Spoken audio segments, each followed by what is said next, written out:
Hello, is this Mr. Gambino here with a new stream?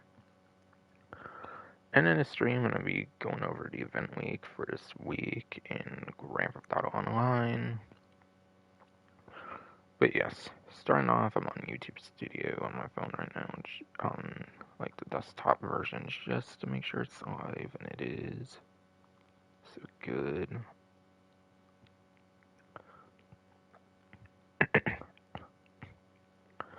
Okay, great. Fucking my YouTube app had to fucking reload apparently, and I actually need it this time around because of the new vehicle release. I can go for performance since newer stuff has not been being put on the spreadsheet from Berkeley 1322 within like the last year.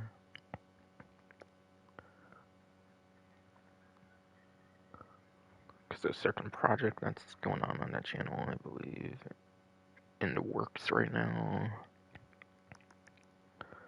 Okay.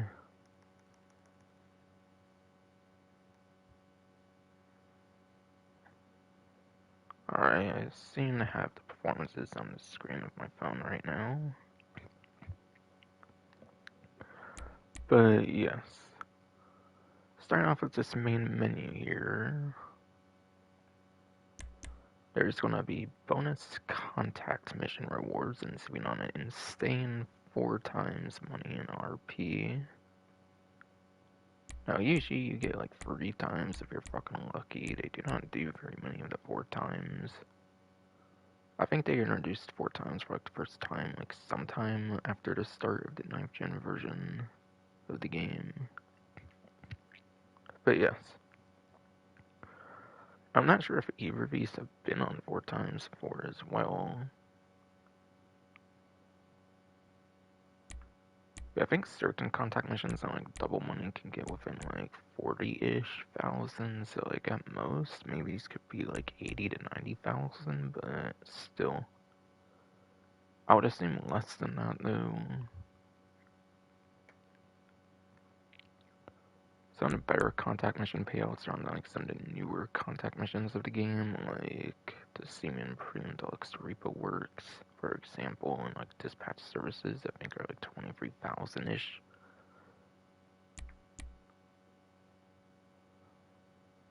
Lamar is like the worst contact of the game when it comes to doing contact missions from him, so like, I don't know, like, his normal payouts could be like under 20,000 or something, so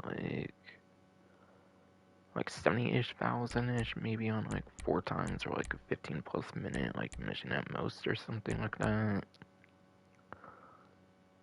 And that assumes it only includes the regular Lamar missions, which even though they use the lowrider image, sometimes they only do the regular Lamar missions.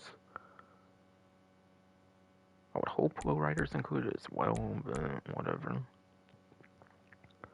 And then Trevor contact missions as well. Now Trevor, I think, has contact missions upwards of like rank 70. I kind of forget on top of my head like what kind of like ranks Lamar's missions go up to. But yes. Trevor's would probably be the better option if you had to just choose one set. The one good thing about Lamar's is that all of Lamar's at least are soloable, for his regular missions at least. So that could be a reason to run Lamar over Trevor if you just want to be able to do all soloable contact missions. I imagine enough of Trevor's are soloable enough though. He's probably only got like a couple or so at most. That would probably be like multiple player requirements. Couple or so at most, so definitely only be like 1 player requirements. I mean like multiple player requirements, yes.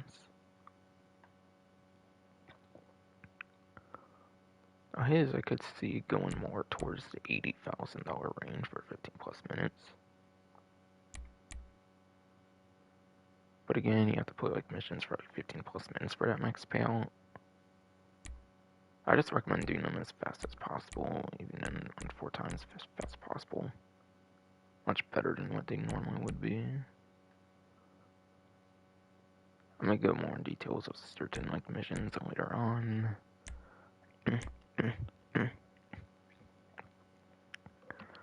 And then the Bravado Hotring Hellfire, as put in the title, it is going to be the main new edition of the game.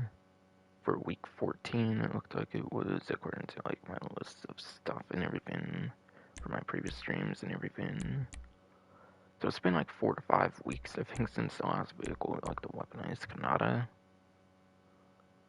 Now I do have new performance to go over from Roughly 1322 to on the weaponized Kanata once I get in game, so a little more details on that. But for those that want to know about the Bravado Hotring Hellfire, like how it competes with the other 2 hot rings in the game, quite frankly, it could be one of the worst of the hot rings, to be quite honest. But yes, according to the Breathy 1322's like video for lap time, it is 83rd place for lap time for the sports class. Now you may remember the regular Gauntlet Hellfire, whatever, from like the Diamond Casino Resort or Heist update, whatever. That was in muscle car class, but it's not the case for this. This one, even though it's kind of a muscle car, it is in the sport class, because that's how those hot rings get classed, basically. I believe 83rd place lap time is the worst of the hot rings. Even the Everon, even the hot ring Everon has better performance for lap time. And I think the hot ring Saber, for its default performance for lap time, would be the best of the 3 for lap time. And yeah, 83rd place, there's 100 free sport cars, it's terrible. And then top speed. Top speed, on the other hand, I think it's in the middle for top speed. I believe the Everon still edges out in front for top speed. I believe the Everon's top speed, I remember being like 15th place. From what I remember watching when I watched the video like a couple days ago or so. So, yes. It does at least beat the hot ring, like Saber, the first of the hot ring vehicles they did in the game. For top speed, at least. And top speed apparently is actually kind of what you want when it comes to hot ring races, and it is kind of better, and it does perform better in top speed for the hot ring races, at least. Of course, that lap time could be pretty handy in free mode, but unfortunately it's not a very good lap time for this vehicle. But yes. Now there is actually a certain strategy you can do with the vehicle. Apparently, I believe I watched from the video as well, that you can actually kind of get the #1 lap time of the free, like, hot ring vehicles in particular. And that's because the hot ring Hellfire has a pretty interesting gimmick when it comes to, like, braking, apparently. It has, like, flap things on the vehicle. The roof has, like, flaps on it that, like, open up when you brake. And apparently it has, like, some sort of, like, downforce kind of thing or something to it. I forget exactly what, but for Ruffy 1322's, like, video or some other, like, more informative video on it. Probably more informative than this, but still.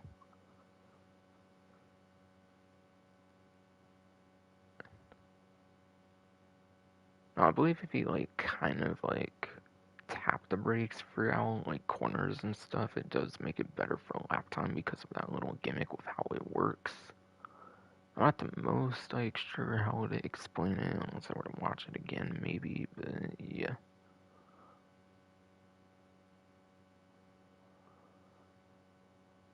So apparently a strategy for this vehicle is to brake around, like, corners and stuff. Don't do, like, full-on braking. You don't want to, like, fully brake, because obviously that would still slow you down, like, with any other vehicle. But you want to, like, partially brake. I think you want to keep tapping the brake as well, or something is how it works. Not, like, super crazy, but, like, just till you get the feel that it's doing better for the braking, maybe.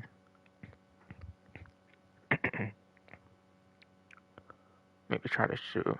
Maybe I will try to show some now off in like free mood. It's pretty interesting in that regard, but yeah. Now, when it comes to Hotring races in general, I do not believe I mentioned it, but from what I could tell from like the comments and stuff from Ruffy1322, your Hotring Everon from the Los Santos Drug Wars DLC is still going to be your best Hotring option, pretty much. Again, the top speed, I think, is only like 7-ish placements or so beneath, which isn't too terrible, I guess. But still. Lap time seems apparently be the worst of the three, unless with the braking gimmick, and that's only going to be useful in certain parts of the Hotring races and stuff. So that's probably a very niche use when it comes to lap time.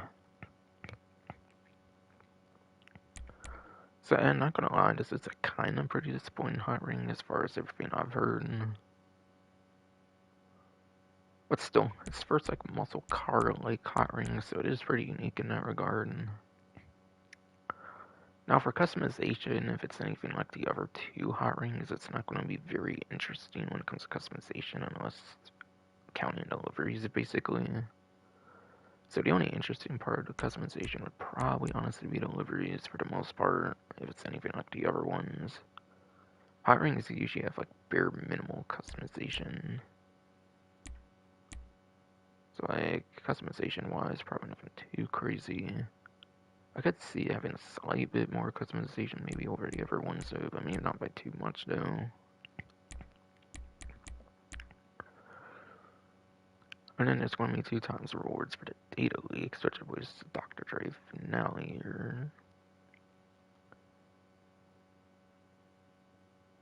Now, I believe normally it pays like $1 million, but it will pay like $2 million, I believe, instead, which is actually a quite nice payout, not gonna lie.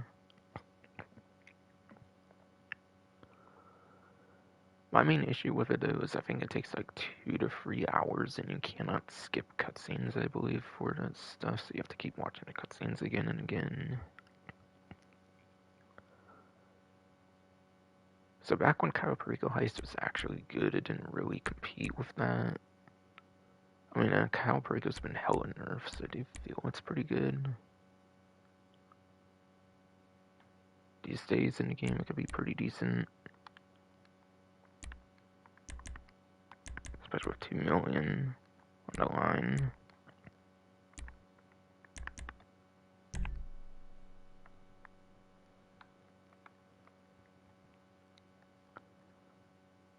And yeah, it's the 10-year anniversary of the year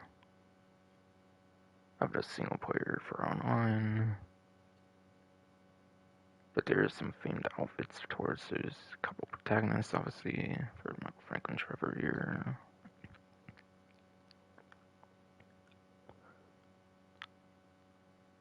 And those, I believe, are just simply login rewards. All you simply do is to log into the game and you basically get them already.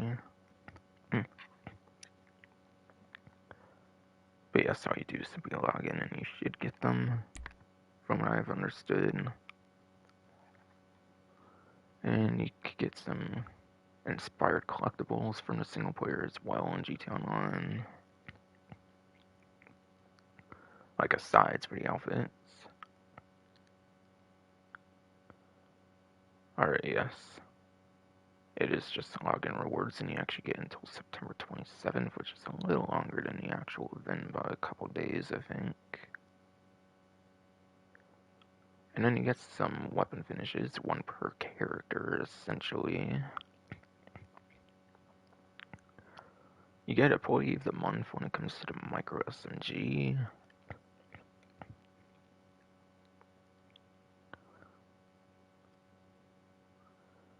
Employee of the Month for Micro SMG, yes. Now, Micro SMG, I felt already had some pretty good deliveries, so I felt it would have been a better choice for something else. Oh, I think Micro SMG got like one from the Contract DLC. It got one in like the Drug Wars DLC, even for like Elastos Challenge or like Versus Challenge or something. And now it's getting a third very interesting livery. And it's not even a count in, yes. And it's not even accounting for, like, the use of a mirror one or whatever, like, goldish kind of one they had from, like, the 8th gen version, I think, as well.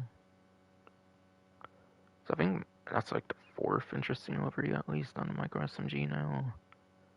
They probably could have chose something much more interesting than the Micro SMG in that regard, but oh well.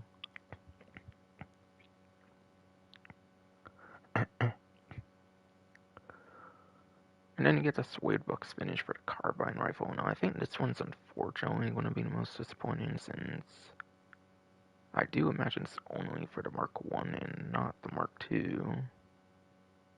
And who's really honestly going to use the Mark 1 carbine rifle over the Mark 2, honestly?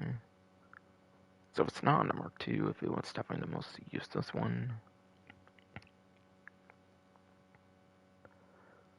And then, very first delivery in the game, actually, when it comes to the RPG, the rocket launcher. For RPG launcher, I guess, for a third option, I guess, for what they put on there. Honestly, I think Trevor's is definitely the most interesting, because it's on a weapon that's never had a livery before. So that's pretty cool.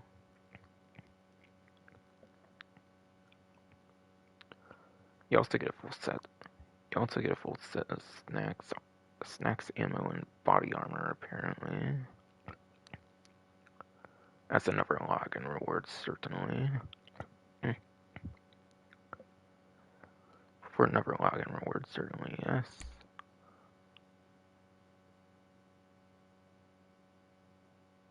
And this one's on the Andreas website here.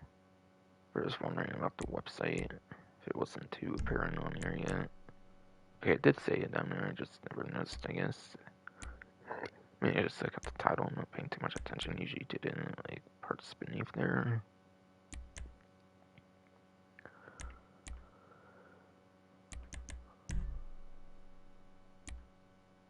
So really, it's mainly just this one instance that was doing all that useful.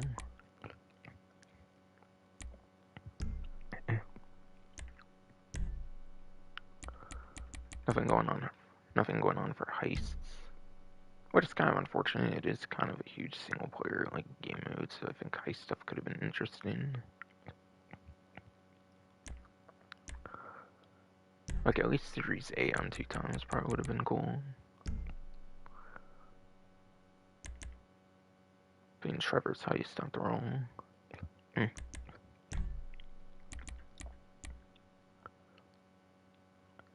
Being Trevor's heist after all, yes.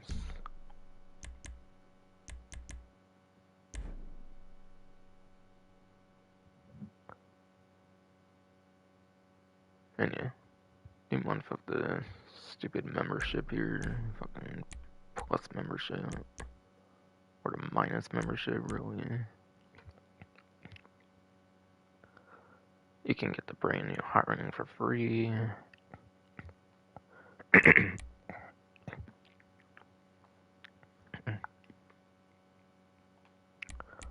You can get the brand new Hotring for free, yes.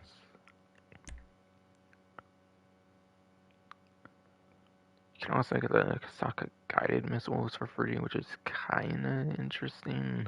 Not really too useful though, quite frankly though.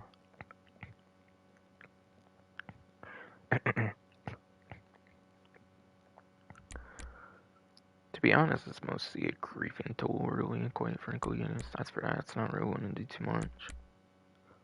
You can do a headhunter VIP work, apparently, with the guided missiles, but you gotta get kinda lucky with the locations, I feel. I was able to do like 2 out of 4, I think, when I did it on like a review and guide thing I did, but if I was more skilled with it, I probably could have done a whole headhunter VIP work with it, if lucky enough with the locations.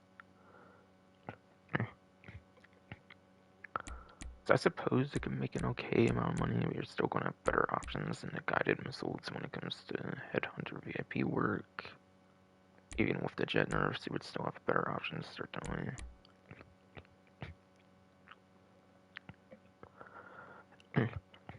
Since after all, you can only use one missile at a time, and then you have to keep going on like the different computers or something. in your Kasaka.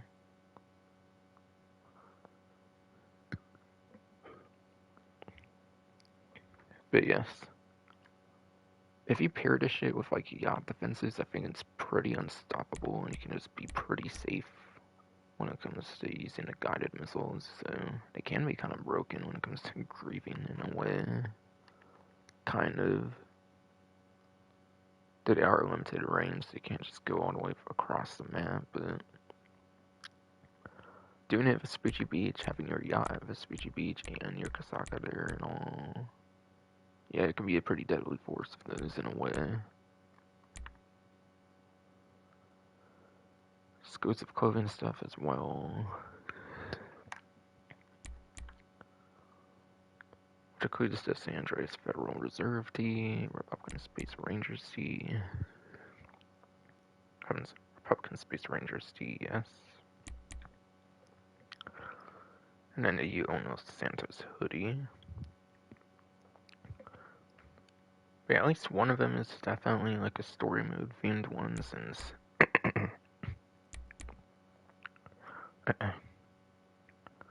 I don't know, it's not exactly a story mode themed one. I think it's kind of based on something from story mode, but like, yeah, I think the one in story mode is so Santos owns you when it comes to Franklin shit, but with him being in a contract, having like a big life and shit, fucking, it's you and Santos and on for sure.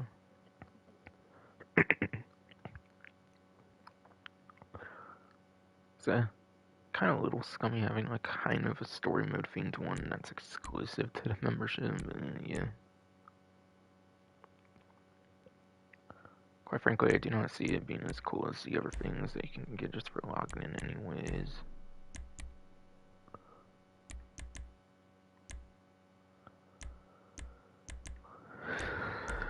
I think from there I'm pretty much just going into the game, honestly. But yes. Not gonna lie, I feel they could have done so much more when it comes to this event. Yes, shitty fruit, damn it, yes. Not gonna lie, I feel they could have done so much more when it comes to this event.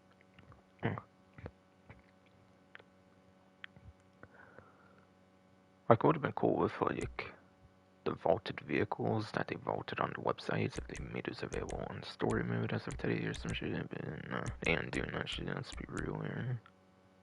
Most of the shit they vaulted was just civilian shit anyway, so it would even, like, be unrealistic for the story mode, I feel. For some reason, they think 7th gen, 8th gen, and 9th gen needs like the same exact vehicles, and like one version can't have more vehicles than the others or some shit. I don't fucking know. Since there hasn't been a vehicle edition since like we got to Games Part 2, which is literally the last 7th generation DLC in the game. Something like that, especially with them recently vaulting the fucking vehicles on the website, would have been nice, but nope. They can't actually celebrate by actually doing something interesting in story mode, but whatever. It's just having like vehicles from online on the vehicle websites, or the vaulted ones at least, would have been definitely appreciated.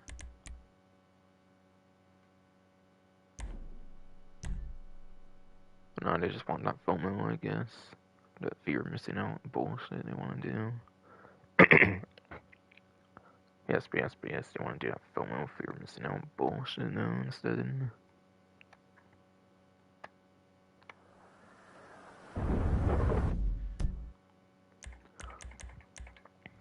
And yes, unfortunately, yes, it's just an online themed one. I'm not going to play any single player, obviously. Dungeons probably remained just to do it when I did like live stream series back on PS4, so, and it did nothing new with it on the 9th gen, so no real reason to go back.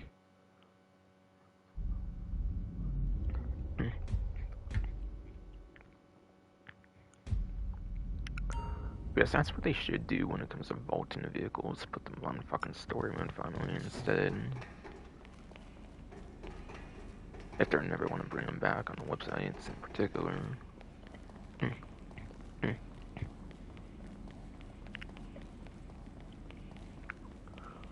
Again, there's nothing super crazy when it comes to vaulted vehicles, like super weaponized bullshit or anything. Or super weaponized shit, basically. I don't think it is shit that there's weaponized stuff. I like weaponized stuff, clearly. Oh, and I said I had performance updates when it comes to... I said I had performance updates when it comes to the weaponized Kanata.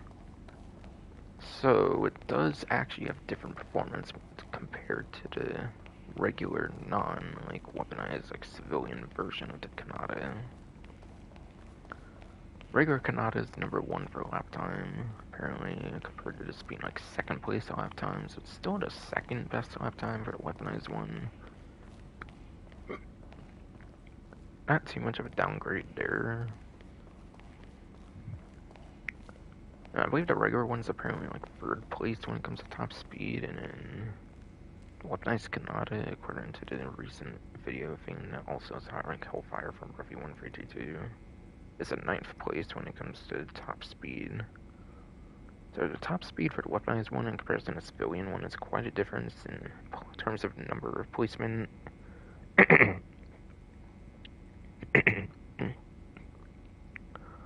But yes, in terms of number of policemen, the top speed performance is quite a difference from 3rd place to 9th place. 2nd place compared to 1st place on lap time is pretty decent though. It's still pretty decent even though it's not obviously the number 1. So there is still apparently a reason to own the regular Kanata if you care for the number 1 lap time. But quite frankly, I feel helicopters is actually one of the couple classes where you actually want the top speed over the lap time. Unless you're doing racing, I don't feel it's too important to have lap time when it comes to a helicopter.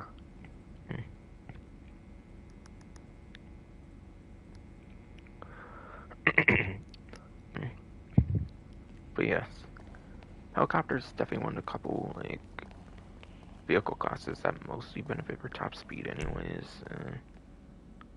Again, unfortunately, that's the one where it's kind of shit in. Whoops, why am I just standing on here in anger?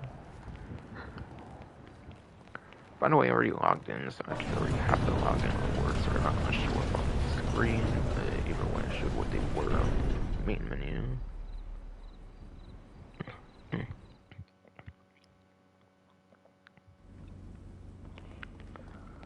And any other subscription stuff, I know that obviously I'm covering here in remote since I don't put too much stuff in the main menu.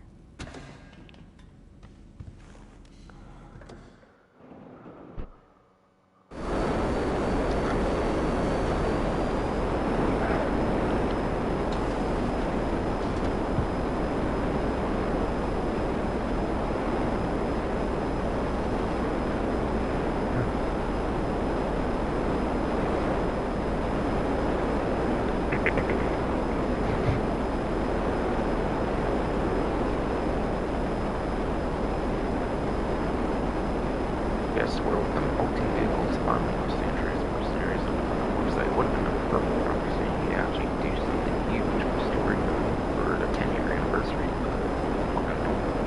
Just online bullshit. They want you in their ecosystem and shit.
But yeah.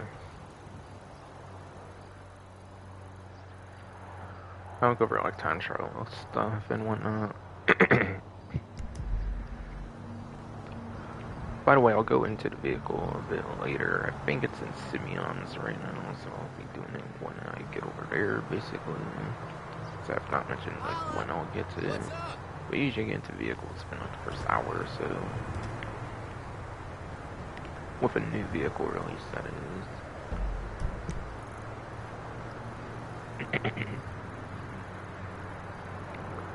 New vehicle release, that is, yes. Okay, but yes. Regular time trial for today, Sunday here, is Raton Canyon. Yes. Regular time trial here when it comes to the day of Sunday here, Raton Canyon. Now this time around I'm actually doing a stream on Sunday for a good reason. That's because Sunday is 17, dedicated 10-year anniversary, so I'm doing it for that reason here. But I usually do them on Sundays, so time trial from the Pacific shoreline, I can hear basically out on the sea, okay. Fuck no.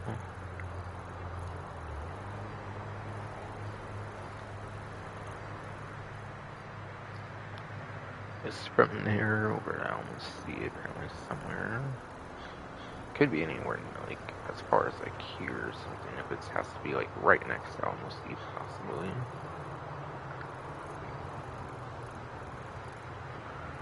Unfortunately, to me, it does seem some of your best ways would maybe for the dirt, or if there's somehow able to be enough time for it, maybe for the highway there. I don't know. Depending on like possible good routes, it could be top speed heavy, or mostly could be lap time heavy, like most of the other time trials probably.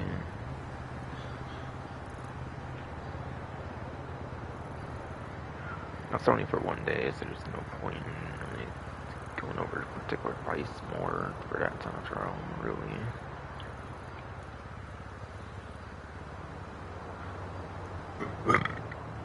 Oh, shit, brew. But yes.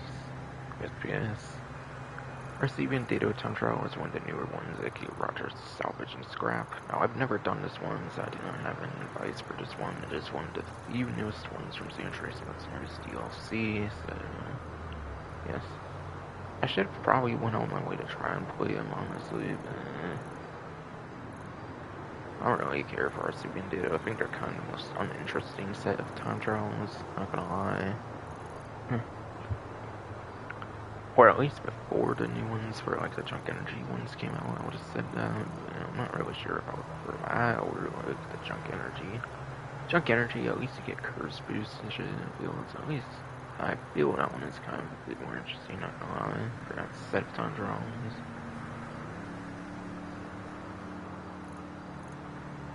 Yes, that's daily RCB data time trial for day of Sunday here.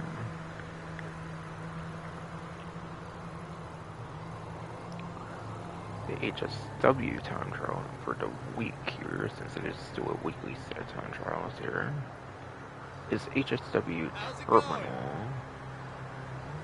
Now Terminal, I think it actually gives a pretty shit destination when it comes to marking on the GPS route. GPS route I know is definitely over here.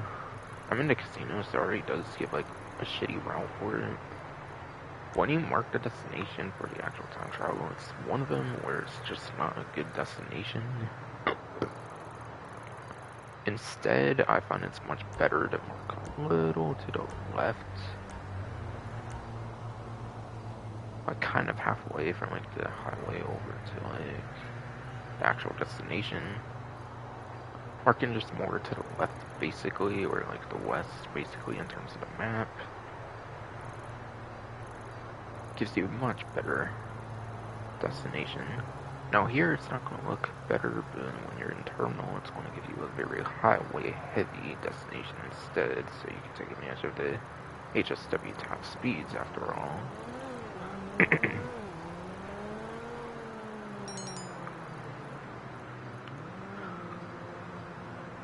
Okay. So yes. In terms of vehicle advice, I say mostly some of the newer options San Andreas Mercenaries has had some of the craziest power creep of any of the HSW sets of like DLC editions yet. I feel kind of all people get what I'm trying to say there. I don't want to say it better, but still.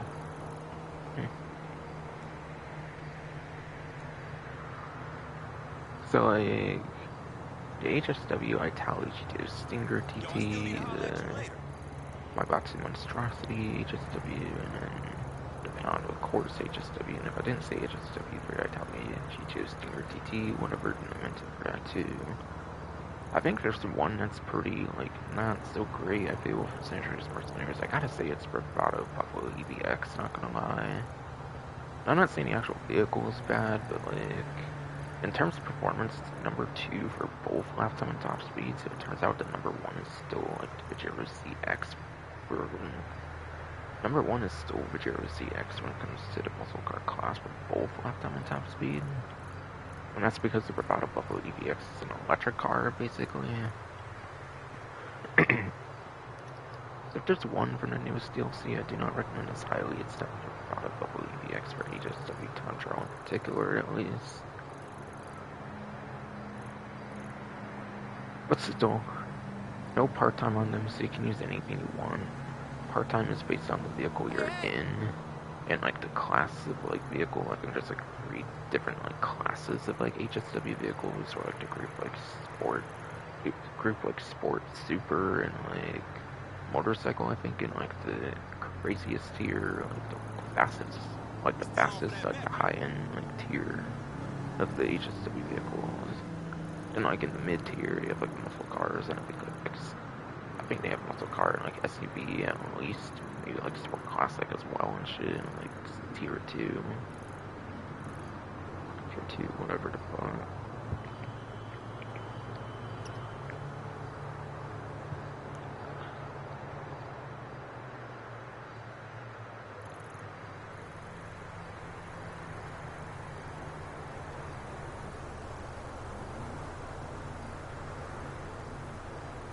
And I think I was pretty sure I wanted to mention about it pretty much. Should be pretty apparent from there. HSW is super easy, there's no need to go over anything else besides for the destination change, I would say, really. From there, it should be super easy.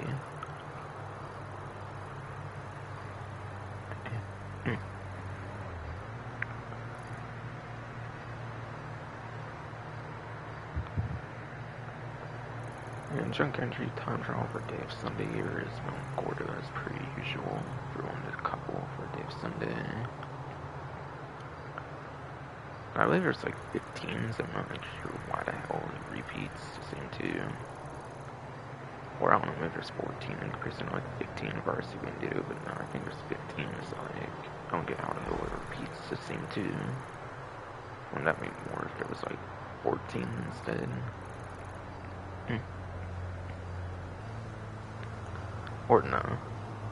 I guess 7 days later would be 8, and 7 days later would be 15, so I guess I could kind of see it.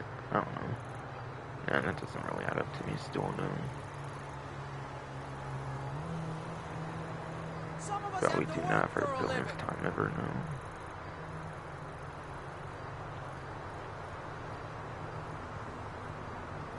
Okay, Priam Race is actually off-road class. It's not usually a class that you actually see in a Priam Race, I feel.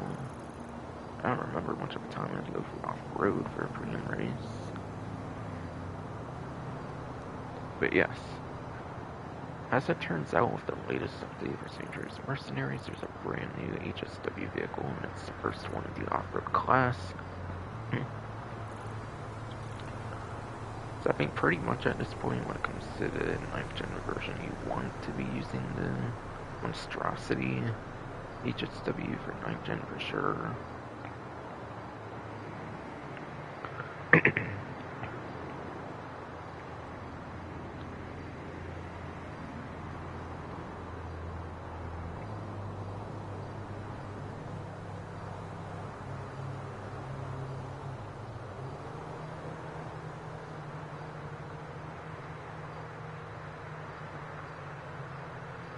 And then, yeah.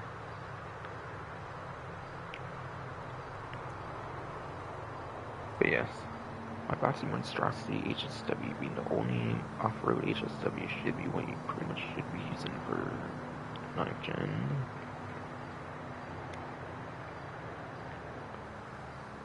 Otherwise, for 8th gen, it looks like for a lap time you want stuff like the Draugr, the Vagrin, and the Camacho. Draugr is from Kernel Enterprises. Vagrin's actually that Messino like heist, I believe. I think it might even be like the prize ride right now as well, actually, for the Vagrin, if I recall. So you might be able to get the Vagrin for free right now too, if you do a certain challenge. And then the Camacho's from like the Doomsday Heist, and I think that's actually pretty affordable in comparison to the other off-road options that I have listed for a lap time. Like, what do you think Camacho's in like a couple $100,000?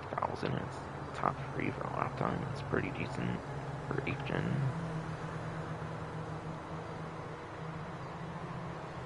And then for top speed, the Vagrin is also good for top speed. Same with the Camacho.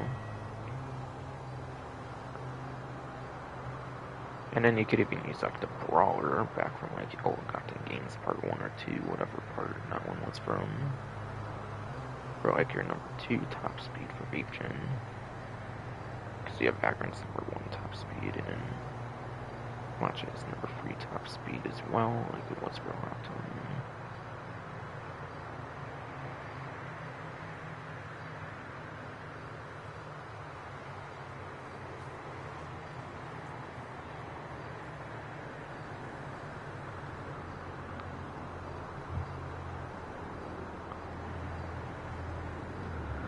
But yes, I'm not going into the actual course. If you want to check the course, press square for start job there, like X on Xbox, whatever key on PC. You can check the course on your own time, like keep the lap time and top speed options regardless of platform pretty much.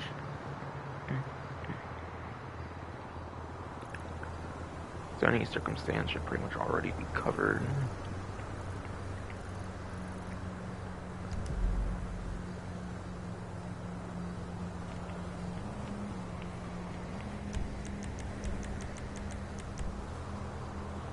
But yeah, you can actually get 10 of each armor here, because you cannot normally. We just fucking broke up last night! And stop all the bleats about how spiritual you feel.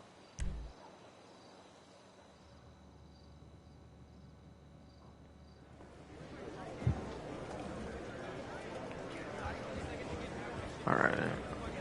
I believe the podium vehicle here is definitely deity, or so I remember looking, I think before starting the stream at one point, it was the deity.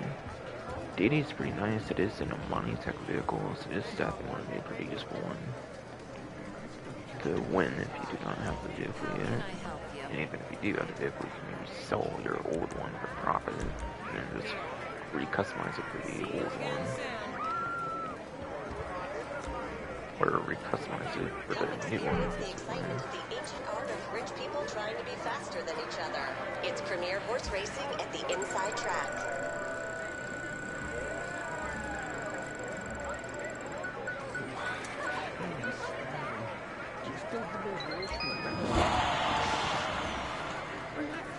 Just RP, of course.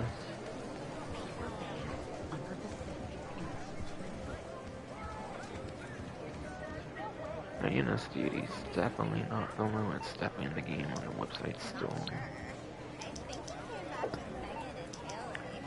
One of the initial Monolithic vehicles from contract DLC, which does give it some advantages over other ones. Would probably get some discounts apparently, or a discount at least.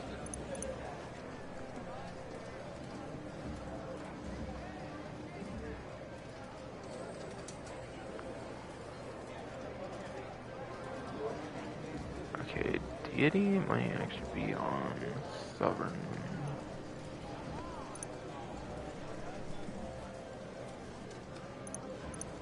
Oh, there's the new vehicle right right now, by the way, since I'm kind of going to go here anyways, it looks like. I was wondering, the price point is $1,810,000.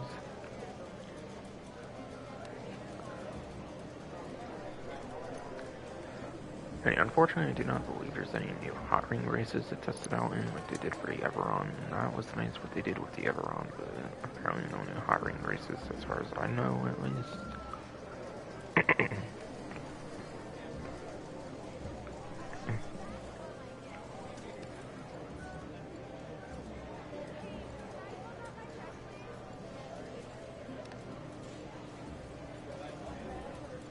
Did I miss that or something? I'm confused.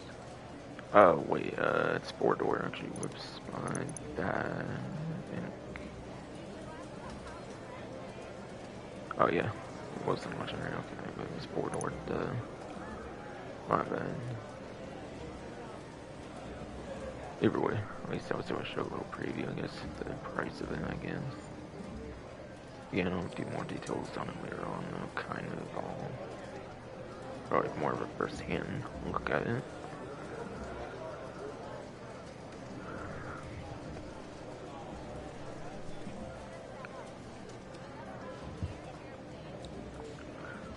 But yes, it is a 4-door, so it will have more seats than some of your other Minitech vehicles for sure, at least, which is nice.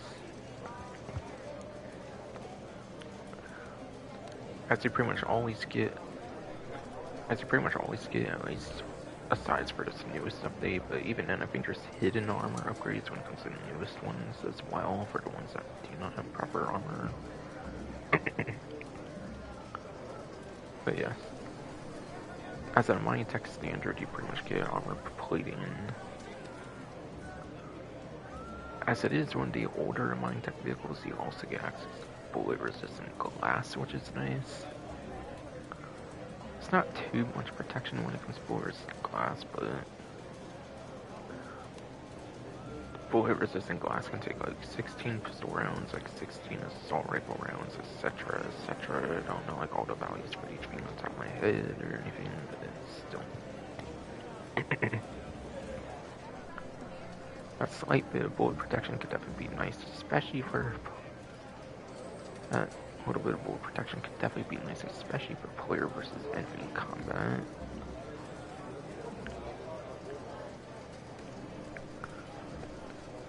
Again, since it is one of the older ones, you also get access to front-mounted machine guns, which is nice, so you do actually get mounted weaponry, so you do not have to use ammo when it comes to your actual guns, which is nice.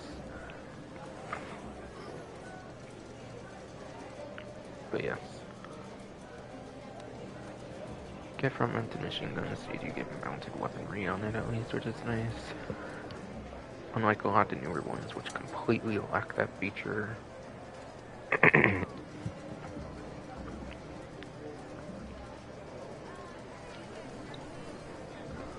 Unlike some of the newer ones, which do completely lack that feature, so you do get mounted weaponry, which is nice.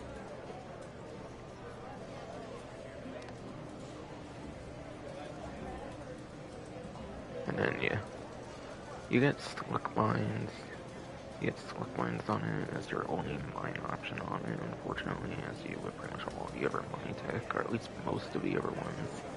Recently, they have excluded slick mines in certain ones, though.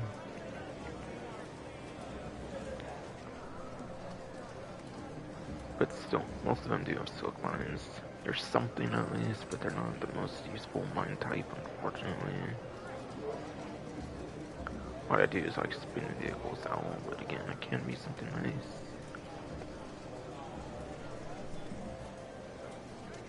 And then you get missile lock-on jammer, remote control units, like the Minitech options, like per usual. Missile lock-on jammer would prevent missiles from locking on, as the name suggests. And then the remote control unit makes it act like the RC Bandito from like the RC Bandito time travels, for example. And with the remote control unit, you do get to use the front mounted machine guns, which for the contract ones could make it kind of worth it, but honestly, Deity is a sedan, which is not really the speediest like vehicle class there is in the game, so it's definitely not super speedy, so I would probably recommend this little lock-on jammer.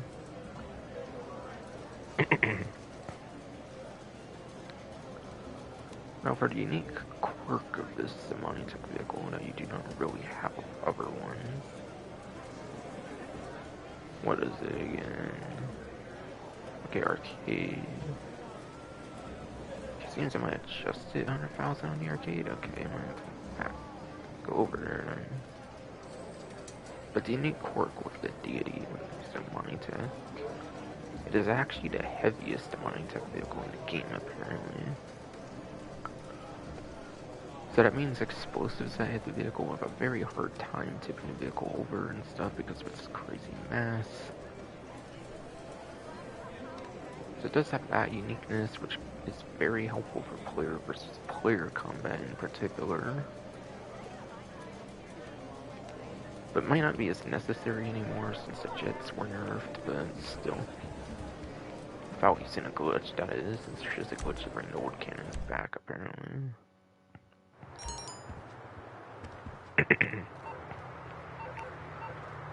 Sadidi is a very nice one.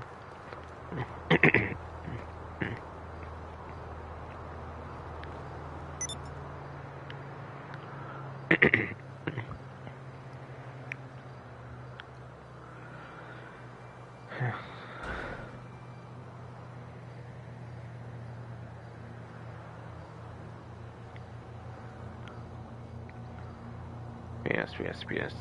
The NSDD is a pretty nice semi-tech vehicle in the right circumstances.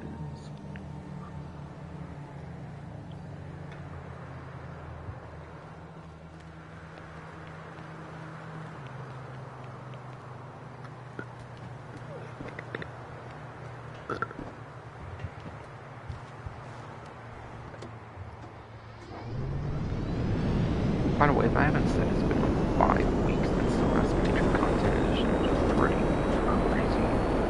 I think from what I've heard as well, there's usually like one more vehicle and everything's like another problem. So like, it sounds like the month of November might be pretty boring for the most part. So.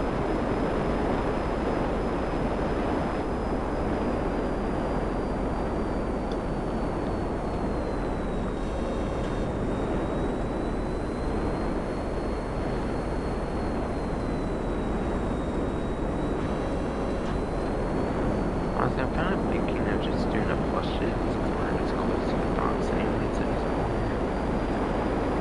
I really am not big on this subscription shit. I think I usually get that even before the casino when you do like the new rotation of stuff there, since not many people bother with the subscriptions, so still I do it for test drive. I do it for test drive, search drive. It's like the closest I usually get for shit. I think I was actually playing on everything. I think that's why I did like agency since 2000 actually. So you know what? I'm going to those two places first.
Anything I can do for you, boss?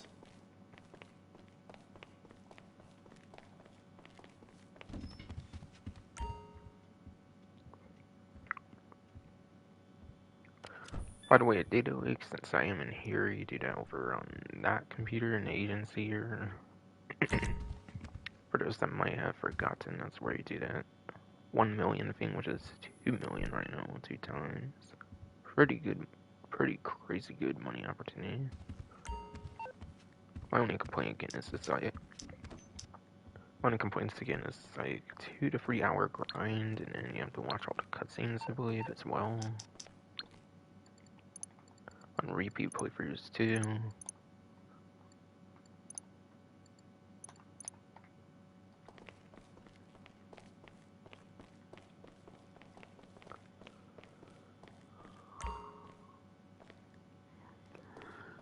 I'll be here.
But yes, here's the updated list apparently here.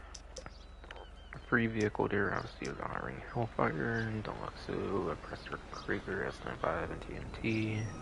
That's Common S2 Cabrio, Brand LS, LX, Raiden, Brand R. Honestly, I feel it's mostly the last two that are kind of garbage, but a lot of the other ones are pretty decent first impressions there.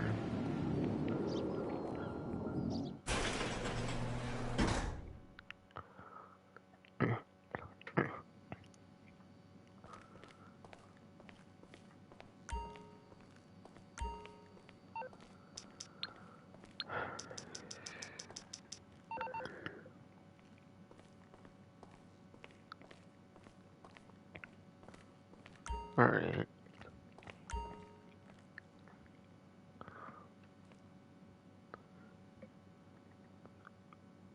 Alright, so the Karen S95.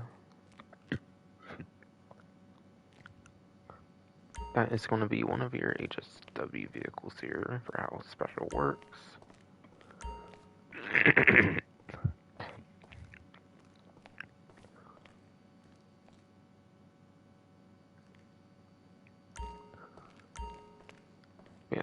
Yes. One of your HSW vehicles for how special works. So you can get some super insane performances with it. So clearly going to be a very good one to pick up.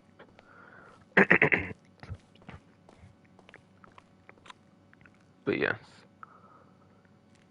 If you do transfer your character over, you actually get like a free like S95 that's already like converted though, so it's kind of useless depending on like if you've been on the 8th gen version in the past or not. With Andreas Mercenaries, even they even made it where you don't lose your 8th gen character when you transfer over, so there's no reason not to transfer as of this Andreas Mercenaries DLC now. So really it's best for new players that are 9th gen that's never played the 8th gen version. So it could have its uses.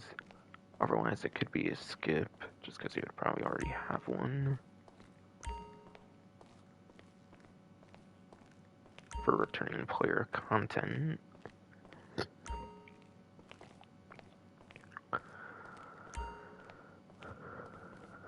For returning player content, yes, shitty fucking fruit.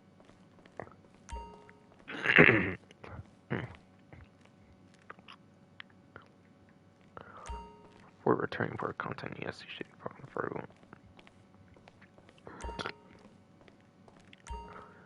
For returning player content, yes, shitty fucking fruit.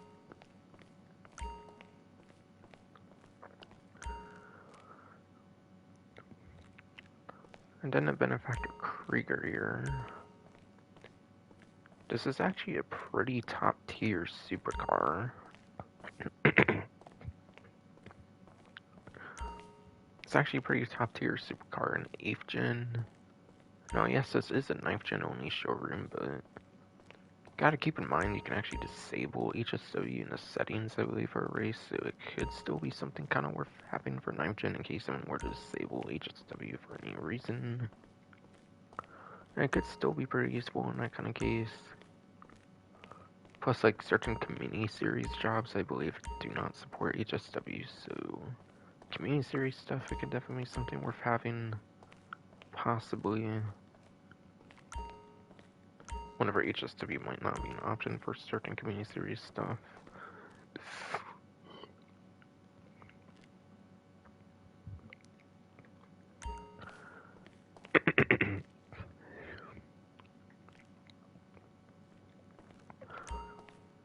yes, whenever certain community series stuff would not have HSW access, then yes, this could be a good option to pick up for that, even on 8th gen, or even on 9th gen, I mean. And yes, since these are kind of a discounted bunch of things, I should probably give exact performance numbers too, unless it's weaponized, and we'll just talk about capabilities for that then.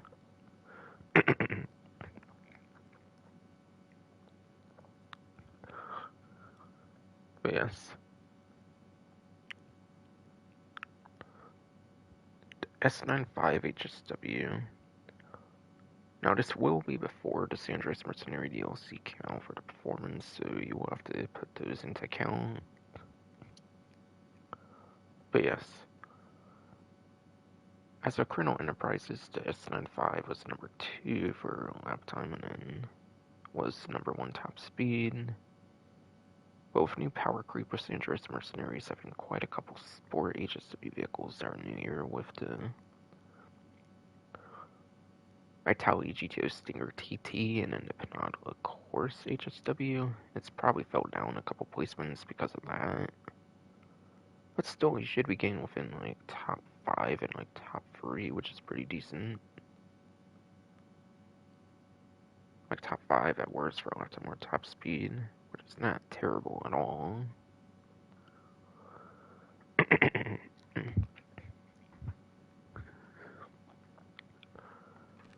Now you might need to add HSW conversions to this version, but still. I guarantee the regular one is probably not too worth having though. For those wondering what the regular performance is for S95, it is in like the E tier for the sport class, and it's 59th place for lap time, 71st place top speed for a regular one, which is not good.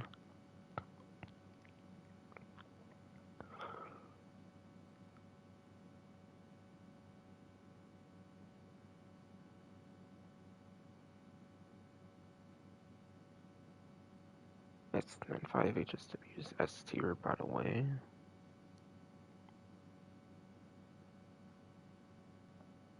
So yes, S95 HSW is one of the best vehicles in the game for sport class, so it is S tier. So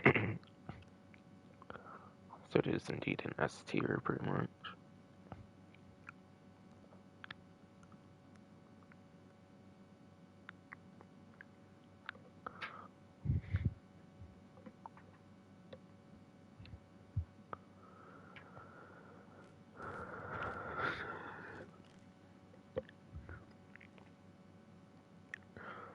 Krieger when it comes to supercar class.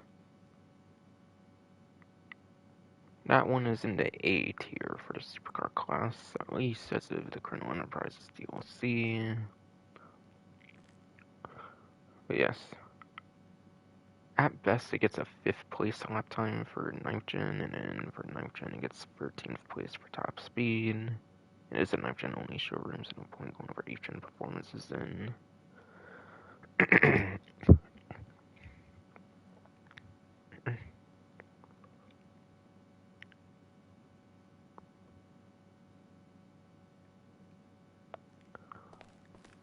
Both are definitely on the vehicle websites too, certainly.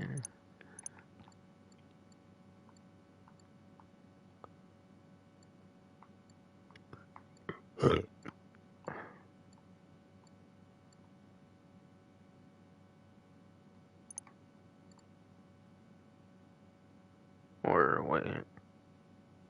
Okay. Ascent 5 might not be on the website anymore, and that's probably because it's returning player content after all.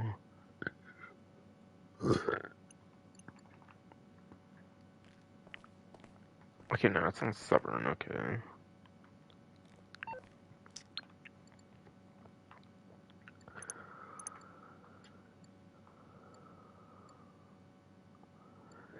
But no, of course you can still get on the website.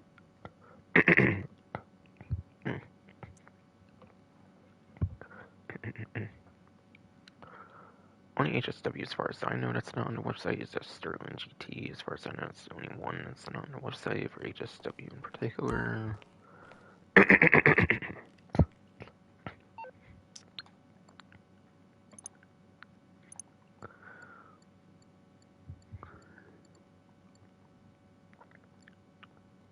Krieger's still here over here for like 2,875,000. And again, the vehicle price for S95 is just a regular one without HSW.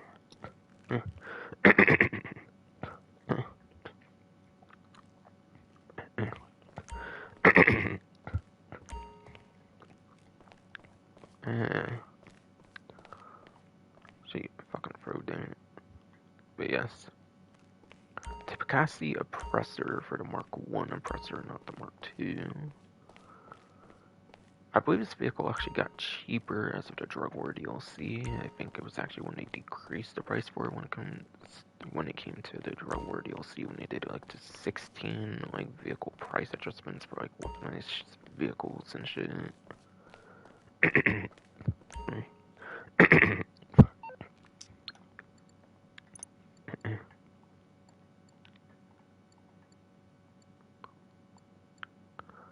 Yes, it was from the gun running update.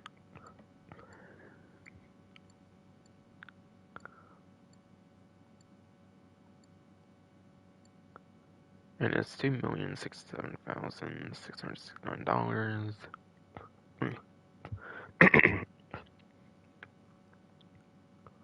That's the price on a trade price. Which you just have to do a certain mission, like a certain mobile operation mission, I think, for a trade price. Not a difficult one, as long as you have, like, the vehicle, like, the MOC and shit, and to do it with and everything.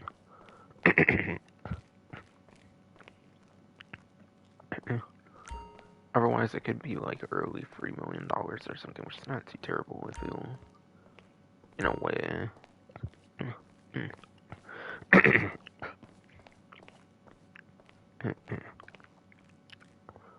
In a way, yes. In a way, yes, you shitty fucking Purdue.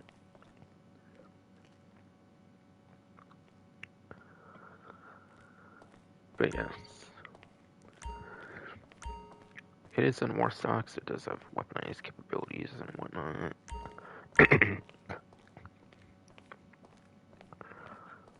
It is on War Stocks, it does get weaponized capabilities and whatnot.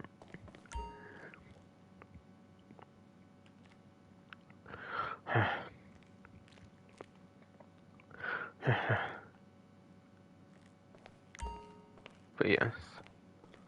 You can have machine guns on the vehicle.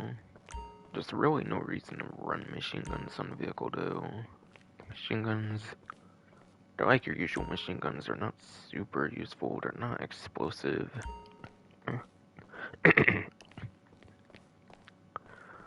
I know the Mark II oppressor has explosive cannons, but this one does not. It's just a regular machine guns on this one. No reason to really run those.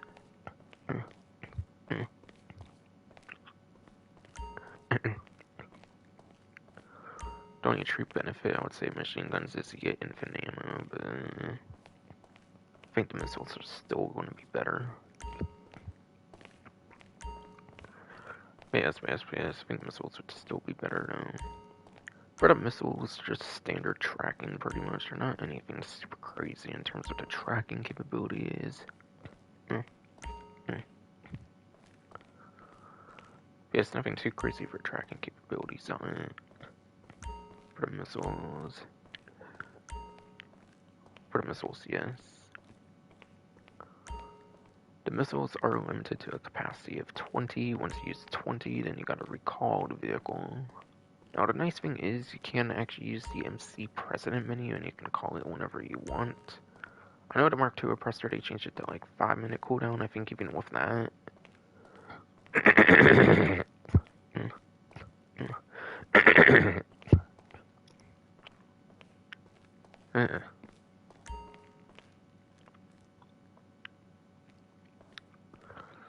But yes, shitty fucking fruit. I know the Mark II oppressor already got rid of like the instant like being able to call it for the MC, but the Mark I oppressor kept it for sure.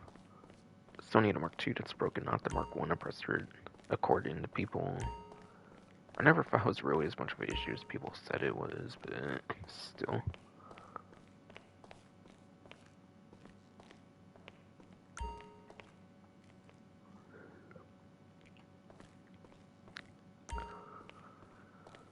But it's obviously a pretty nice vehicle, and it's got rocket boost on it too. Has rocket boost on it too, which is super helpful.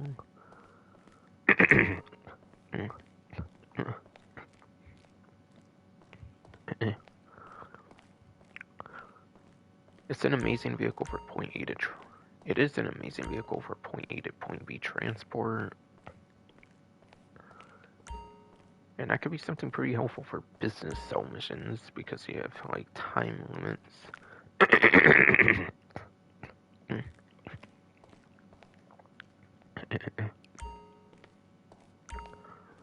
But yes. The main reason I use it personally is just to get to like my cell vehicles quicker. Personally, I do a lot of like solo cell missions. So if you do a lot of solo like selling business missions, it's definitely one of your most useful assets, as long as you are careful and you do not fall off the bike, of course.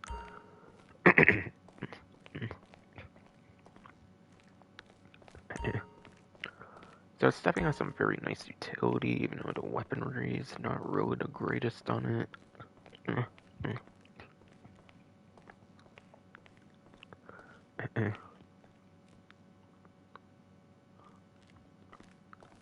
And next on to the Impante Deluxe here.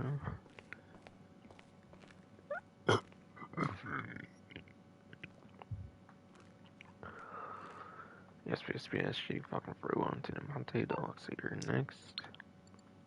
Again, it's a weaponized one, so it's pretty much going to be on the website, but it's just to prove it to people.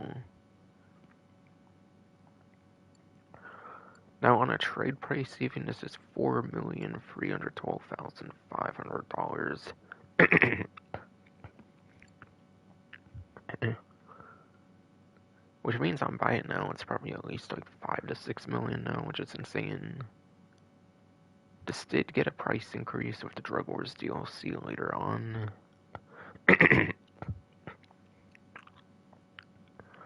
Yes. Later on, they did increase the price for it, though, unfortunately, when it came to the Los Santos Drug Wars. For some of the drip feed for that update for the previous DLC.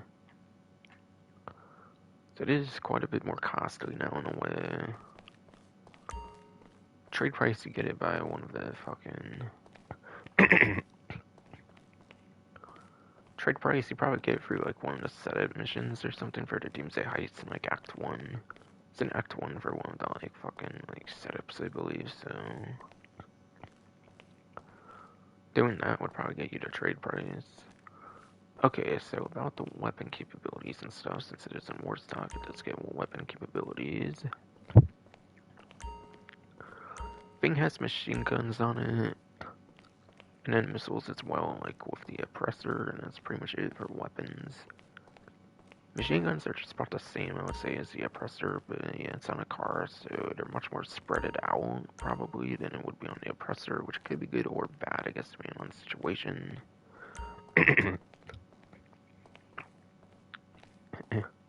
Yes.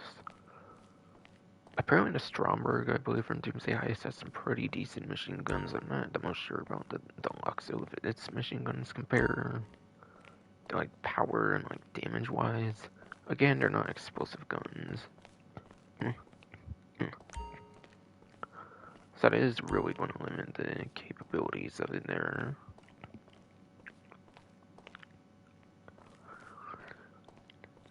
But yes. Yes. And then you get into the missiles, which is very exciting.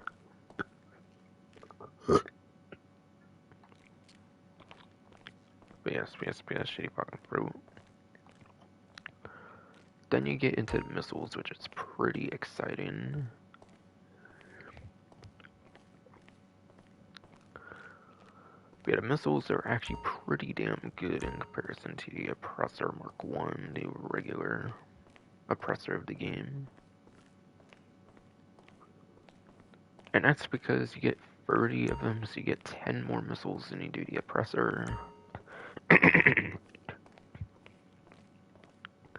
So extra 10 capacity on the missiles from 20 to 30.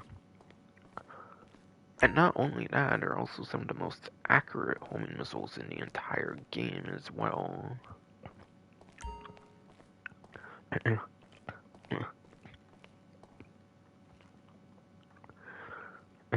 Shitty fruit in. Yes. They do have some of the most... The Deluxe does have some of the most best tracking missiles of the game.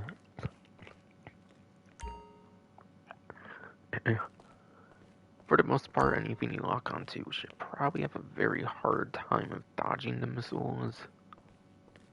So yeah, some of the best tracking missiles of the game alone, which definitely makes it much more grinder friendly, I feel, compared to the Oppressor when it comes to combat capabilities, at least.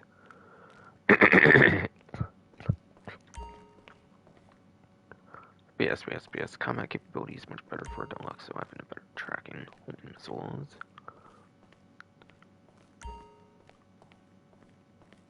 Yeah. At least in aircraft, you would probably have a very hard time dodging them in aircraft, at least. Maybe a land vehicle, not so much on a land vehicle, since you're on the road and, like, depending on, like, where you are on the road and stuff, you could have, like, cover and, like, buildings and shit, like, near buildings and shit, maybe. But either way, the missiles are super damn accurate. This vehicle also has flight to it as well, so it can fly. It's a flying car.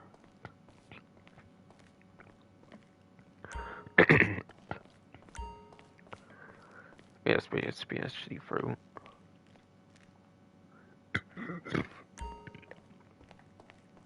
Yeah, damn it. But it can fly as well, so you can get to point A to point B somewhat quick in some ways compared to other vehicles.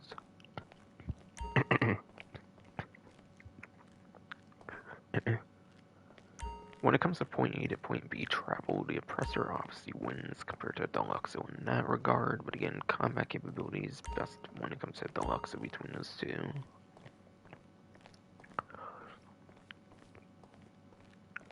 But yes, it can fly like a helicopter and shit, kind of, so you can use it in a lot of different money opportunities because of that pretty effectively.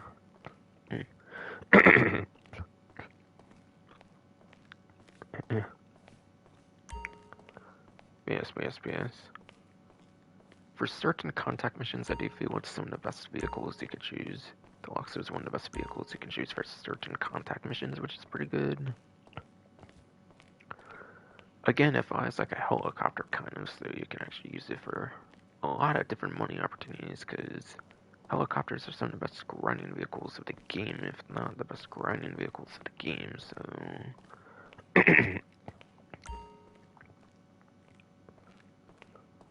But yes. Deluxo being a pseudo helicopter should make it good for grinding in almost any circumstance.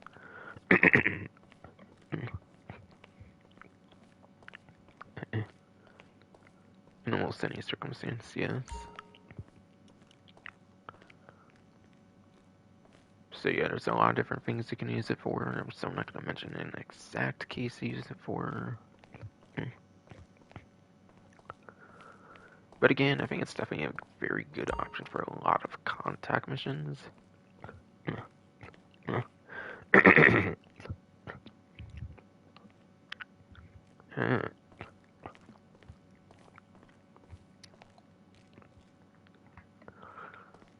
Yes. Again, it's very good for a lot of contact missions. I would probably use it for certain contact missions, especially with ×4 on some of them right now.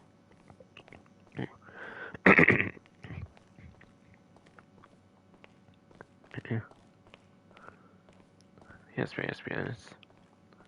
Especially with ×4 on some of them right now, yes. And then, yeah. Pretty much mentioned everything I want to mention about this one right now. Unfortunately, you do not get the livery to look at right here.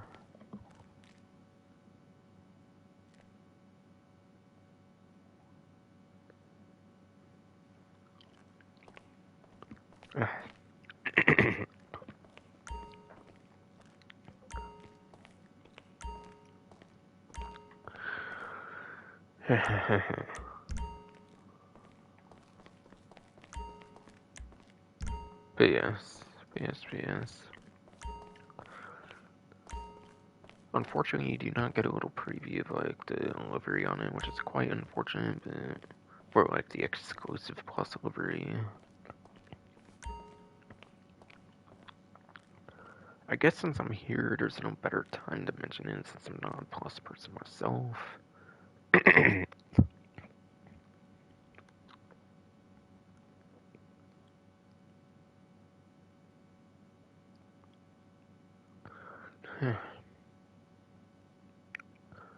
But yes.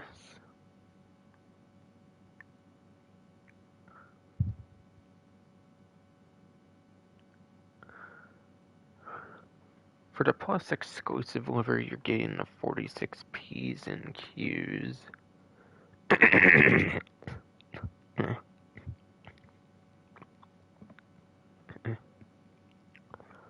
PS. For the exclusive plus livery, you're getting the 46 P's and Q's Hotring Hellfire livery.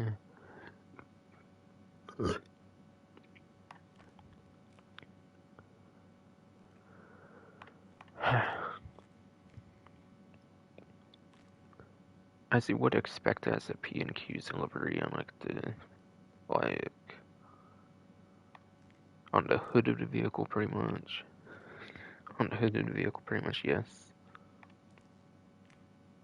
And it's got the number 46 and stuff too, as the name suggests, it has the number 46 on the sides too.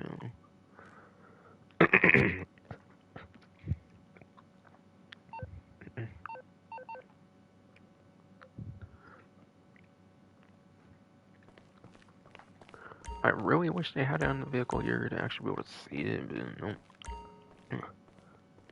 It's not auto-equipped of it. But no. It's not auto-equipped of it, unfortunately.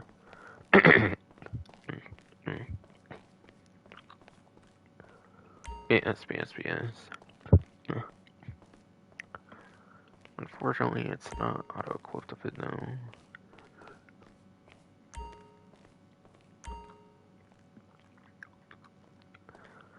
And then onto the ENS Paragon R.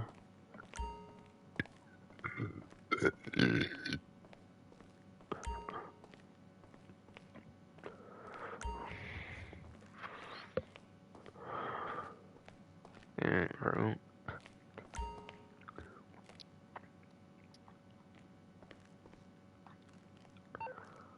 Yeah, seeing us spread on our.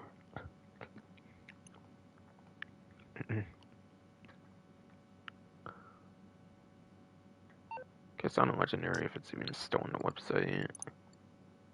Again, because they made this stupid, idiotic decision of vaulting vehicles. And of course, they didn't celebrate 10-year anniversary by making certain newer vehicles available for the single player after all the vaulting vehicles. As far as I have heard, at least, and they definitely probably won't ever. Unless maybe online it gets discontinued, then maybe, but they didn't do that shit for 7th gen, so. For like the heist up the vehicles, at least.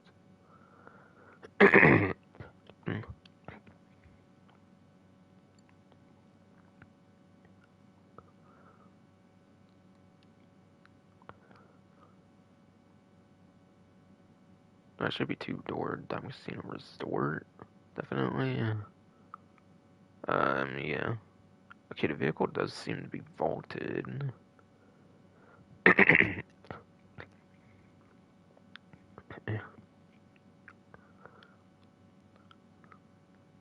Yes. Vehicle does seem to be vaulted here.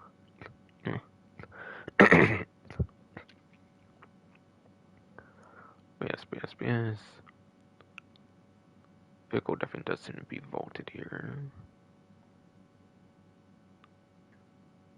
However, though, since you are in the 9th gen version, if you are looking at it here,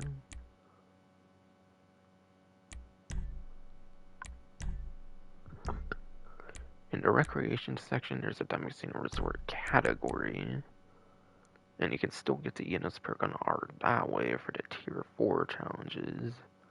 It's quite the effort for that vehicle, but still.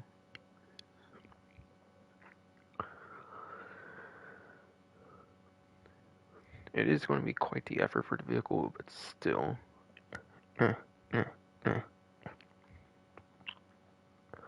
It is definitely quite the effort for this one, yes.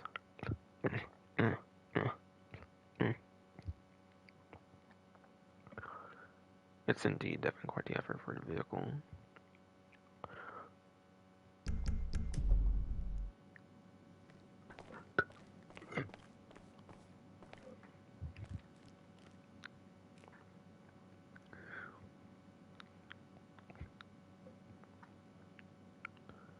Okay.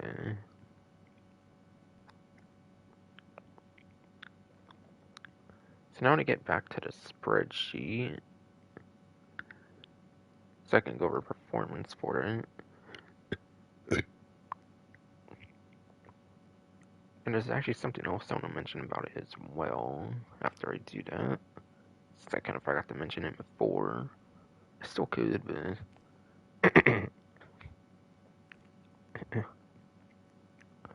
but yes. According to the spreadsheet, the Paragon R at best is 10th place. Now the spreadsheet, like I said, is outdated, so it's definitely not 10th place for a lap time anymore. On the 9th gen version, at least. Even then, I could kind of see it being out of, like, top 10 for 8th gen as well, for a lap time, not sure. But again, only 9th gen performance really matters here in this interior. Yes, 10th place lap time, 20th place top speed at best. But it's definitely not top 10 for a lap time anymore, since some of the newer ones from Andreas Mercenaries with the power creep.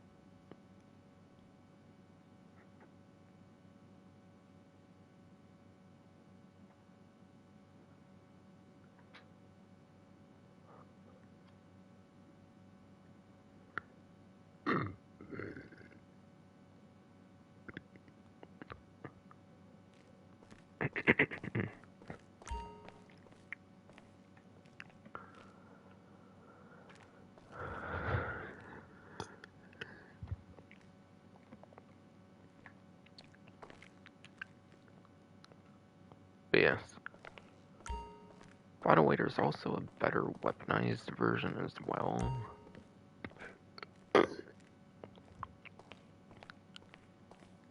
Yes. By the way, there's also an armored, like, weaponized version of it as well. That gets unlocked for casino story missions, completing all 6 for the first time. So, like, not too much of a reason to get the civilian version anyways. But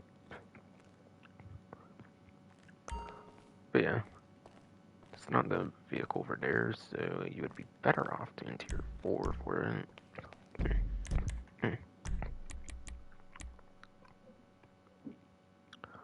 Definitely better off doing tier 4 challenge for the Paragon R, definitely if you want it at all.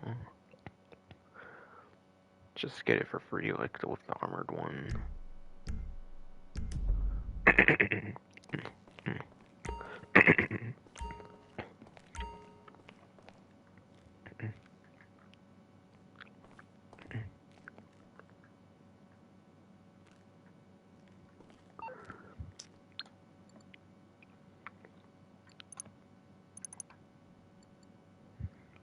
If it's still on the website, it should be on 4-door.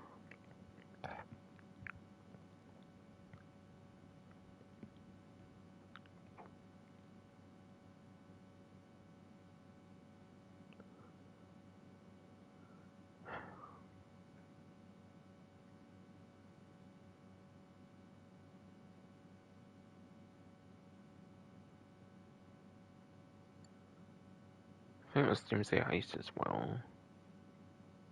I see it at Neon, but I don't see the Raiden though, so I think it's vaulted.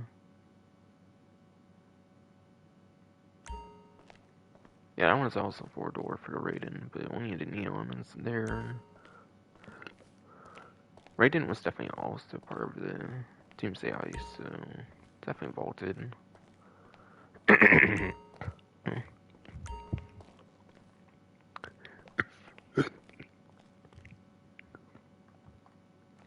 But yes, definitely check the right spot and everything, so it's definitely vaulted.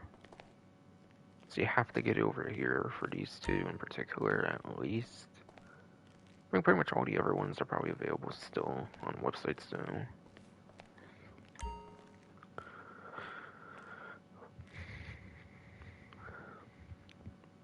What the hell, my throat burns like a bitch coming right now.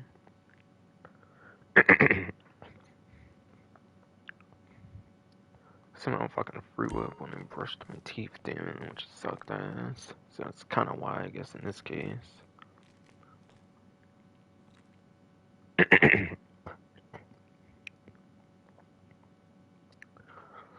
Yes. Okay. Going off of the spreadsheet for the Raiden in terms of performance, it is in the C tier at best, according to the spreadsheet. At best, giving it 44th place lap time and an 80th place for top speed. I mean, sure, at least the lap time's above average for the entire class, like 103 vehicles right now, but really though, still not good at all though. It's not anywhere within top 10 for lap time or top speed, so.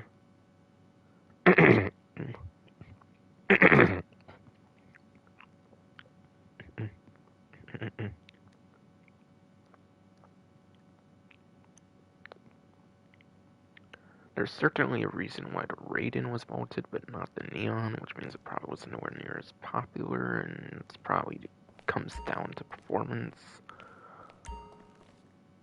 I took a little glance, and it looks like it's nowhere near as good, like, lap time as the Neon, which is probably why it got vaulted.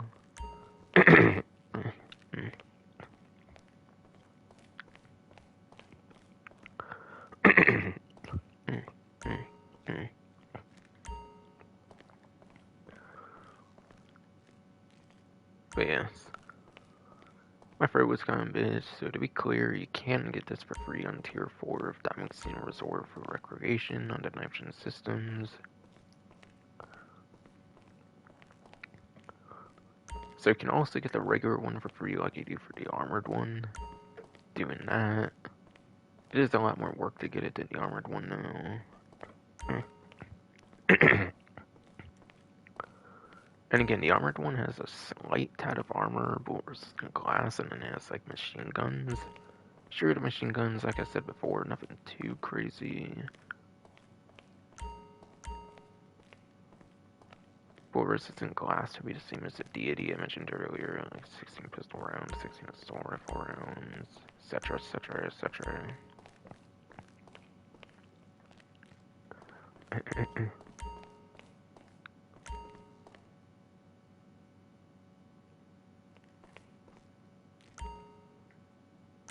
And yeah, the armor's not even super crazy, I feel.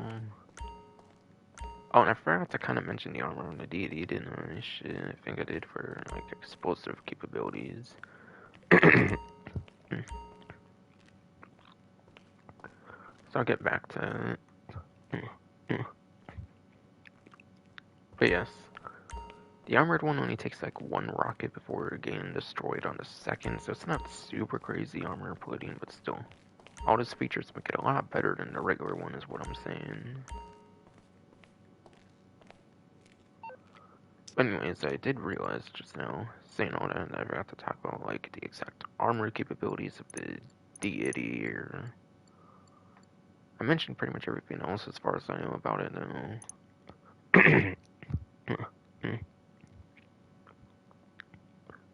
But yes, the armor, the best Amani Tech vehicles when it comes to armor is like the electric ones.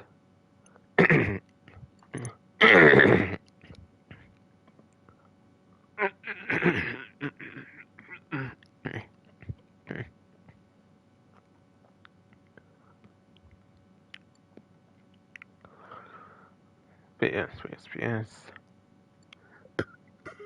shitty fucking fruit, damn it, man. But yes.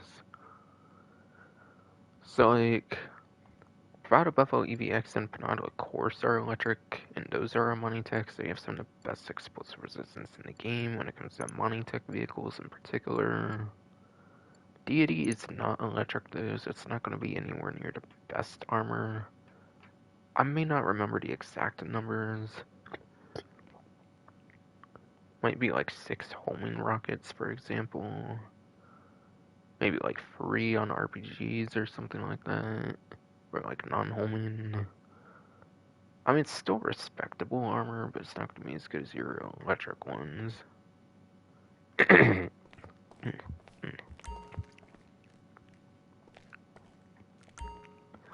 Oh, and yes. Coil Raiden is an electric vehicle, by the way. I do not necessarily believe I mentioned that. I could be wrong. But yes. Being electric, it could still have good lap time, but this one does not have good lap time, unfortunately, as I mentioned earlier. It's in like the 40s for lap time, which isn't the worst, but it's still well off top 10.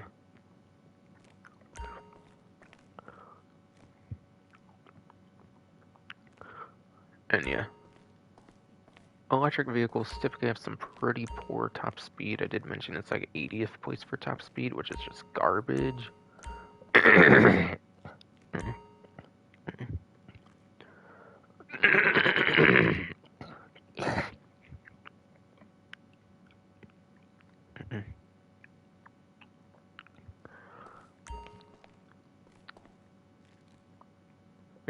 Yes. Lap time is 80th place, as I mentioned before, which is just fucking garbage because it's electric, so it's not good top speed because of that. What is good for electric though is the acceleration, which is how quick a vehicle can get the top speed. But said top speed is bad, obviously. But at least it gets the top speed super quick, at least. In free mode and like a gunfight, apparently it has some pretty good benefits from what I've heard. But still probably wouldn't really bother with it, and there's better electric vehicles to choose from. Especially when you're on this platform with its exclusive interior and shit.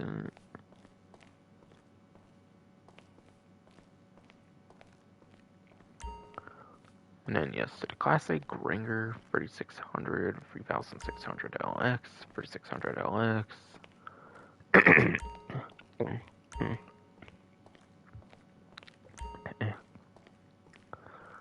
This one is an Amani Tech vehicle, just like the Deity, so it does get a lot of those benefits.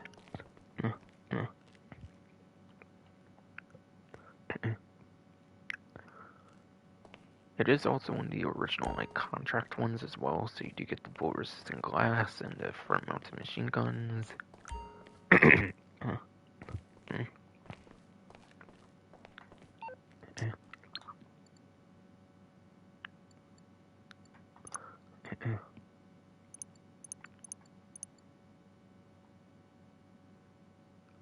Alright, it's at the top of luxury here for like 1.5 million. I do believe they actually increased the price on this one with the Drug Wars DLC for the Drifty like they did for like the Deluxe that I mentioned earlier. So I do think it's a little more expensive than it was at introduction and shit. But yes. You get 8 seats on this one though, which is pretty crazy.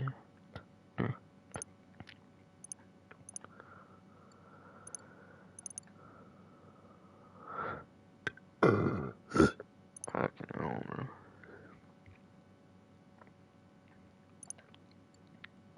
I want to say that's probably the most seats on any of the Amani Tech vehicles in the game, I want to say.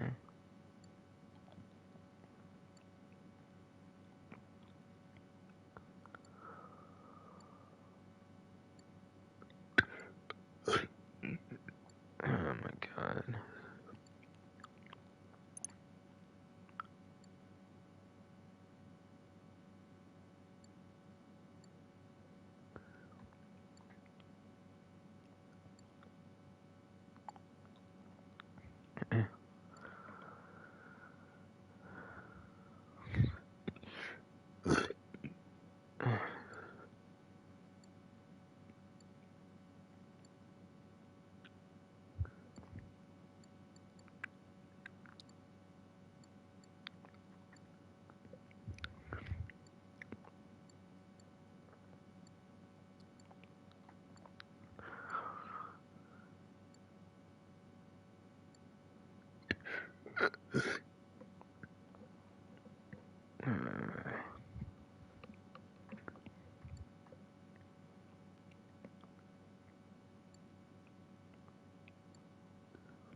Alright, yes. Contract was definitely after tuners, I could swear for sure, so none for 2-door it looks like here for Amani Tech. For Amani Tech, yes, she wrote. At least from the initial contract you'll see.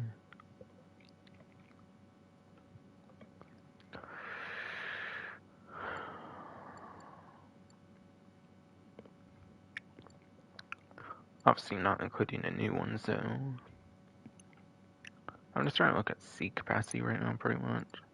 That's what I'm kind of doing right now for like the for Amani Tech ones, but I do think it's the most.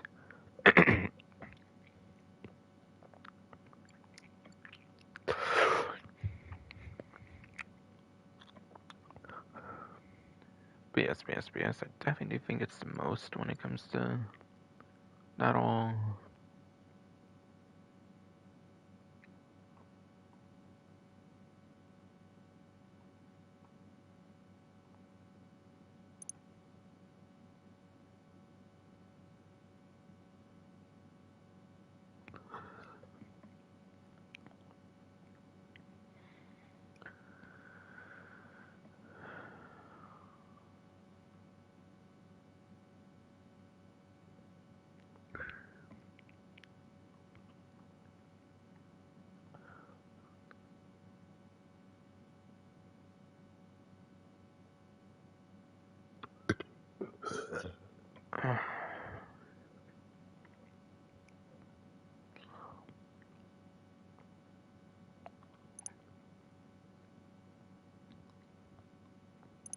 Wait, why am I even looking at like 2 and 4-door sections? What the fuck am I doing?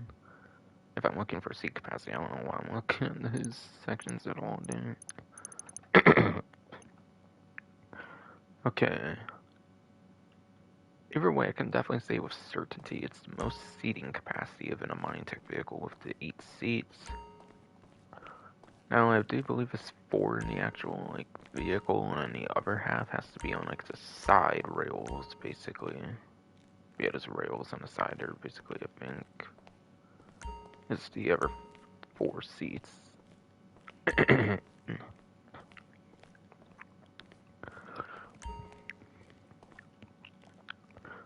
But yes, as per usual, you do get your armor plating. I would imagine it's definitely the same explosive resistance, obviously, as the deity, not being an electric money tech. So it's not going to have the greatest explosive resistance because it's not electric.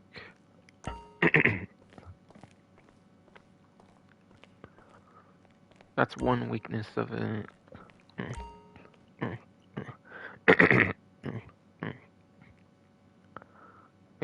Yes, that is one weakness of it. It's not going to have as great of explosive resistance and not being electric. Again, it is one of the older contract ones, so you do get the bullet resistant glass and the front mount machine guns. I pretty much did everything to know with those all. Now, I do believe the Gringer 3600 LX is a taller vehicle, so the machine gun placements are likely to be better, I feel, than it is on the deity for certain situations.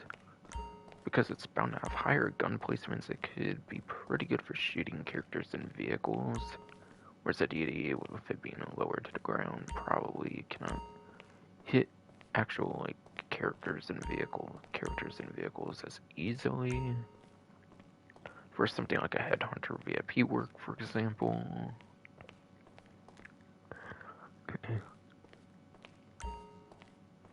Again, you do get your access to slick mines. And yes. Yes. And then you get missile lock-on jammer, the remote control unit, like per usual.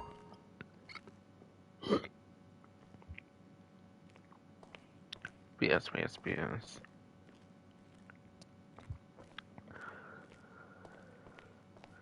You do get a missile lock-on jammer, remote control unit, as per usual, for sure.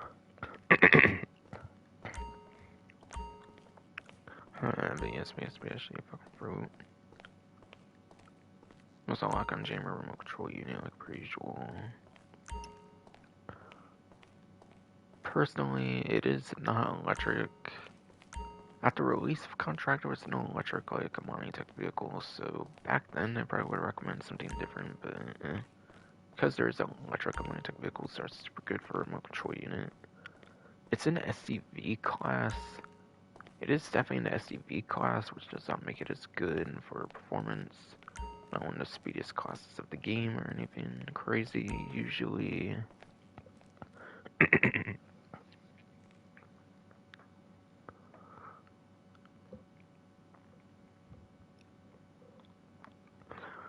Yes, definitely not one of the speediest classes of the game for... Definitely not one of the speediest classes of the game for SCV. Usually. Same with sedan. So yeah. Not the speediest, I would probably do the missile lock-on jammer. But missile lock-on jammer with 8 seat capacity is super impressive, so I would probably never consider doing a remote control unit on this one, honestly.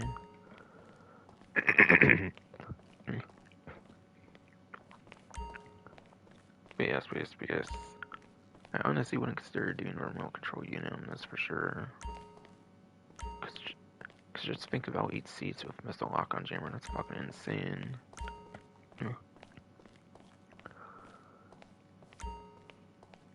And if I did mention about money, like, capabilities for, like, the money tech vehicles, the deity and the Gringer for 600 LX, they only really got machine guns to them pretty much for, like, mounted weaponry for these older ones. Just Headhunter VIP work pretty much. Or other simple stuff like that as well, possibly.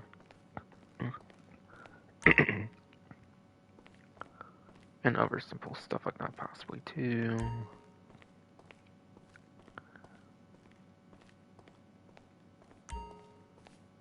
not gonna be super good for making money though. Deity and this won't be super good for making money since they don't have the greatest point to point B transporter and whatnot. But yes. On to the P-Fister Comet S2 Cabrio. This was the Cabrio version of the Comet S2 that they released back with the Los Santos Tuners update. The Cabrio came out one update later with the Contract DLC. And yes, this one actually has quite a performance improvement, I think, over the regular Comet S2 when it comes to the regular sport class. You may be wondering about the tuner subclass, but the thing is, this is actually not in the tuner subclass.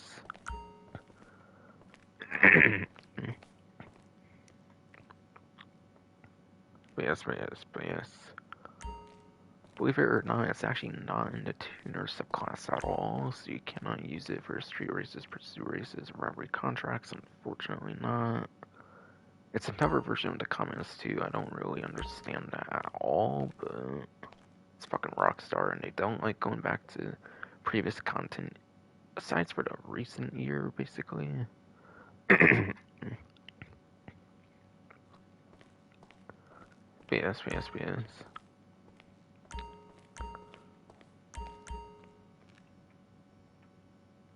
They don't always like to go back to previous content, so that's kind of why they didn't make it in a tuner subclass vehicle. Plus, I think it has much better performance than like your average tuner as well. So it is only limited to the basic sport class.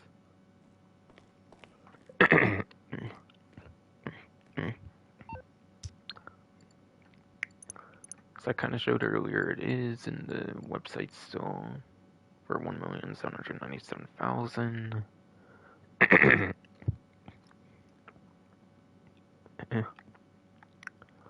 Or 1,797,000.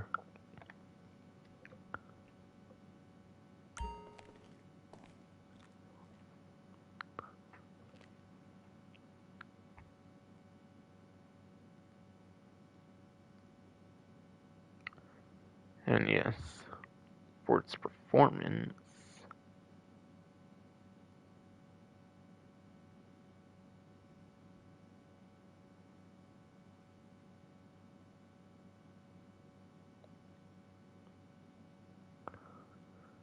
alright, a Comet S2 Cabrio.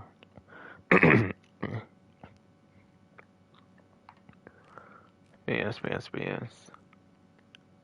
Comet S2 Cabrio, according to the spreadsheet, is in the bottom of like C tier at best, which apparently gives it 49th place when it comes to lap time. But it does get number 7 when it comes to top speed, at least as of Colonel Enterprises. Now, I do think it is kind of starting to decline for top speed as well with the release of Andreas Mercenaries sport cars, especially with the 2 HSW ones that are pretty crazy performance.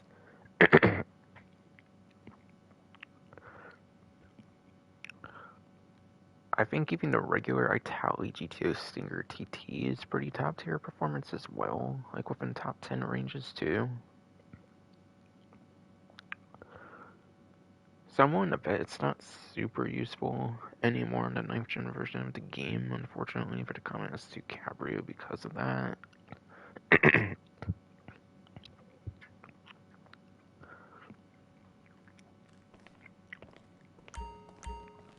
So, this one's kind of a pass to be honest, but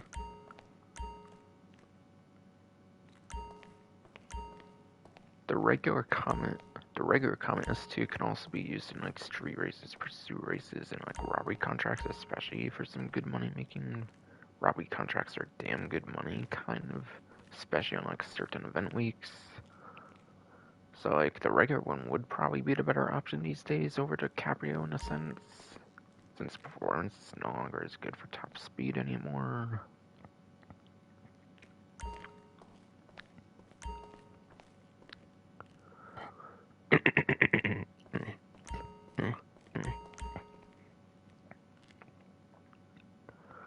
Yes, shitty fruit. Performance not as good anymore, so honestly the regular Commerce 2 is probably better just because you can use it into robbery contracts for money making purposes much. And then last but not least, you were fought in TMT.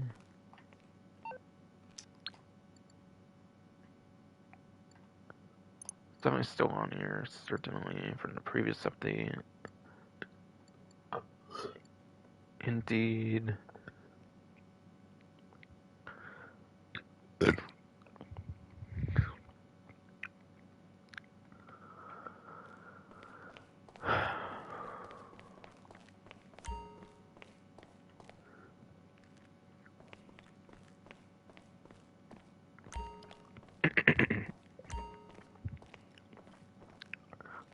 But yes.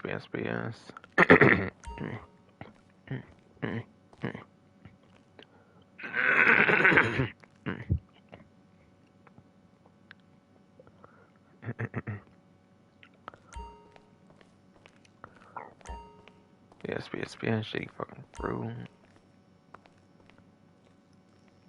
It is from the Drug War DLC, and I said the spreadsheet already was as a Colonel Enterprise, so I do not have exact performances to go over on this one because of that.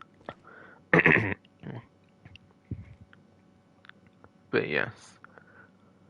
Unfortunately, regardless of the version you get for regular or HSW, it is pretty shit lap time.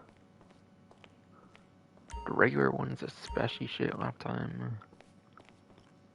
And then HSW, even though it's HSW, is only like a 20th place lap time apparently, which is pretty crazy. So it's actually one of the worst, if not like the worst HSW vehicle in the game, I feel, because of the 20th place lap time for sure.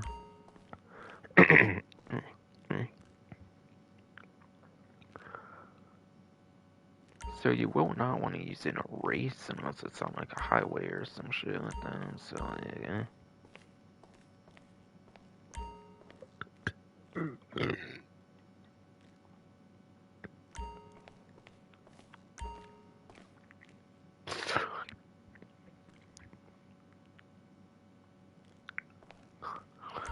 And then yeah, top speeds are actually pretty good for the regular and the HSW apparently from what I've heard.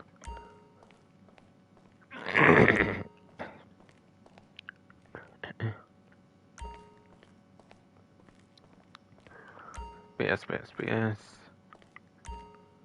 At least the HSW one has a pretty good top speed. I mean, this is on 9th gen, so you would even want the regular one for top speed anyways.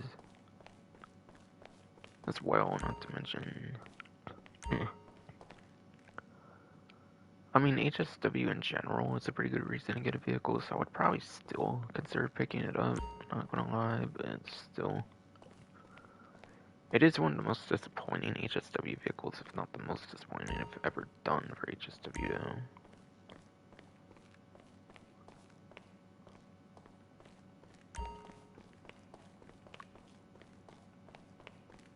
So, yes.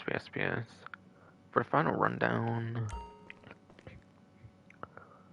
good to get if you're not a returning player from 8th gen to 9th gen, where you're getting one for free anyways, basically. So if you need it, then it's good. If you have it from return player content from 8th to 9th gen, then you do not really need it though. As far as I remember.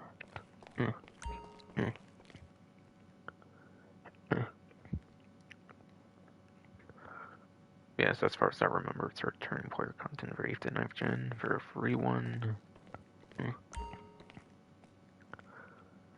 But if you're not a return player, very good.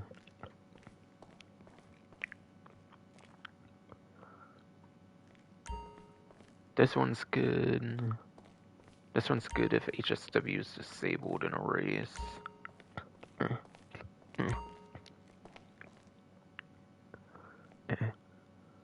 This one's good if HSW is disabled in a race, otherwise it can still be within top 10 for 9th gen. These are obviously good for these two. This one's the newest vehicle, so just because it's the hottest shit right now, it's kind of popular, so you might as well get it, and plus it's the free one, so...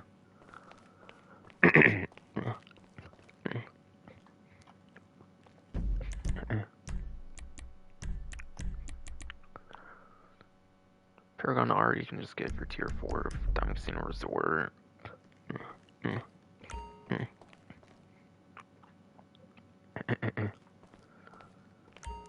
If you want it so bad, you can just get it from tier 4 of Diamond Casino Resort. It's not really worth purchasing it on 9th gen, really.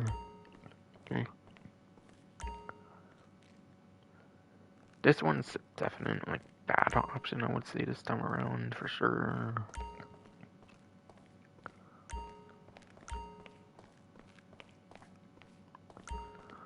This one's good.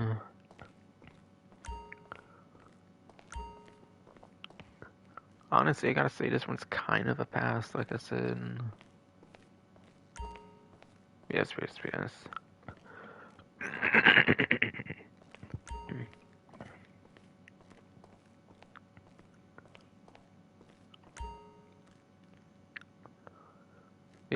Yes.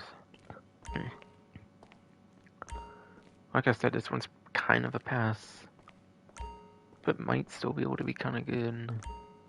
Again, but with Andreas Mercenaries power creep, I think it's not as good anymore.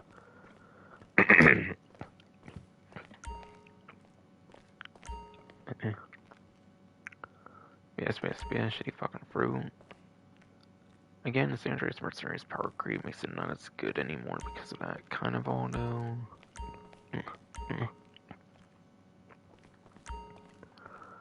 This could be a second one worth avoiding, like with the Raiden. Kind of Paragon R, but again, you can get it for tier 4 of Diamond Casino Resort for free anyways, permanently pretty much. And then this one's alright enough to consider getting just because of HSW.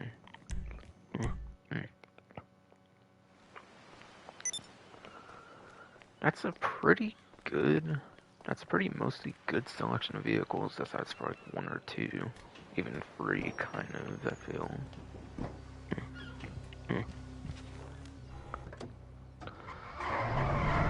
But yeah.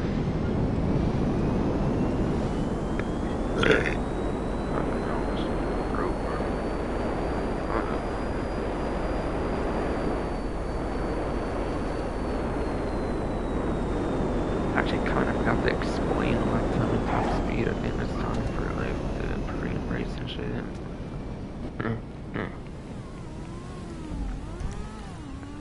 Now that I think about it. But yes. Lap time is like cornering.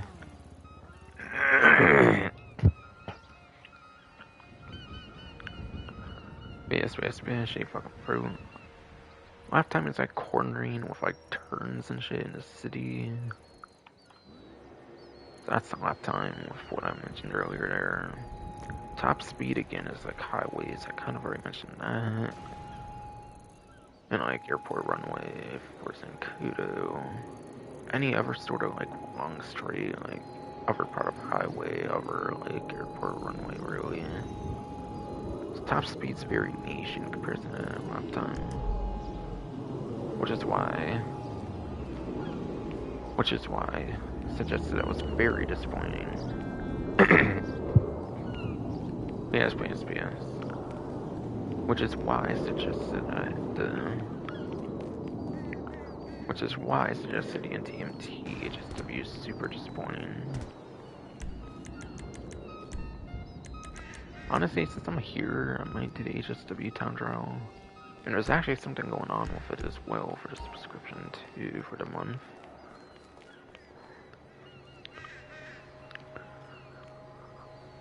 So they could have picked like no better time to have it in the dock area here.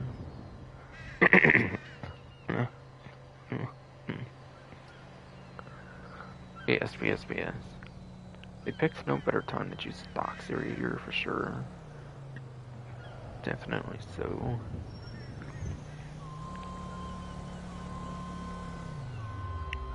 I think I want to mention all the rest of the subscription stuff, honestly, for the most part here. Unless I think it fits elsewhere. Yeah.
For a money opportunity when it comes to the minus subscription.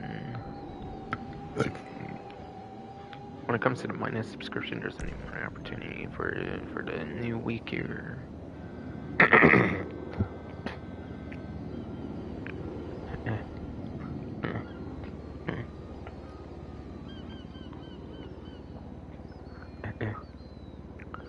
But yes, actually fucking through. Assault on Kyoperico when it comes to subscription people will be 2 times my NRP. I think the last time when they first introduced it, it was on a 2 times as well.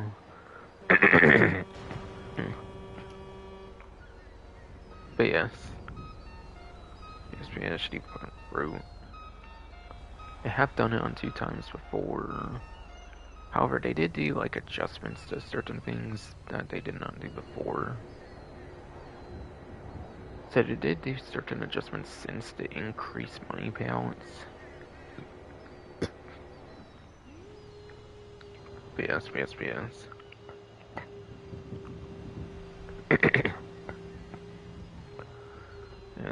Yes. They did adjust certain things when it comes to like money making, like permanently.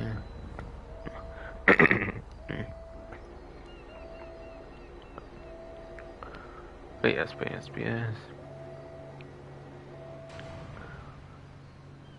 Like I think they did something with like Island Elite to get more money or something like that. I think they made the payouts more equal for both teams or something like that. So like even if you're on the losing team, you get better payouts kind of in a way. So they have done a few like payout adjustments and stuff pretty much. So trying it again on it 2 times during the subscription could be something pretty nice to have. To be able to do. To be able to see like what's changed with it perhaps with the payouts. It is an adversary mode, so you're probably only going to make a couple 100,000 for like an hour or something. I do think it's a pretty long adversary mode as well compared to most other adversary modes, too, in a sense that does kind of limit how much money you're going to make in an hour, kind of. At the same time, it does help with it in some ways, too. But yeah, I think it could be pretty alright, to be honest.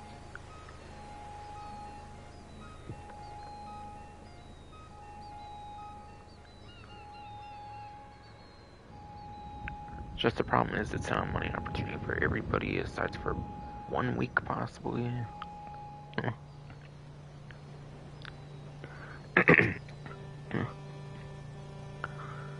I feel what they should have done like a song in Kyoperico for like a whole month long on 2 times, like they kind of did the arena stuff lately.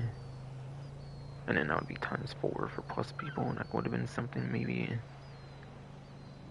Make it like the craziest adversary mode thing they've ever done. Make it like the craziest like adversary mode thing they've ever done for money making.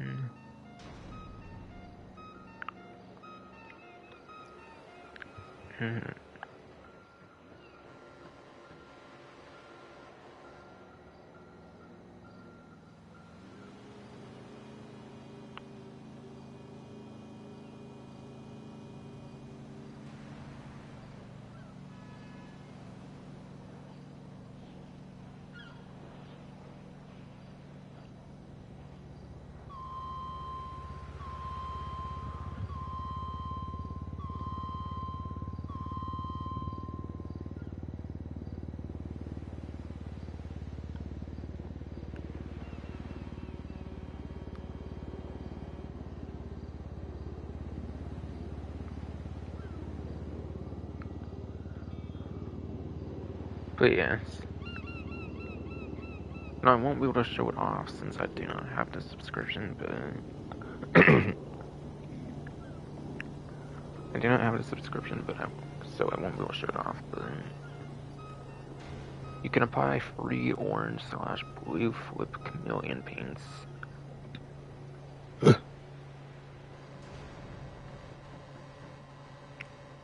And run. BS. There is a new orange-blue flip chameleon paint. There's brand new orange-blue flip chameleon paint, yes, shit bro.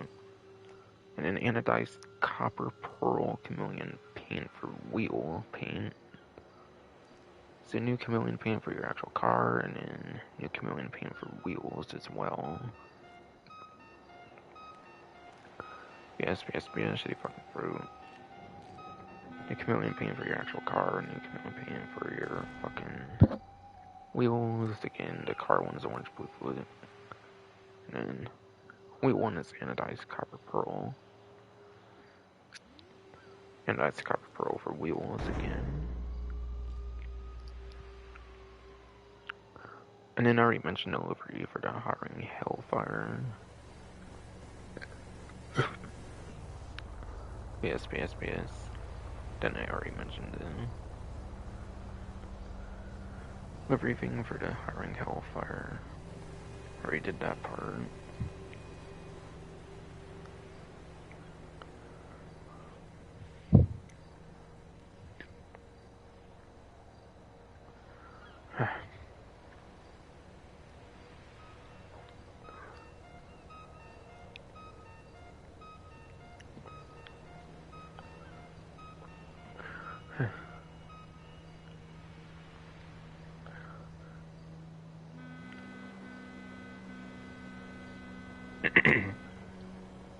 By the way,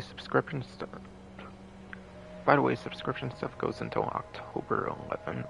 So you actually get less than a month this time around, but it's still. So you actually get less than a month this time around, but still. Still, shitty fucking throw, it is what it is. Our subscription ends on October 11th for the month.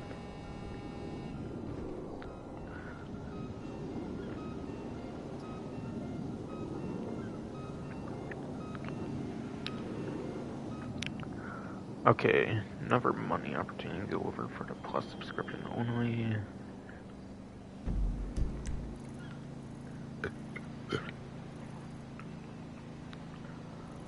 BS. Another money opportunity to go over when it comes to the Plus subscription.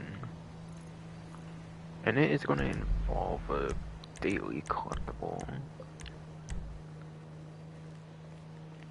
Do you not see it in this menu? Okay.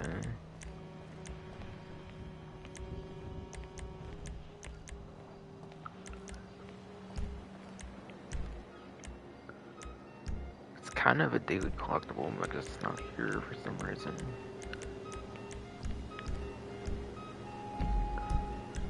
But yeah, it's another Kosaka thing, like the guided missiles, but it's actually tied to the sonar station upgrade. But yes. Hidden catches, whatever the hell, like the water collectible things with the sonar that you can get on the Kosaka. Like the Kraken Visa, like submarine, I think as well for the blue submarine you can get tied to your fucking inside of your Kosaka. And then the Torador as well, I believe that's the sonar capabilities.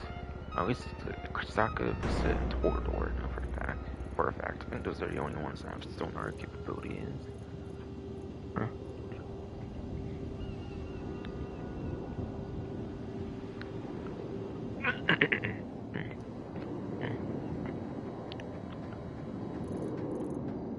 Yes, those are the only things with sonar capabilities. Those things would be 2 times.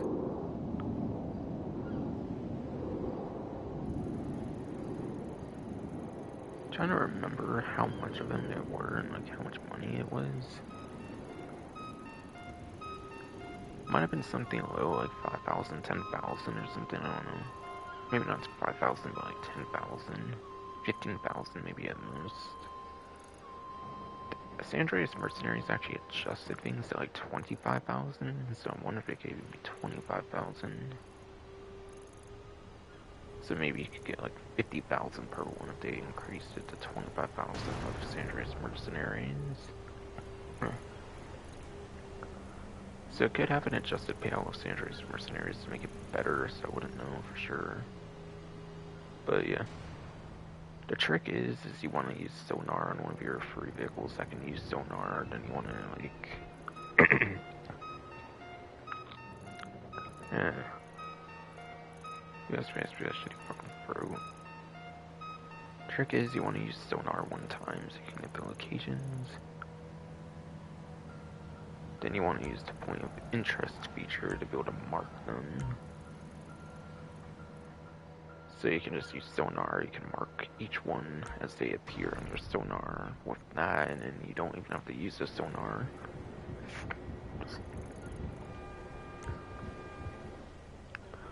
So marking each one when it temporarily appears with this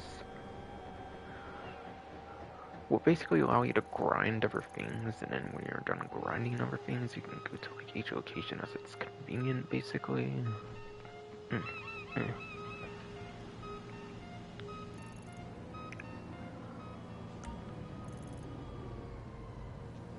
So yeah, taking advantage of point of interest feature with the sonar things, since they only temporarily appear with the sonar anyways, is definitely the way to go.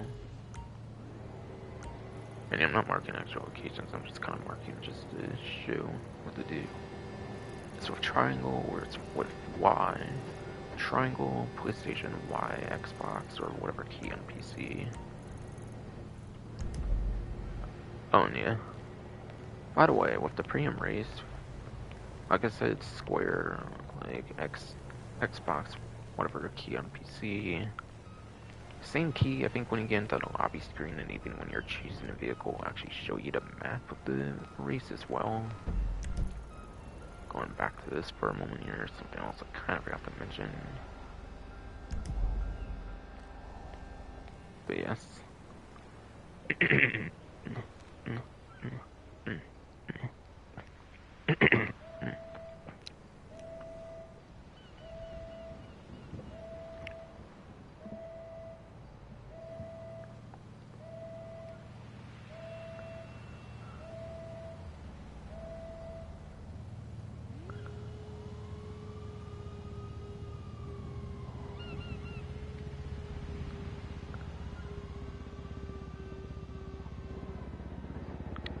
And then there's another money opportunity.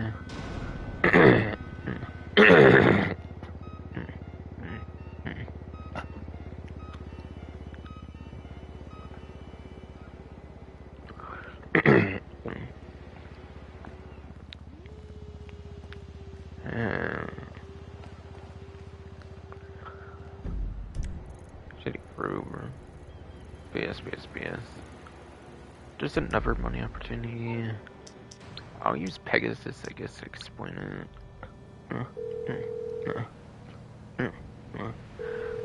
Pegasus Lifestyle Management, how can I help you?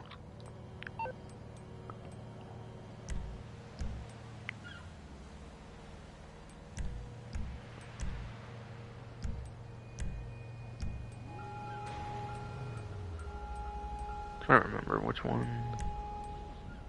Okay, it's in special, okay. But yeah, Stockade. Stockade is the money truck. Security boxes, like the armored truck free mode event they had with Andreas Mercenaries is on 2 times with the subscription. It was the same thing that was on a regular 2 times, like money RP for like everybody last event.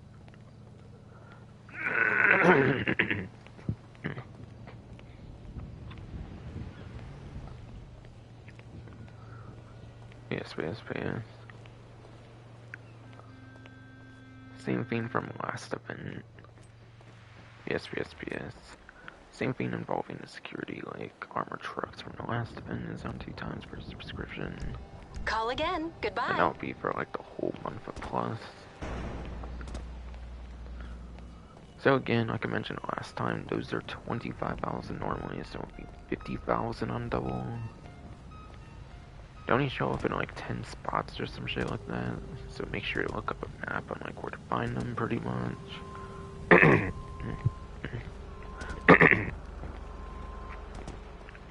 Yes.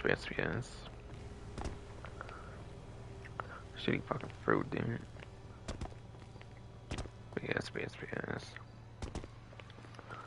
Make sure to look up a map on where to find them, since there are only like 10 possible locations.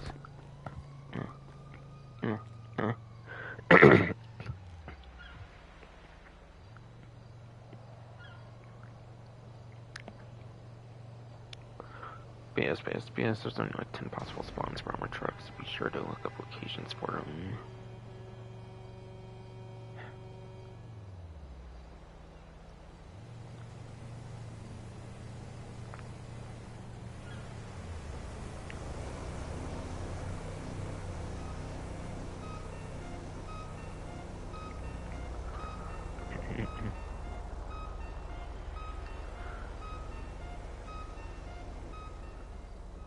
And then yes. A couple more things to go over.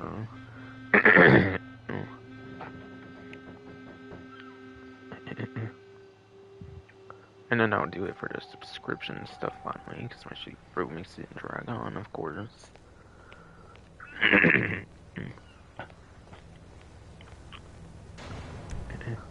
Yes. My shitty fruit makes all the Plus subscription stuff drag on, of course.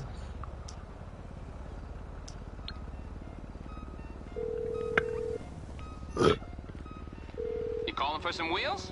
I'm Johnny on the spot. I'll hook you up. It's on the way.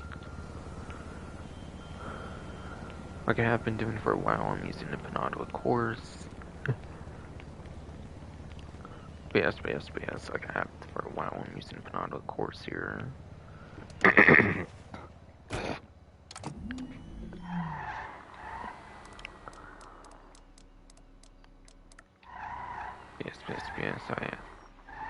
BS. This I've done for a while, I'm using Penodla course for this one for me. But yes. HSW time trials are actually going to be 1.5 times. BS. HSW time trials are going to be 1.5 times money in RP for the subscription right now until October 11th.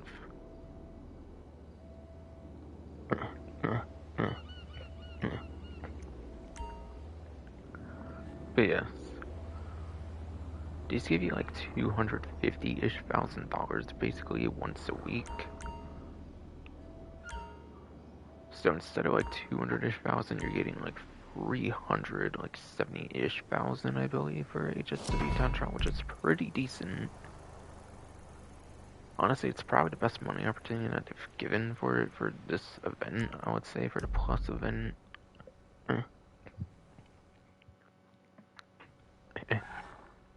But yeah, you might be able to make over $1 million for sure with these, for the Plus event for sure.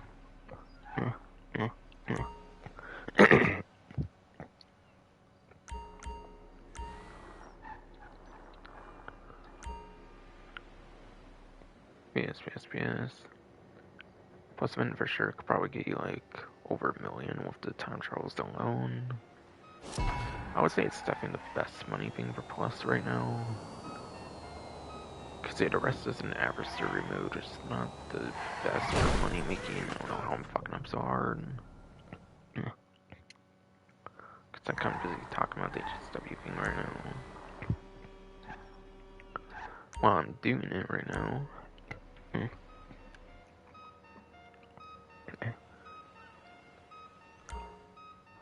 Yes. Well, I'm doing it right now. You should be fucking bro.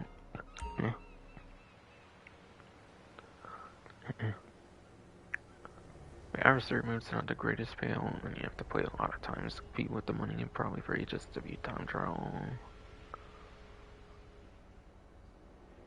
fucking hidden catches at least. I would say hidden catches might be like the second best one, honestly. But you do have to go underwater for them, which could be tedious.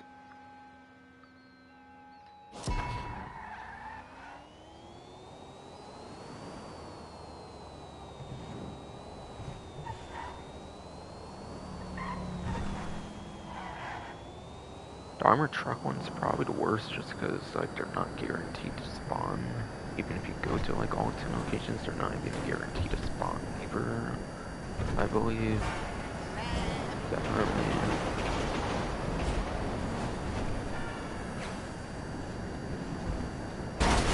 Oh my god, I wasn't doing that. Hell. Usually do not do that, man. I don't know, for one, my road's being like the biggest bitch in a bit here. I mean, it has been a bitch for a while, kind of, still. And yeah, I don't know. Too invested time off the club subscription, like many opportunities right now, so I guess that's kind of why I'm being all distracted as hell. Oh, I marked the GPS, didn't I? Whoops. Let me change that. That might have also been tricking me, because maybe it's different. I don't know, maybe it goes, like, over here instead of, like, up there and stuff.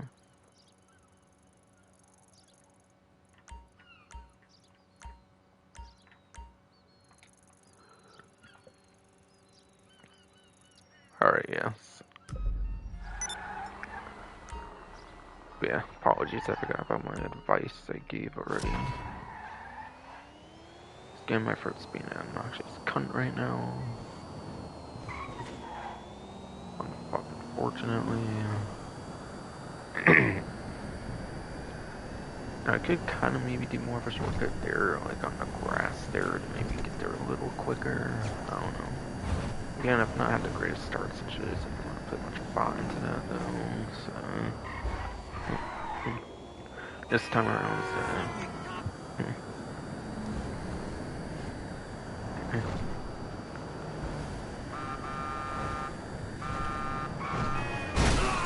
come on, what the fuck? Why am I having such bad luck with this? Man.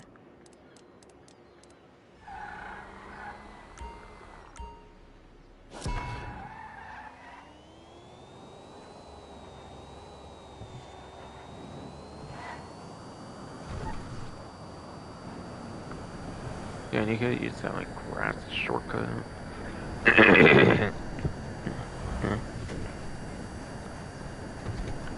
Yes, again, you could probably use that grass shortcut. Holy shit, bro, I need you right now.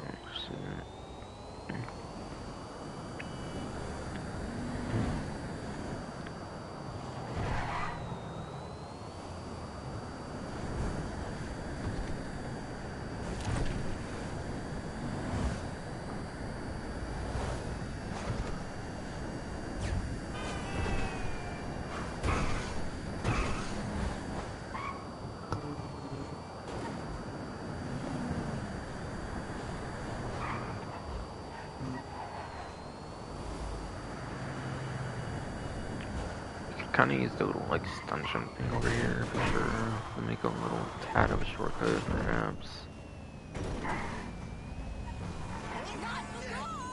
Might even be like a grass shortcut, a little like past that as well. Or like if you don't do the jump, maybe it's like a grass shortcut that you do instead or some shit. This might not be a bunch of shortcuts, but still. Just trying to help in as many ways as possible here. Despite my fruit being a bitch and everything. Move.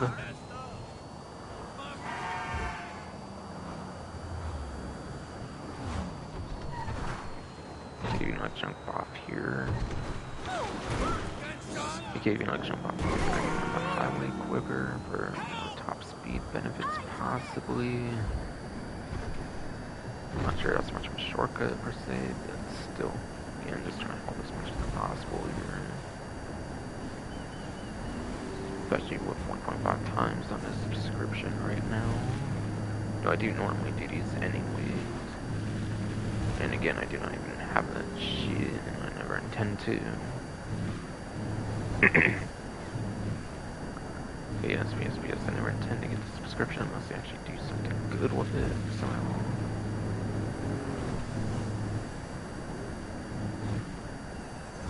Oh, fuck. Oh, I'm actually a little surprised I made it there. Found the vehicle getting in my way.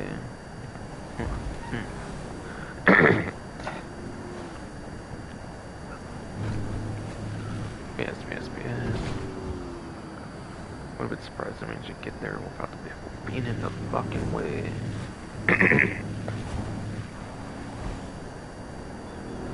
Yes. Surprised I got there without the vehicle being in the way. Shitty fucking road. The vehicle, shitty fucking road.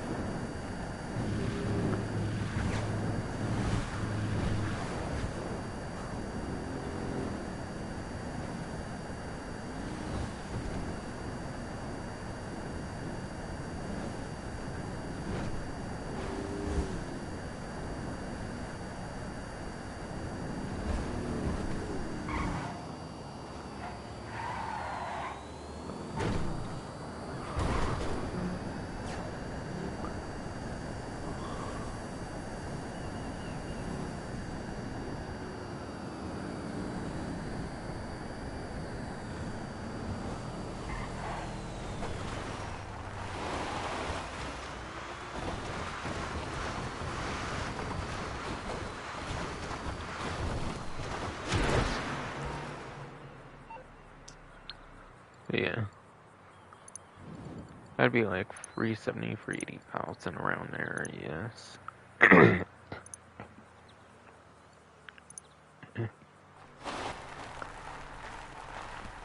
Or yeah, I think that would be 381,000.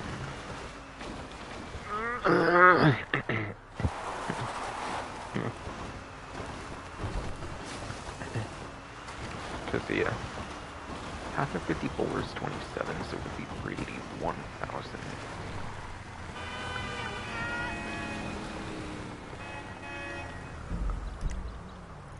So you could probably make a good little over $1 million with that, which is pretty decent.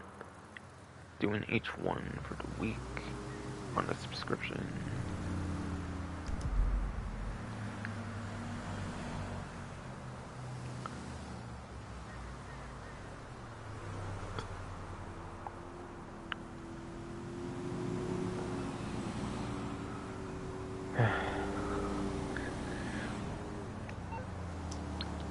And then, yes.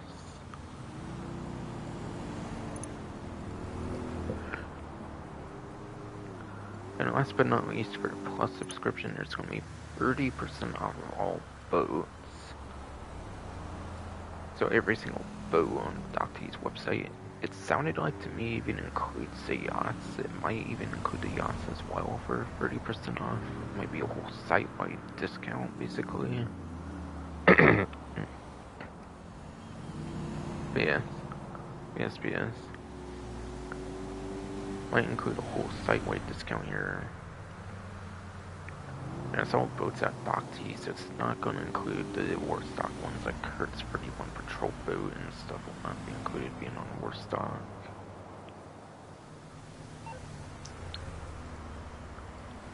So I guess I might get some advices here, I guess.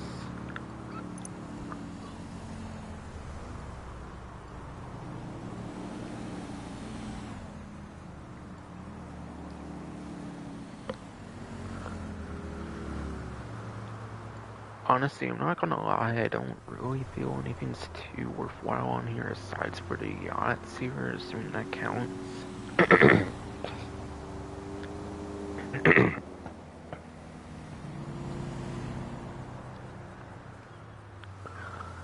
BS. Not gonna lie, assuming it counts, then I would only recommend the yachts for the most part. You can own unlimited Pegasus vehicles, so you can buy all of them if you want. There's no like boat storage that are all for Pegasus. They can technically get all of them if you have the money for all of them. So no reason not to get any, but hard to recommend really getting much of them aside for the yacht really. The yacht's easily the most useful boat of the game. And that assumes it counts towards that.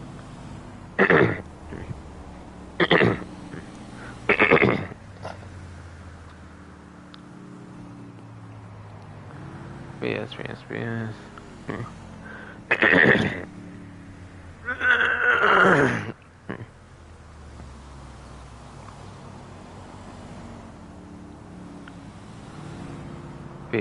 BS. That seems the yachts count for the site-wide discount pretty much.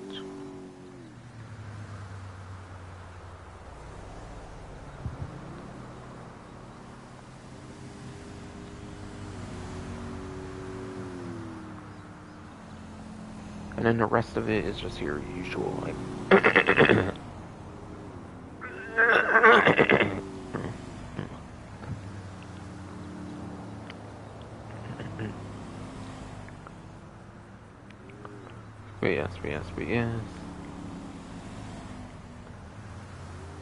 Yes, shitty fucking fruit.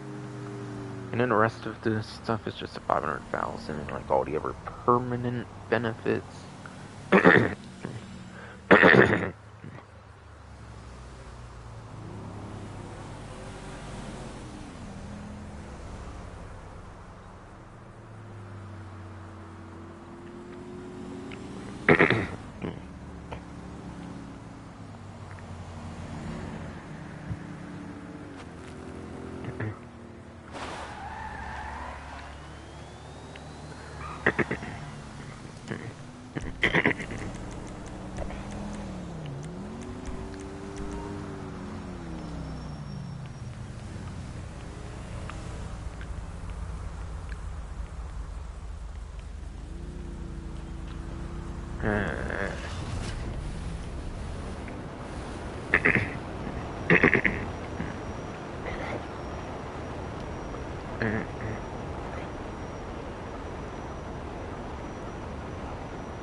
Fucking God, bro.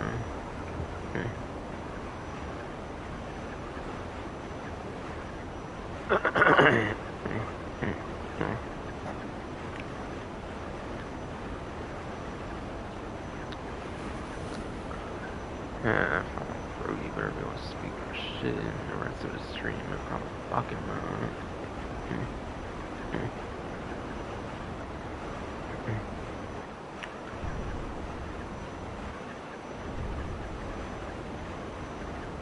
All because my fucking throat smell fucking threw up while I was brushing my teeth when I, like, rubbed the toothbrush against my throat a certain fucking way. Just being a piece of shit lately.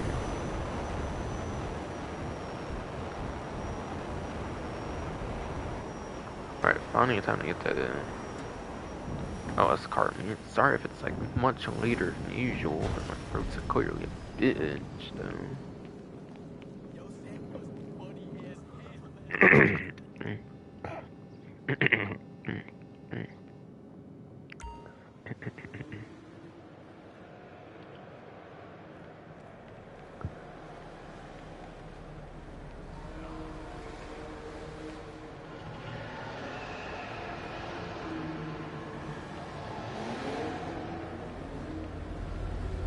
But yeah.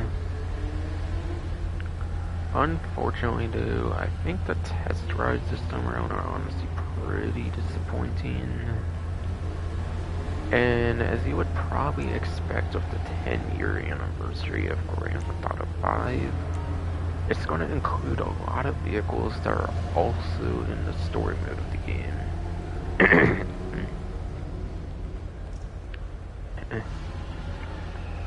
But yes. A lot of vehicles are also featured in the story mode, or the ones that will be featuring this event for the 10-year anniversary, as you would probably expect. So, for that reason, it's hard to really recommend buying any of them, even if they're on discount, because you can just obtain them in story mode to customize them there and stuff anyways.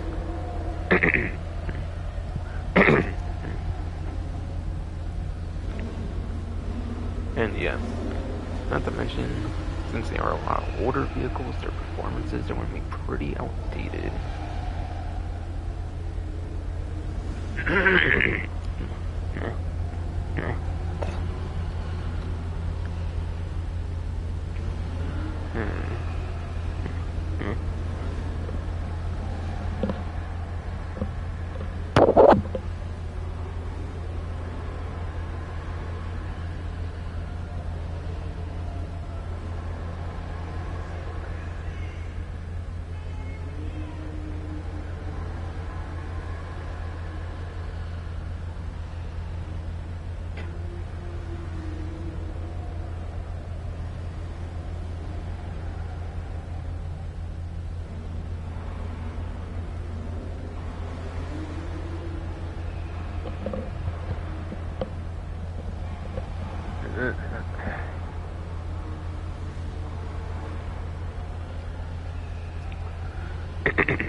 BS.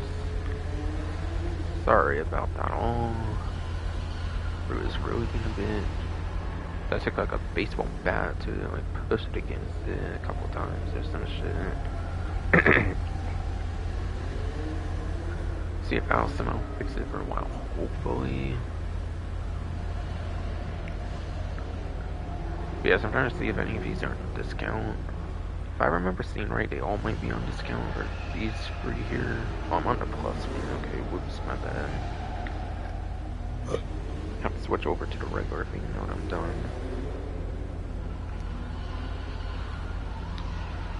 BS. Now that I'm done with plus stuff, I can just stay on the main newswire now, which is nice. Sure. It's nice for sure, yeah, shitty through.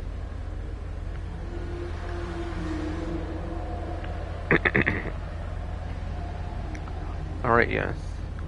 Zentorno T20 and the Osiris are indeed 40% off.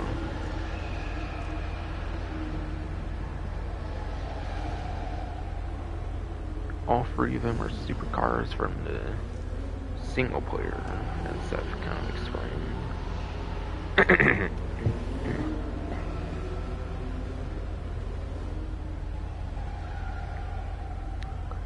Okay, so starting off with the Osiris here is on the left, okay.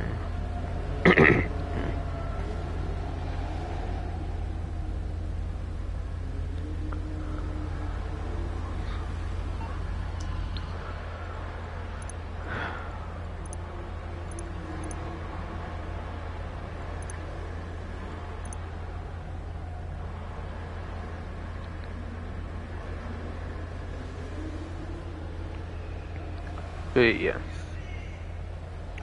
The Osiris, according to the spreadsheet. BS. The Osiris, according to the spreadsheet, is going to be 30th place for lap time and 41st place for top speed. Yes, as expected, you're not getting within top 10 for performance at all for that one. Again, it's a fucking very dated vehicle. It's from early to mid, like 2015, so it's like an 8-year-old vehicle at this point. Just get it in the story mode with that kind of shit performance, I would say. It does have like going doors or something like that, so the doors are pretty interesting on it. Besides for that, nothing really, I feel.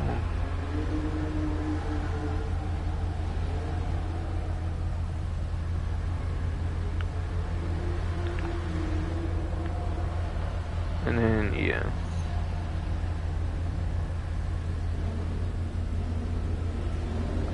The T20.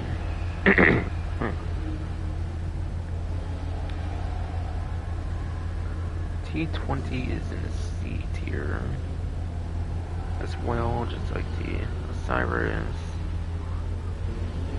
And that gives it 27th place for lap time at best. 27th place on lap time at best, 38th place at best top speed.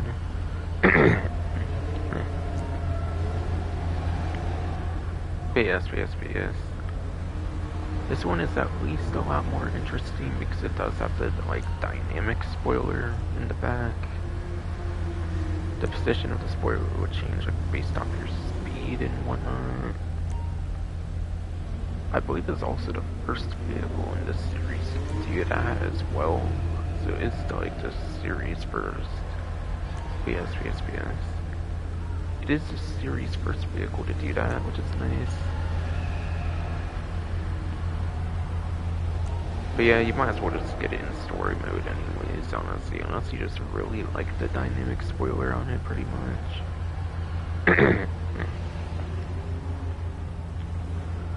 And then the Zentorno.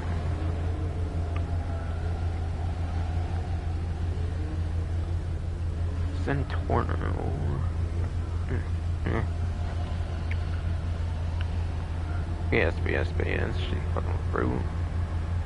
Zentorno is also going to be a C tier in the supercar class, according to the spreadsheet.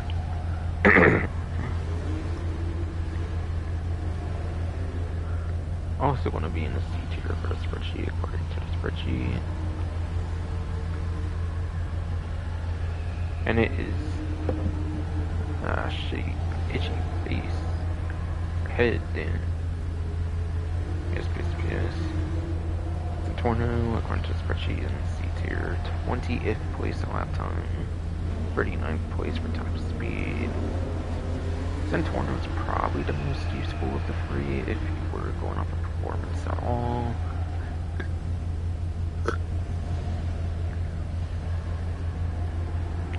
Yes.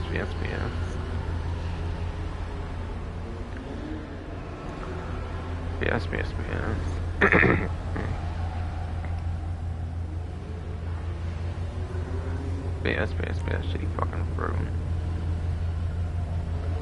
Probably the most useful of three in terms of performance wise.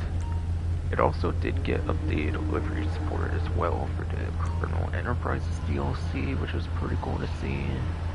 But yeah. The thing is that you can also get the liveries in story mode too, which is nice. It's nice they didn't like restrict deliveries in story mode like they did for after hour DLC vehicles, for like day one vehicles that got the livery support for like after hours, like the Futo and like Ruiner and shit, and the liveries but only in GTA Online. Nice thing is with the new liveries, they are in story mode for the Colonel Enterprise ones. For those older vehicles that got the new livery support.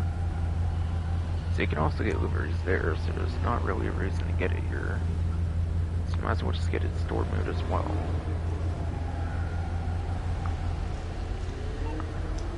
Now, are they on the websites permanently? That was the question if you wanted them.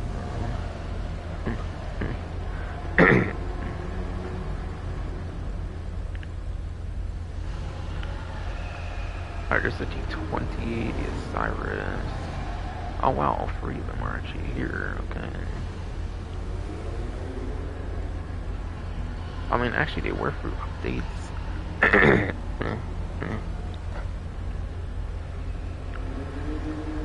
But yes. That's right, they were through updates actually. Acting like they're like day one vehicles suddenly. I mean, I did say they were kind of through updates I think earlier too, but still. You can buy them permanently, yeah. Even with Andreas Mercenaries, like vehicle removals. So no FOMO on any of them, you can get them whenever you want.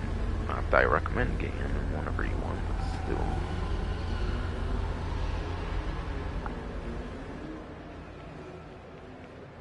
And yes, when I was going over off-road stuff earlier for Premium Race, I was like, I swear I remember hearing the background is actually a prize ride right now. Turns out it is indeed.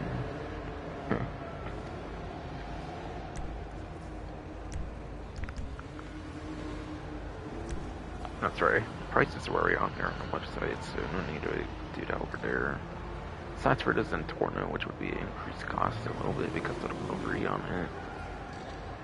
Zentorno would be a different price because of delivery for sure. But not by much. Yes. But not by much though, for sure.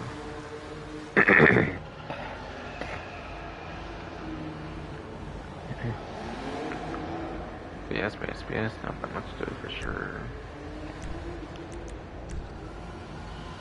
But anyways, the prize ride challenge when it comes to the Maxwell background is the LS Car Meet series, and you gotta place top 2 for 2 days in a row.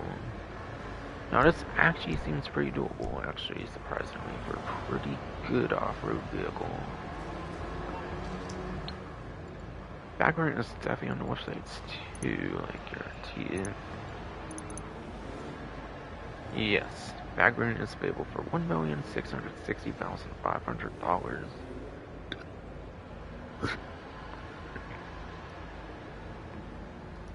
Yes.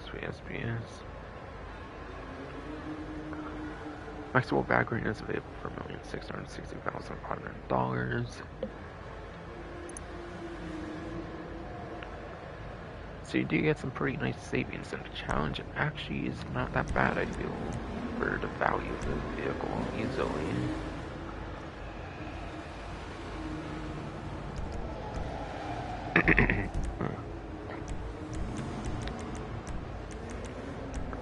But yeah. Starting off with pursuit races for the tuner races in the pause menu, at least.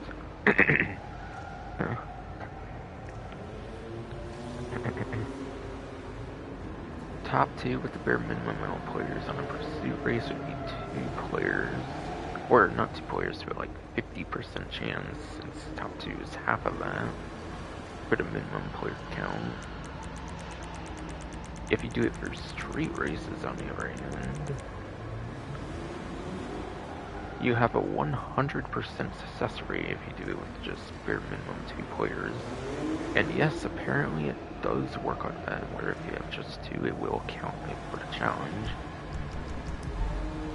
So therefore, it is super easy to do the challenge.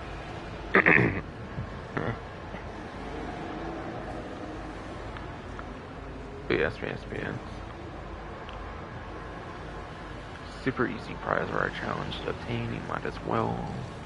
I already even kind of went over the performance earlier, but the rehash.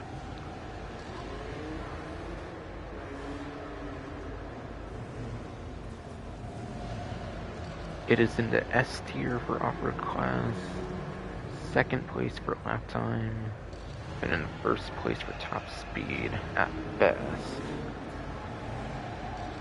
That does not account for the monstrosity though, but it's still super good performance. Super good performance for the easy challenge.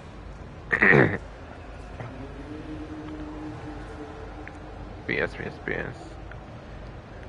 Super good performance for a super easy challenge. I don't know if they've ever done that before, honestly. Pretty good. Pretty good one to obtain for sure.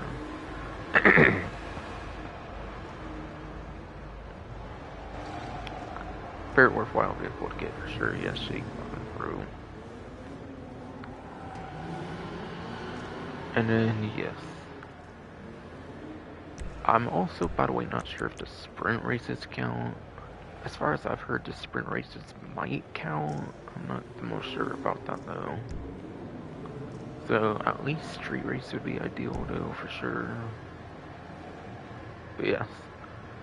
HSW test ride this time around is the Coil Cyclone 2.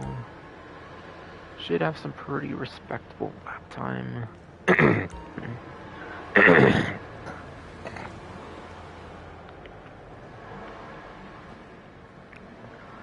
BS. Coil Cyclone 2, HSW should have some super respectable lap time. If anything's a weakness on it, it's definitely the top speed. It is an electric car, so the top speed is not going to be super good since it is electric compared to other HSW options. And then it is electric, so it has acceleration to get the top speed super quick, but again, the top speed will not be super crazy. But still, it could be kind of crazy top speed just because it's HSW regardless, so, which could be nice.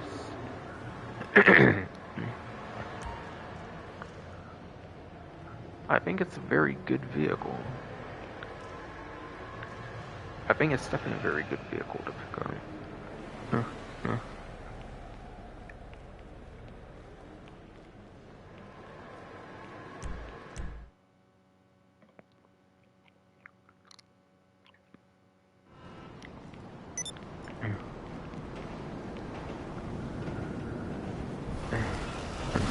Oh shit, no, don't run into shit. This thing's frail as a motherfucker, so it smells like pretty much gonna be destroyed. If I was gonna get off the ground quicker or some shit, damn it. BS. Definitely if I was gonna get off the ground quicker, for sure, damn it.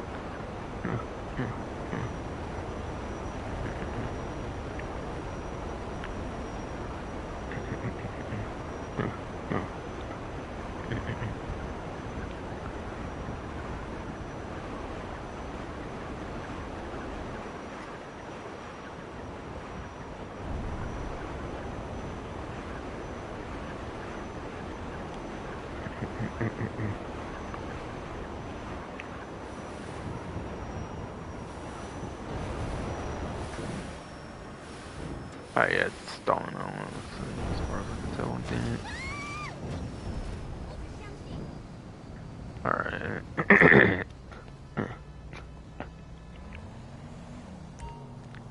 Yeah, actually, fucking through.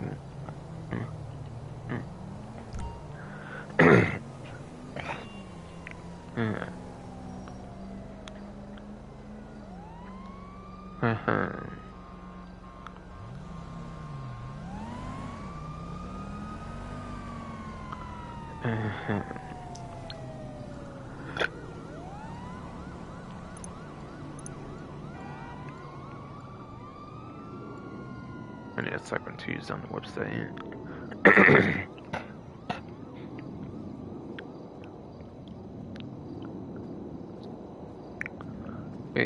BS.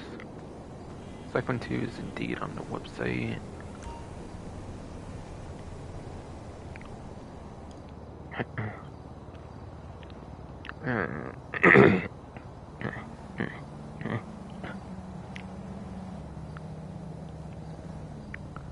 Fucking hell, shitty road now.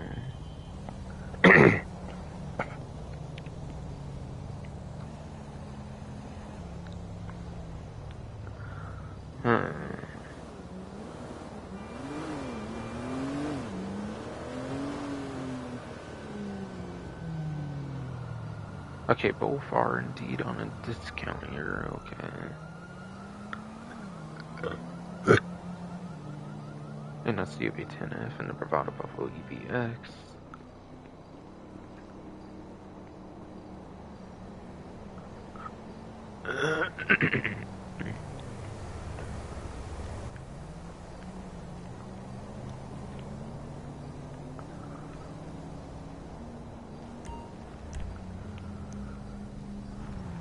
Or at least over here it's 1,000,000.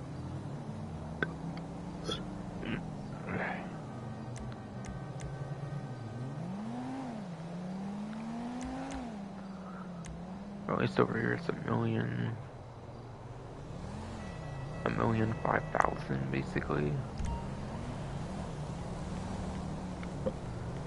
Or some shit.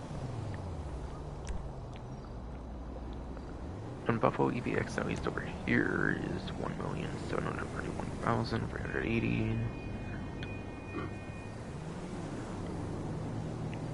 Yes. This one definitely has a livery on it, though, so they're paying a little more for delivery here, at least for the EVX, so.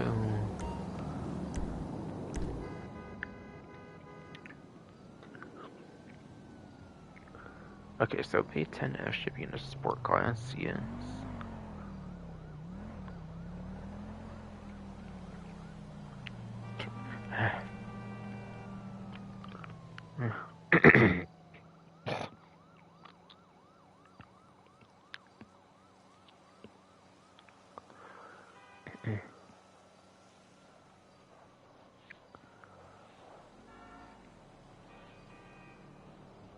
Yes.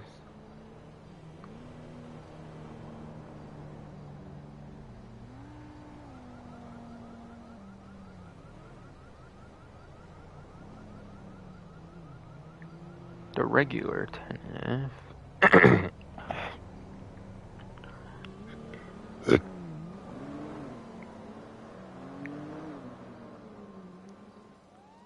PS. The regular 10F, according to the spreadsheet, looks to be at the top B tier at best, and then it gives it 16th place for lap time for the sport class, and then 13th place for top speed for the sport class.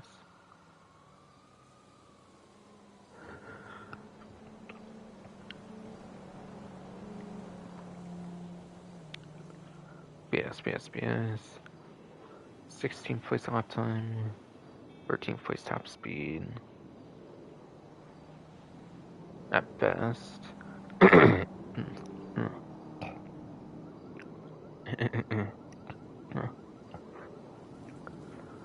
And then, yes. There is a Benny's version of it as well, actually. But yeah.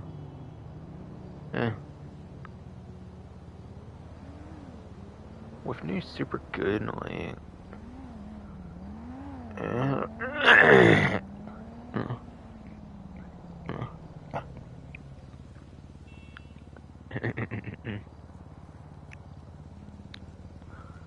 Yeah. 10F wide body would be within top 10 for 8th gen, it seems, but not 9th gen for the Benny's like wide body version, by the way, for those wondering, but I'm not going to say exact performances on that, because it's not the Benny's one for wide body over here. It is not.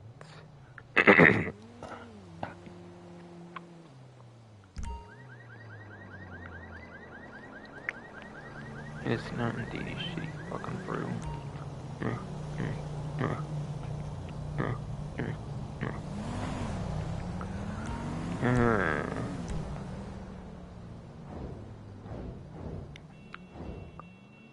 And then Bravado Buffalo EVX.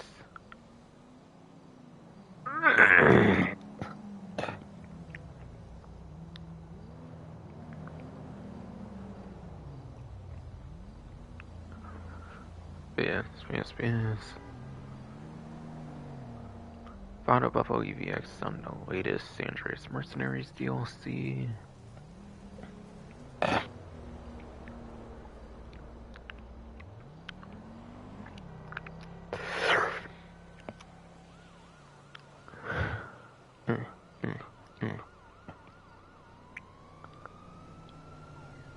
Yes. Nevada Buffalo EVX from the latest Andreas Mercenaries DLC. And therefore, I believe it's only 20% off, so you're not getting that much of a discount. If you want more of a discount than 20%, I would probably still wait then. But still, it's a very damn good vehicle, so I think it's worth picking up as soon as you can.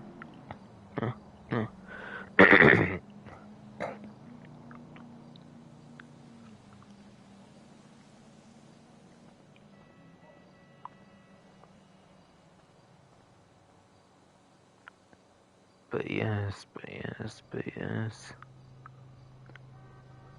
It has armor plating since it's a Monitech. It is also electric, so it's the best explosive resistance pretty much. Armor plating is electric, so it has some of the best explosive resistance of Monitech vehicles. It's a newer Monitech vehicle though, so no bullet resistant glass, no front mounted machine guns, unfortunately.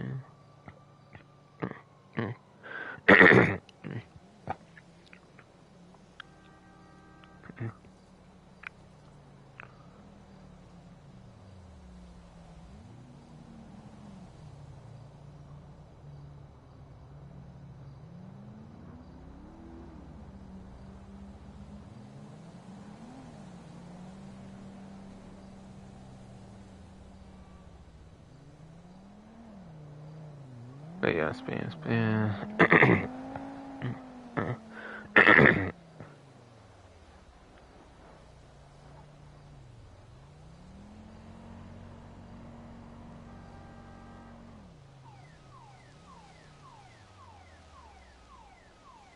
God damn, I think something's wrong with my Apple, my Adam's Apple or some shit. Fucking hell, bro. It was just in like weird positions because of shit I've done with it, trying to fix it and shit, dude.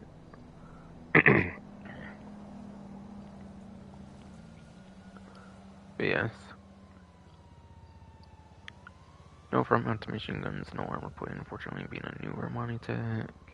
Some of the best armor of the game for sure. Some of the best Monitech armor in the game for sure.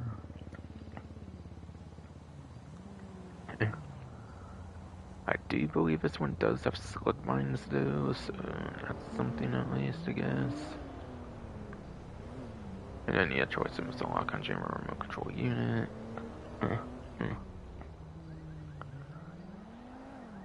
If you are on 9th gen, this does get HSW upgrade, so you wouldn't have to worry about speed for shit for 9th gen.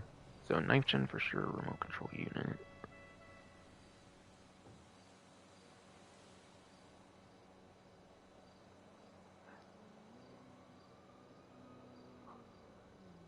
So 9th gen for sure, remote control unit.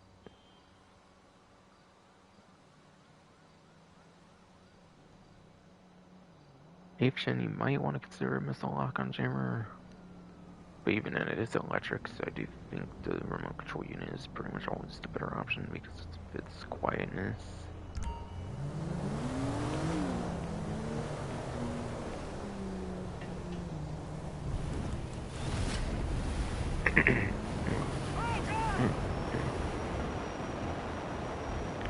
But yeah.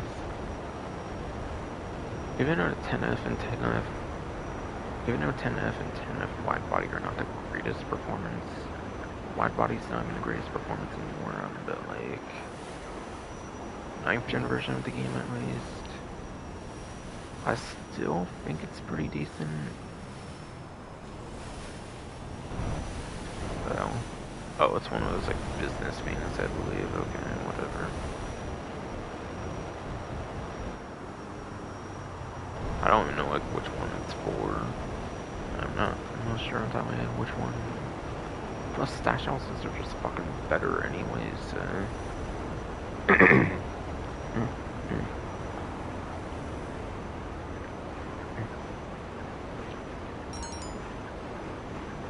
Sure, well, might as well make it time for a stash house now then.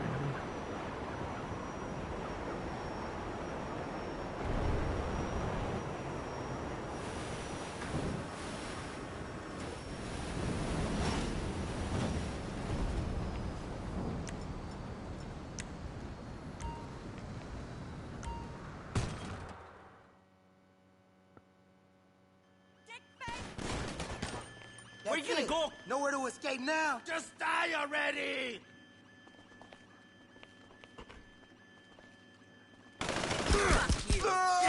Man down. Perez, just A lo bravo! Fucking idiota! Asshole! Ayuda! Got a man down! Oh!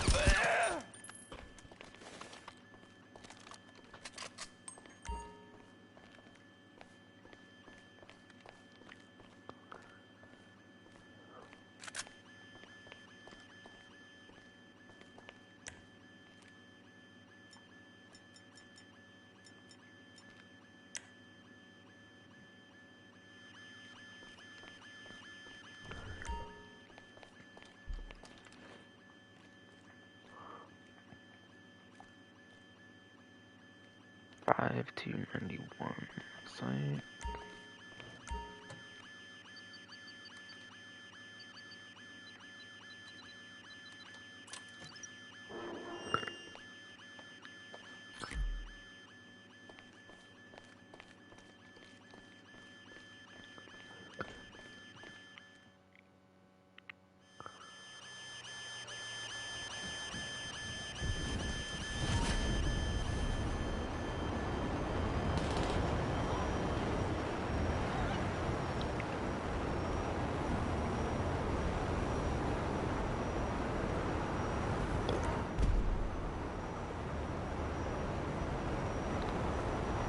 Cocaine Rockaway, let's fucking go.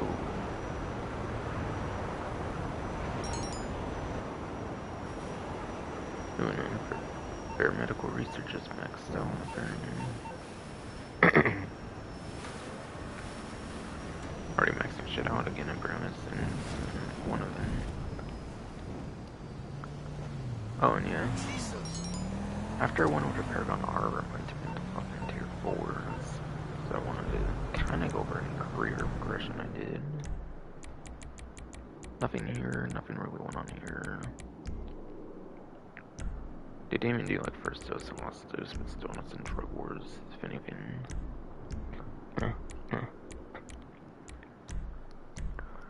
Speaking of drug wars, I believe the first two were pretty much already there. The first two were pretty much automatic.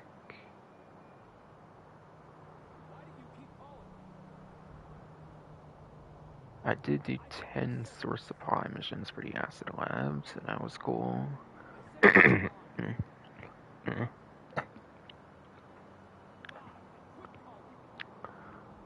BS. I did 10 source supply missions for the acid lab.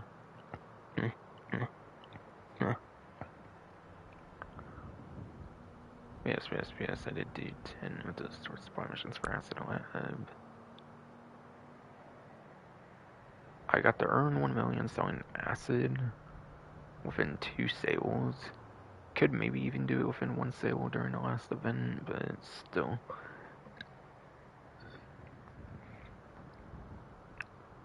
Might have been the first time they did 2 times of like the sale bonus of like 5% with like the acid name.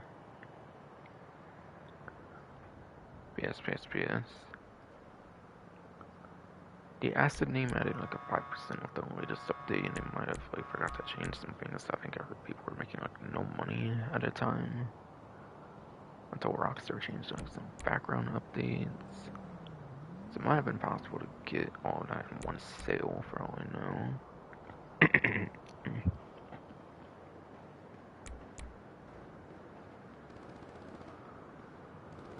Nothing really went on for the Fulgen jobs. Top part was pretty much automatic. I may have made a little bit of progress for the acid lab names. For the acid names, not the lab, but the actual acid. And yeah, the other 2, nothing really went on for those. I do not believe I got any platinum awards. I could be wrong. I only did the 10 because I did not have too much time. Yes, yes, yes. I did not get too much time to do shit, unfortunately, for it.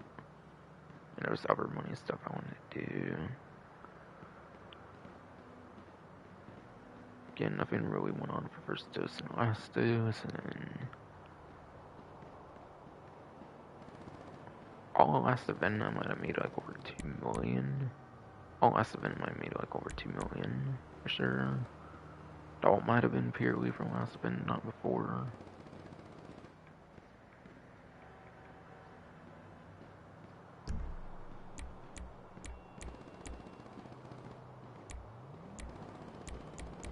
Don't really think anything else should happen for businesses.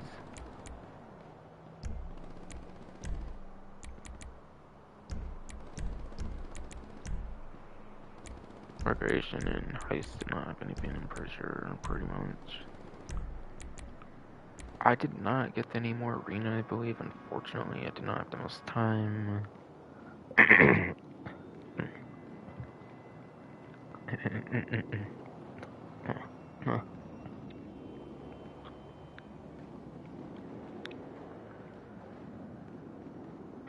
Yes.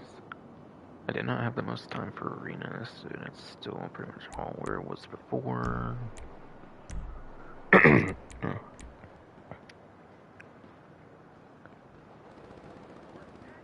All I think I did here was like a Motor Wars pretty much, and that's it. And that was the only thing on a money event.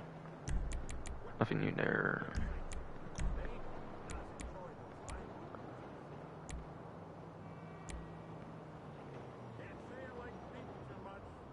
But yes. For the last week, while there was like all like 7 races for like the community series, for the first time ever, everything in community series that was 2 times was like races. So for the last week of the like previous community series stuff, I decided I would go for some of that. So I'm like at 7, so like 1. I'm not sure if I got more of a fastest lap. I might have got more towards that. Just might have got more towards that for sure.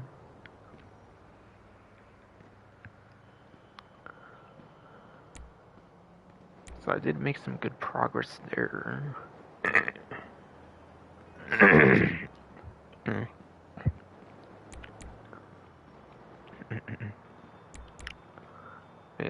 Yes, I did make some good progress there for sure. Not as much as I wanted to, unfortunately, but still. Nothing really happened here. Definitely not.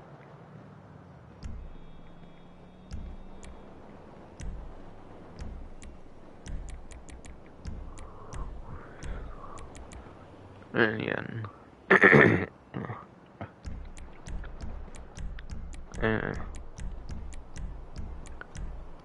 But yes, nothing really happened here, shitty fucking fruit.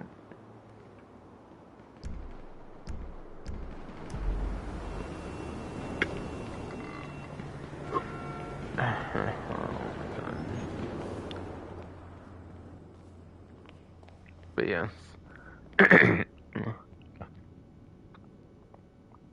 But yes. I think it's the only newer vehicle here. The rest are all from like story mode, from like 2013 even.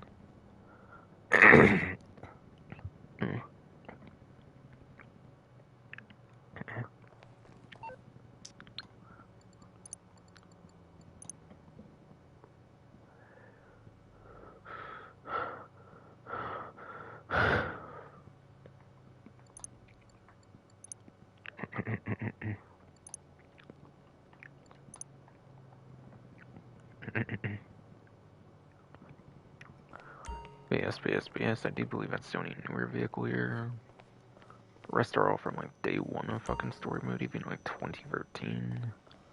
At least the test ride ones were DLC ones, but no. 2013 fucking day 1 vehicles here.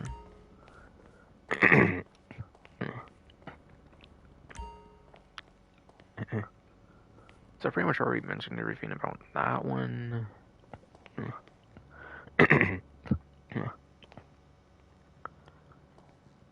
BS. Pretty much already mentioned everything about this one.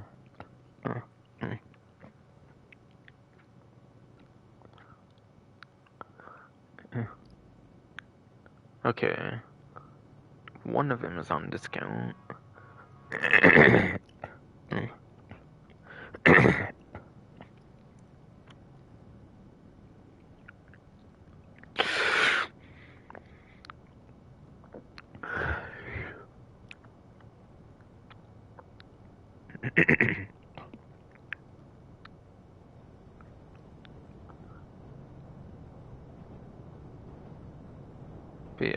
BS.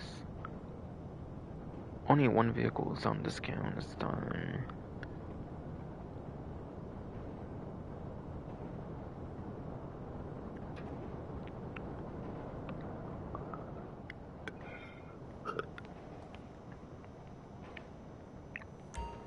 And it looks like it's 50% off of the Obey 9F.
But yes. Definitely not on the website.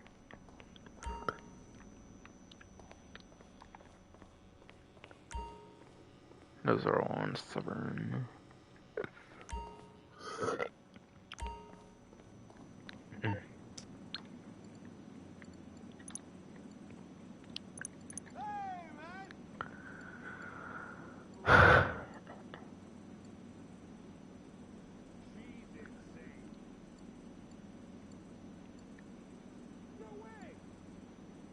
Nope. See you soon. Nope for Michael and Franklin's vehicles. And the Bodie's not on there either.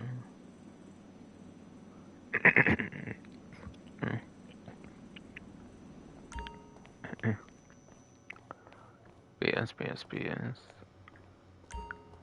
Any of the 2013 cars you will have to get here if you want them. They are all vaulted from the vehicle websites being from 2013 after all, just on a bigger canices for removal.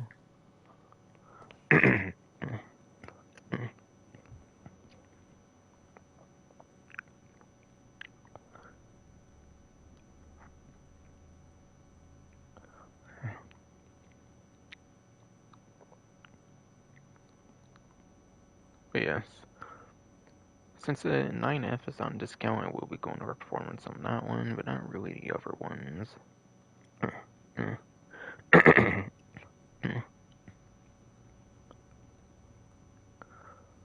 Yes, the 9F is at like, the 9F is in the C tier, according to the spreadsheet, giving it like 32nd place for lap time at best, and then 37th place for top speed at best.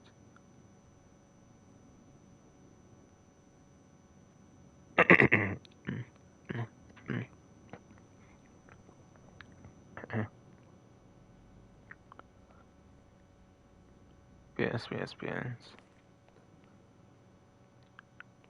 Sure, it is above average. sure it is above average for the entire sport class of like 100 free vehicles, but way off top 10, and it is a 2014 vehicle, so you can literally just get it in story mode and you can be fine.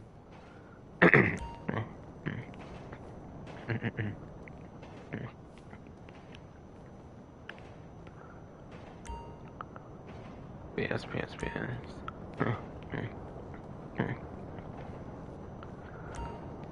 PS. 2013 vehicle combined with not super great performance for within top 10. No real reason to get it in on the line. And yes, I'm not going over exact performance numbers for these, but these are the main character vehicles in the game, so no real reason to bother, really. Also, I like it how like Trevor's is like the only one that's like the actual like normal color kind of. I don't know. Trevor's might be more like red actually, so orange might not be the most fitting here. But still, Trevor's color is orange.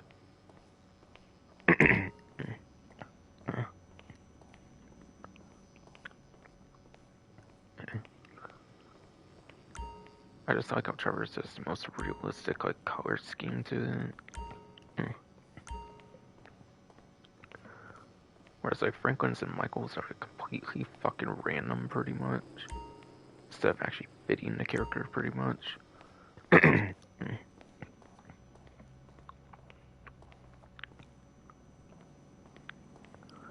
Instead of actually fitting the character pretty much. But yes. Your protagonists get this fucking vehicle, so like these free vehicles, so not too much point of owning them.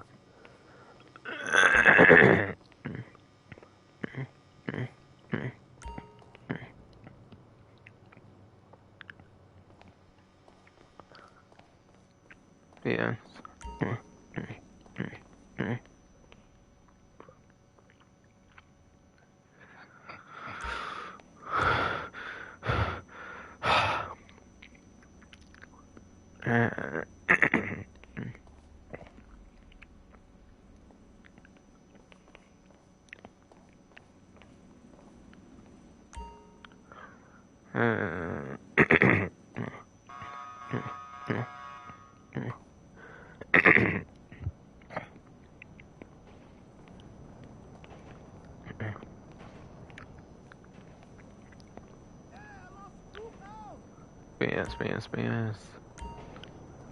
Yes. Not on discounts, I'm not going over performances, but I guarantee that none of them are a good performance though. Plus yes, your playable characters in story mode, which is own the vehicle, it's pretty much anyways, depending like where you are at in the story, so...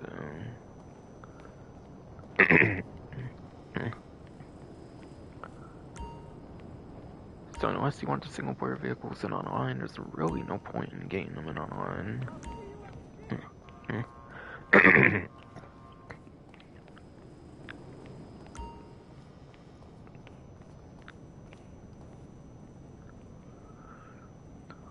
PS. Unless you want these in online, there's really no point in getting them online. I guarantee it.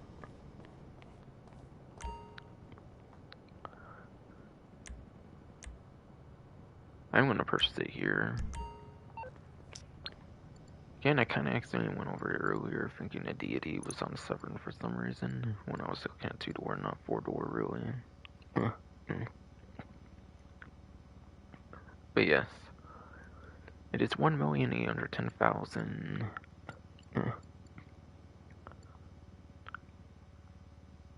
I do not remember doing much in terms of Hotring recently, so like... This one must not have a trade price on it.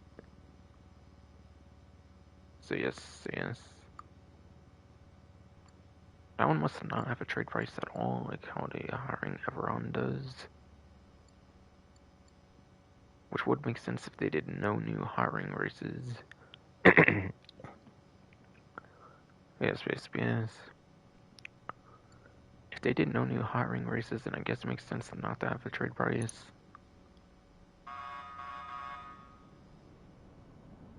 But I'll start with the one here for sure. Why not?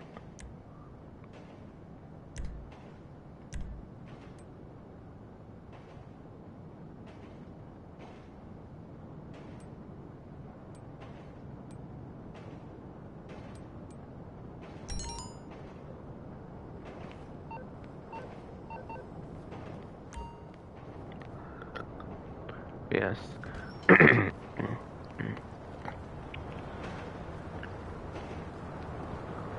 yes. Sorry it's taking almost 4 hours to go into the vehicle. My first just been a bitch apparently. I haven't done much of anything to it. Again, my throat would fucking throw up apparently when I brushed my teeth and shit in a certain way. Brushing against my throat a certain way causes me to throw up or some shit. Cause I've not been feeling the greatest and shit.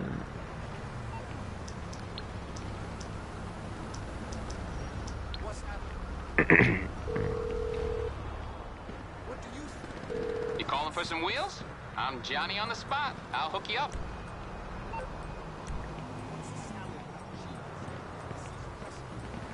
I actually have a whole stack in garage now, apparently. Okay. I'll bring it by. All right, call me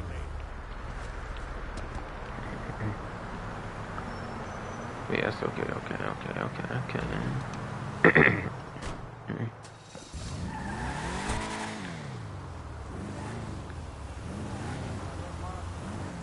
Alright. I sure don't notice much of any headlights in front, which I think was the same case for the other hot rings.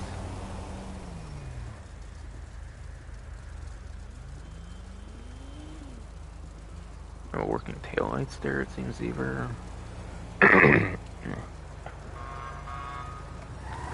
But yeah. No headlights, it's a very typical thing I think for hot rings, for this game at least.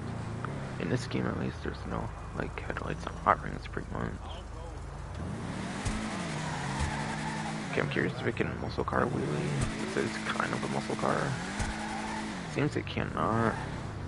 I'll meet you at the courthouse on Monday. Oh my god, no! But yeah. Seems indeed that it cannot muscle car wheelie because of it being in a sport class, I guess.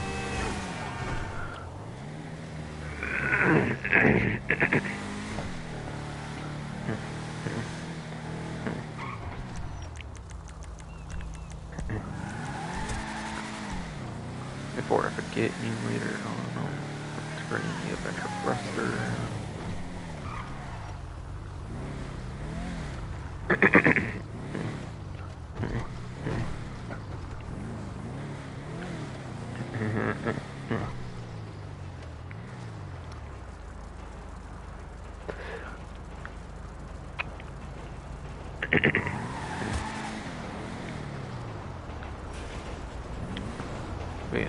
Yes, before I forget to return adventure thruster. What can the best mechanic in LS do for you?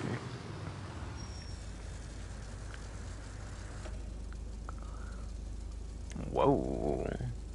21 options for hot ring, was it?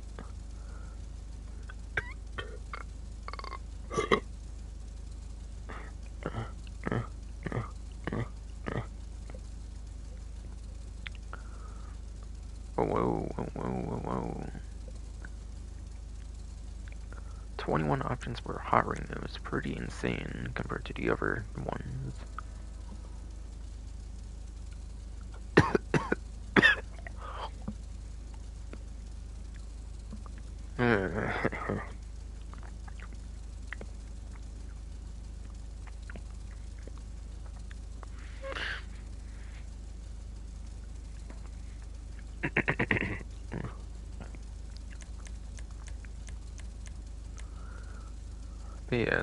BS. 21 options for hot ring compared to the other two is something pretty insane, I could swear. Okay, aerial, obviously there's none.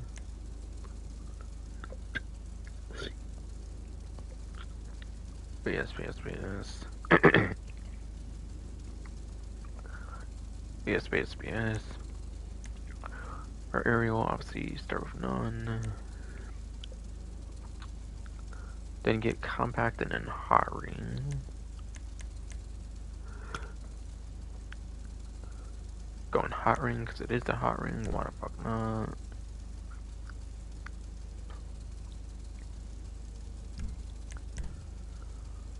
Armor, just your typical stuff there, obviously.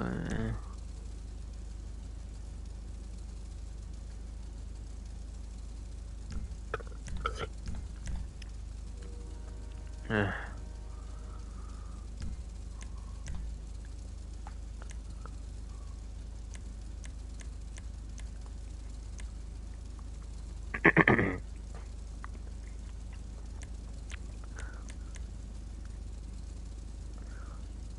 Break is just your typical shit.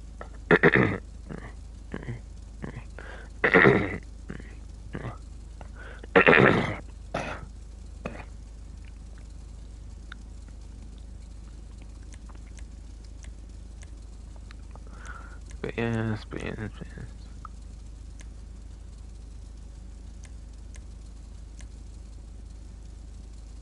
Break is just typical shit.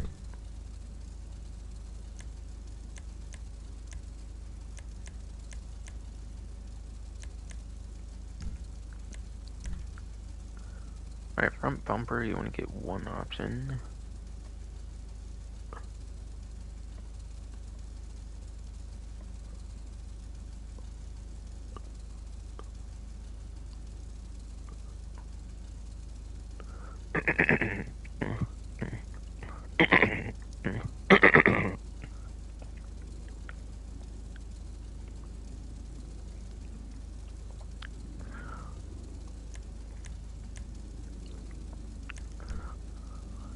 But yeah.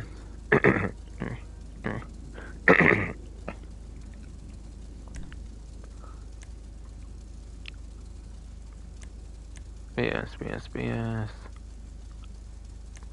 Front bumper, you only get one option with the bolted splitter. Apparently, it starts for start. I'm obviously going to be doing that one.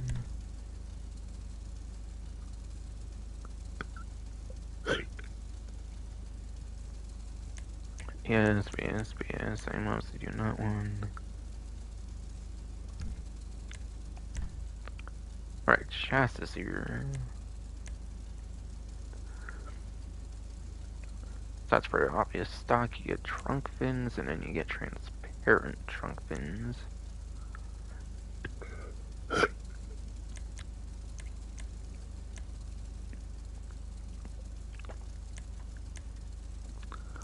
Transparent's kind of pretty unique, I feel, so I'm definitely doing that one.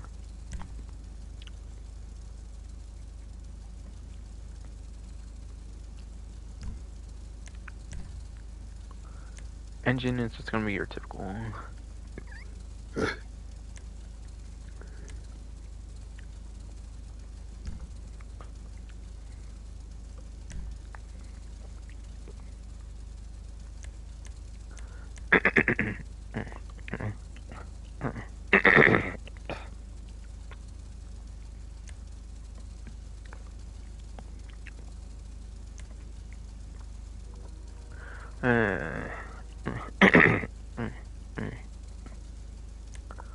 But yes, but yes, but yes. Looks like EMS upgrade level 2 alone is enough to top off the acceleration bar there, apparently. BS, BS, BS. Just typical shit for engineer. You don't go inside it or anything, obviously. Especially not for something like Hotring that usually has some bare minimal customizations. This case is an exception, though. Okay, exhaust. Get stock and then chrome.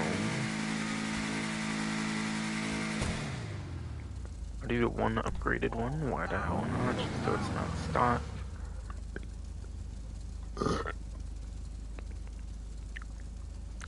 yes. For exhaust, I'll just do one upgrade once it's not stock anymore. But yes. Shitty fucking goddamn fucking asshole throat, damn it. I did chrome just to not keep it stock pretty much, what the hell not.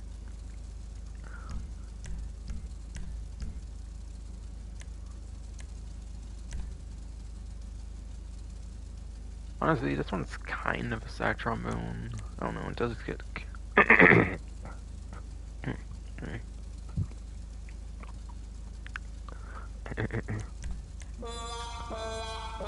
But yes. With everything already explained, this one kind of is a sad trombone, pretty much. But at least it does get customization, so I'll consider maybe doing something a little better on it. Alright, yeah, no headlights, just the neon kit, like you have for pretty much all the other Hotrings in the game.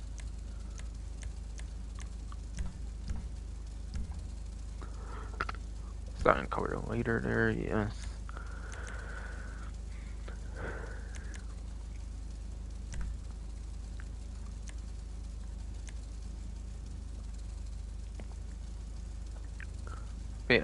Yes. One of the main strong suits, again, being a Hotring, is that you get a massive amount of liveries here.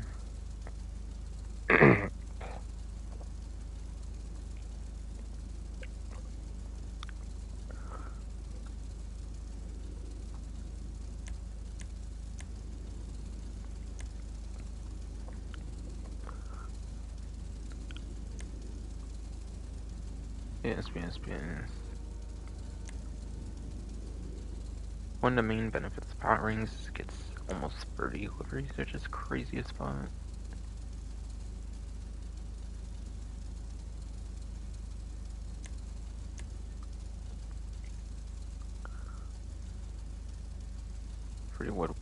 Free redwood, 7% kudo, 29 tool, 35 atomic tires, 17 patriot beer, 51 bingo liberty, 73 Shrewsbury shotguns, 64 lucky plucker, D8 device, 63 air hurler, 15 beam machine, 69 LS Air Force, 24 Jock Cranley, 51 big logs,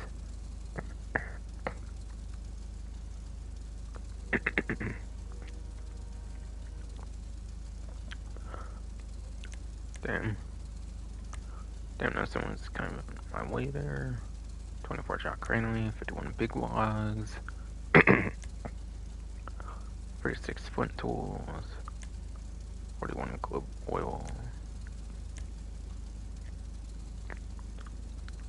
Yes, 41 globe oil indeed, frozen person my way and everything in real life. 68 righteous slaughter, 25 LTD gasoline, 43 lager light, 36 cover up paints,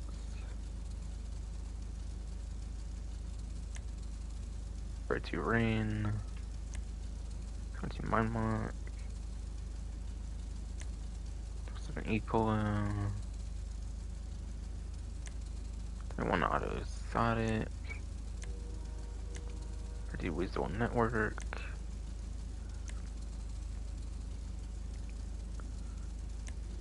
18 burger shot, 30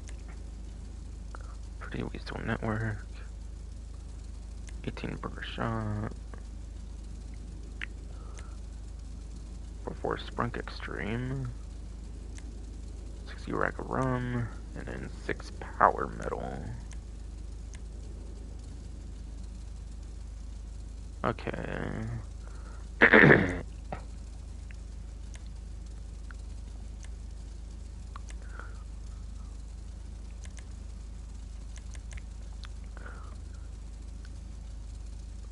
Honestly,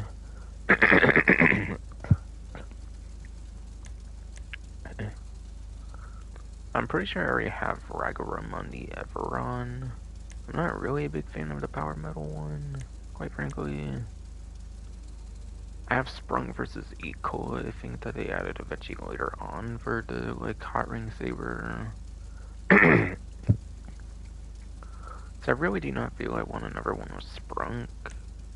So I want to change over to 6 Power Metal.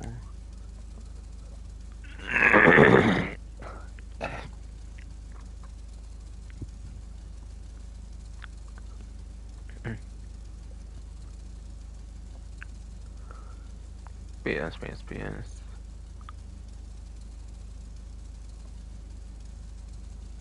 Again, I think the Everon has Ragarum already for my Everon. Damn it, bro. Yes. My Everon already has Ragarum, I could swear. My Saber is the Sprunk versus Ecola they did during that one event, so I wouldn't necessarily want more Sprunk. I'll just... BS. I'll just suck it up and I'll do 6 Power Metal. Even though I'm not really that big on it.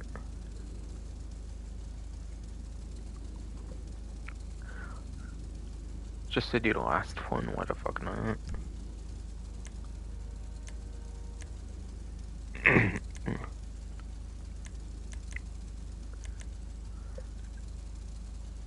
Oh my god.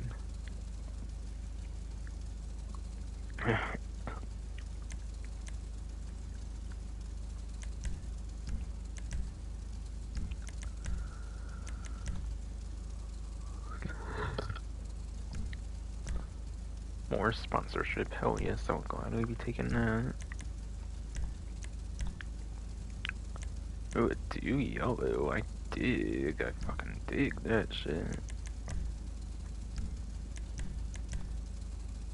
And Torino red.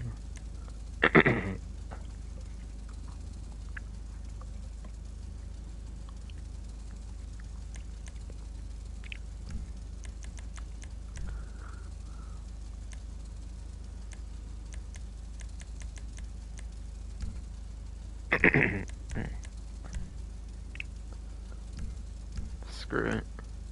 I'll keep it almost exactly here because I didn't really care too much to do the Power Metal. Power Metal is like right around the 6 there, which fits pretty nice. I mean, the red's a secondary to be fair, but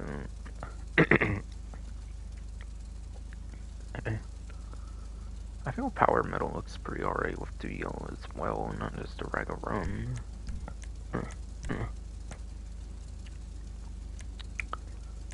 I think Power Metal looks okay with the do yellow.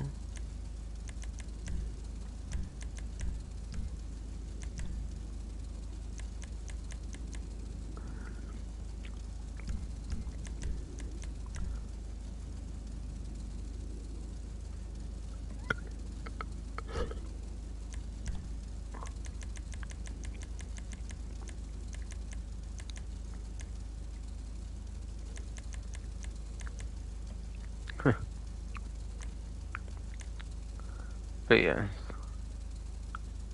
I find it funny that I said I wasn't gonna do fucking like Sprunk, but I'm like doing hella like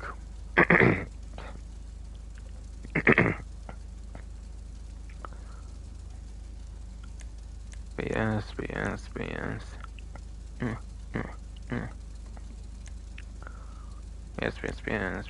Yes. She fucking throat. I find it really fucking funny that I said I was gonna do Sprunk livery, but now I'm doing like the fucking like citrusy, like soda, like citrus soda kind of colors, whatever the fuck. I did like Sprite and like fucking Mountain Dew kind of colors and shit, despite that though. I mean, hey, it's like I have 2 liveries on the vehicle instead of 1 now.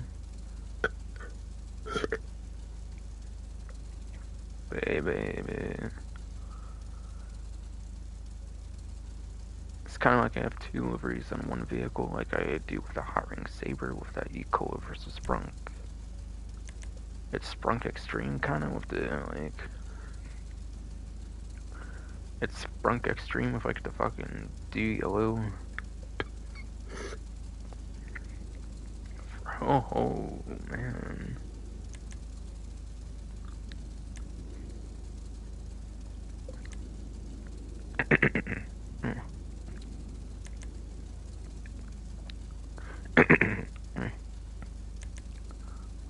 But yes. It could be kind of like a 2-in-1 livery thing in a way.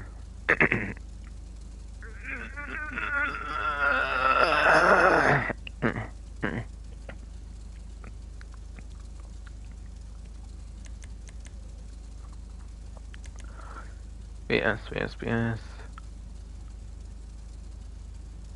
In a way.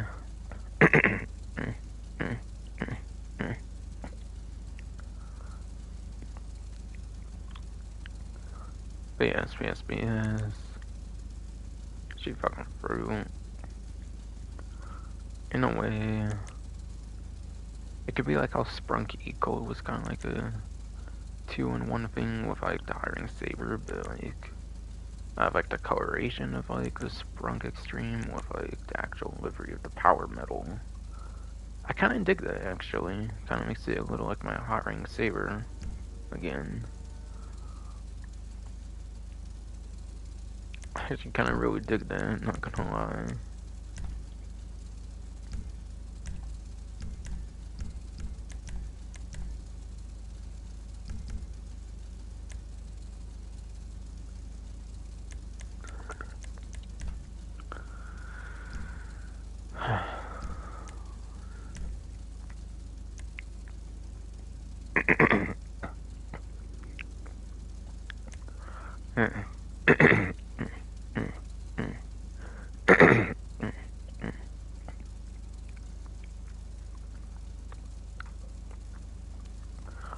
Yes.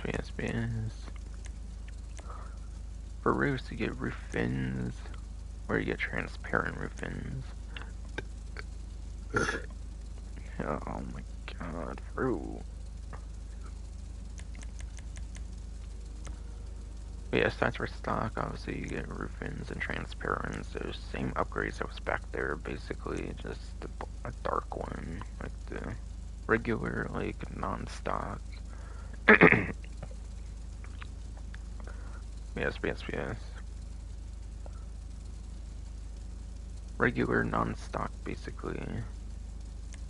And the transparent version, like with the back there.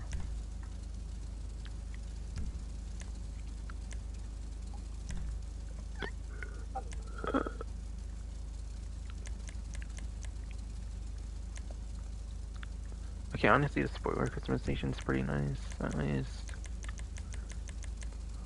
You know what? I guess I will give it an interesting. I guess I'll give it a better horn than Satchel Bone.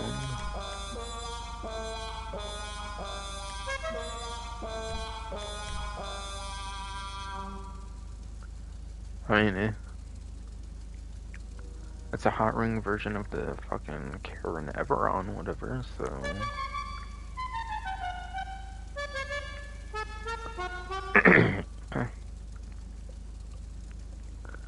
If I said it's Karen Everon, then I mean it's similar, where it's like an older vehicle, but a Hotring version. Classical horn, loop 1, fuck it.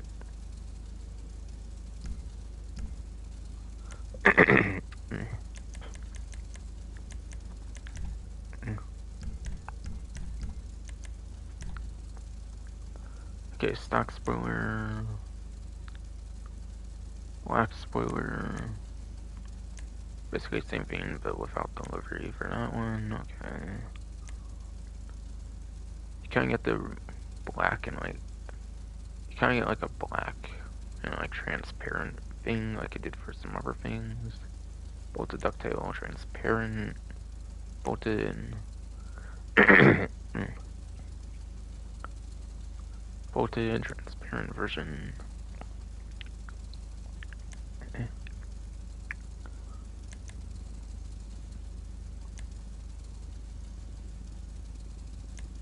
Hotring ducktail.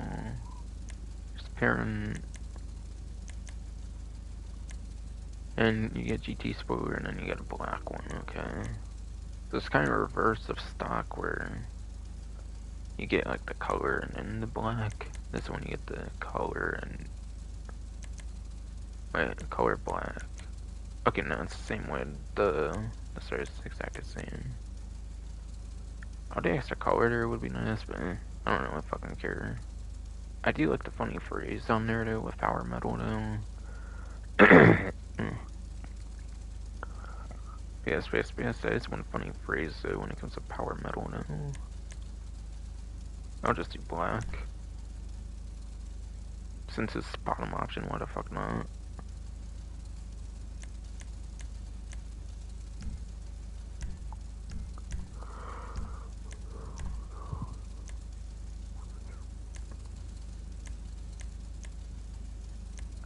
Alright, there looks to be no camber effect on this vehicle.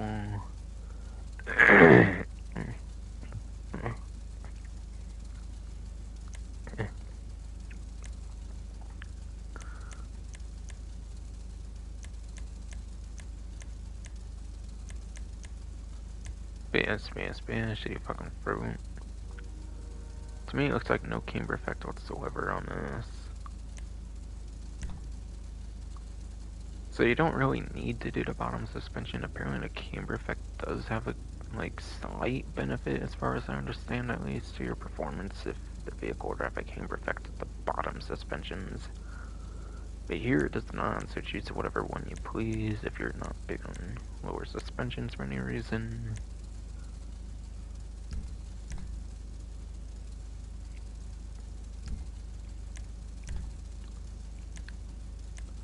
Just your typical transmission stuff and no super transmission, I think like there is on certain vehicles. Yes. No super transmission like there is on certain vehicles, so I'm pretty sure.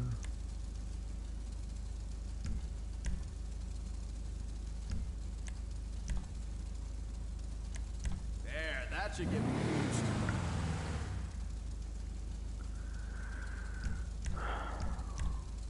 For tuning, yes.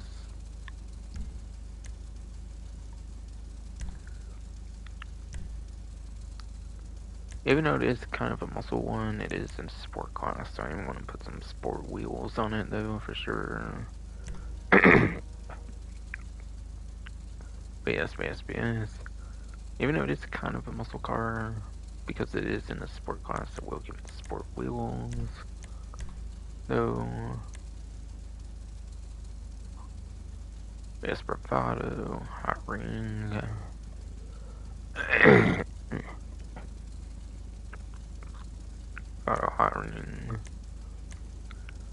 Hotring, Hellfire. So I'm looking for a B or an H to choose what I want here, I guess. Because I do it by like the name of the vehicle, kind of all. For my wheels, by the way. So I'm not just always choosing the bottom one on wheel each time, which is pretty much the same per vehicle and not unique per vehicle like other modifications.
Honestly, it seems there's none that fit my thing I was looking into, I guess, so I'll just do split 6 then. If that car was a woman, I'd kiss her. I did not see any that started with B or H, even put into account, like, V. I mean, not V, but like 2 for T. For example. So I'm just going to split 6, fuck it. Chrome wheels, right.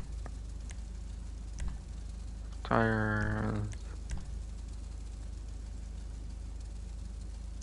Bulletproof tires. Hardcore.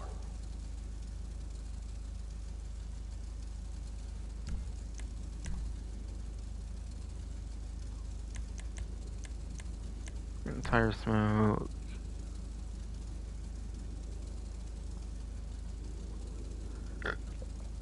Yes. Tire smoke indeed, you shit fucking bro.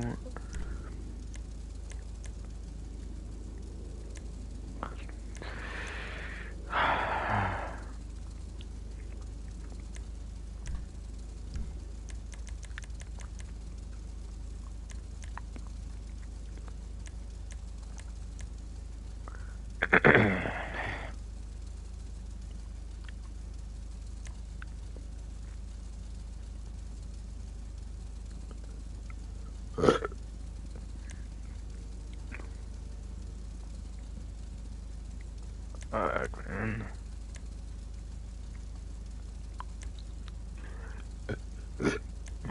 Oh my god.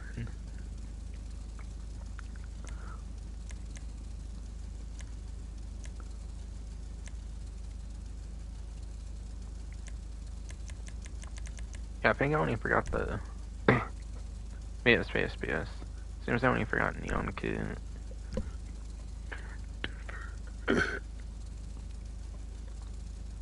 Yes, shitty fucking fruit. Seems like I only forgot the Neon Kid. Backside.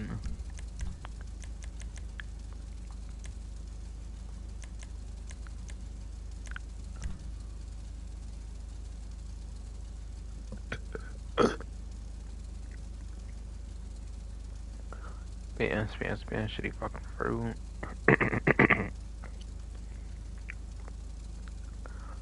Yes, shitty fucking fruit. That should be everything now.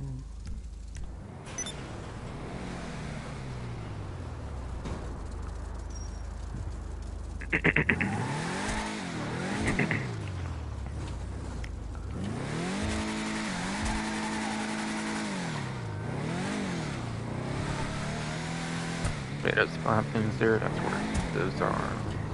Those little like inserts on the roof, what's what those for.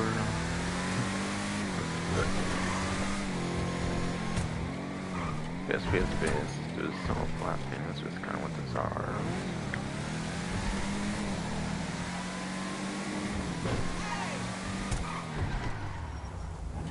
And yeah.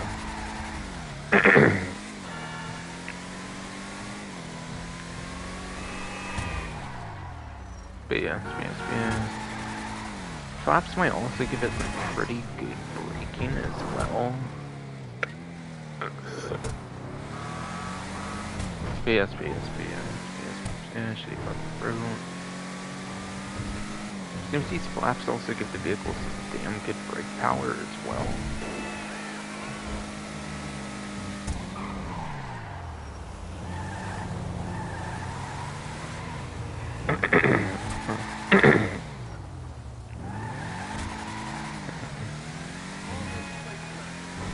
Trying to think of maybe a good example of like where it shows something like that.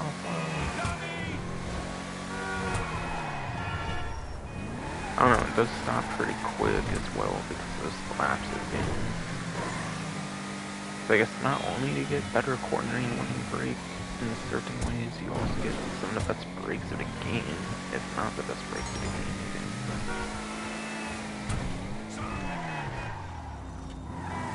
Yeah, I was like over there and it stops just barely like past the light, which I don't know if it's really the like usual circumstance or not.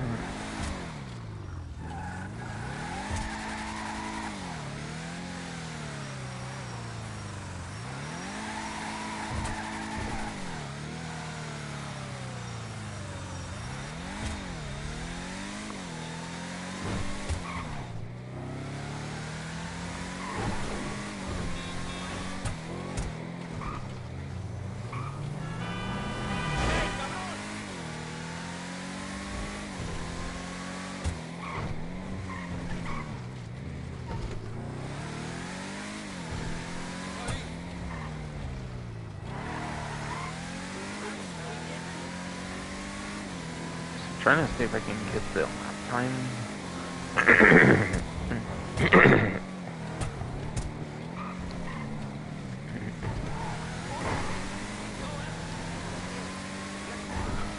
Fast. Trying to see if I can get better lap time here. Not much.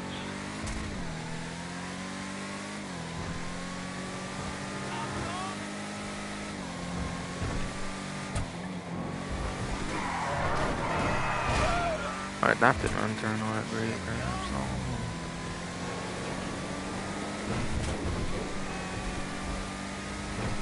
What was that red dot on that?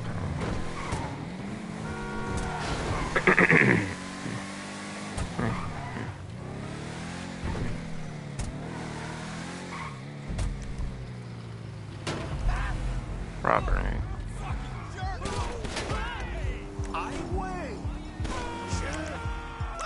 Oh, get that out. These people are nuts.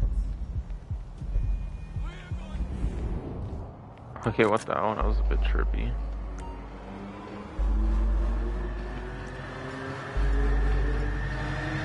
Oh, okay, where? Okay. People might wonder why I just got the combat pistol.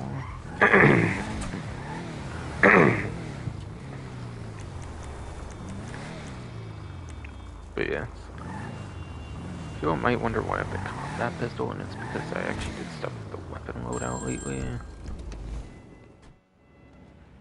So that's why that happened.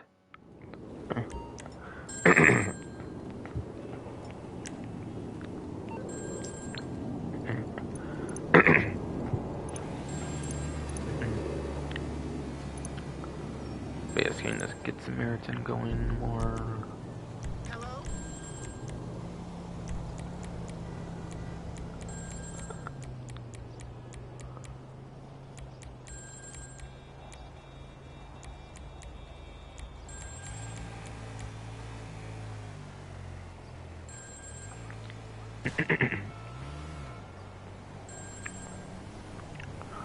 Alright, I'm so close to getting Good Samaritan at that point. Nice.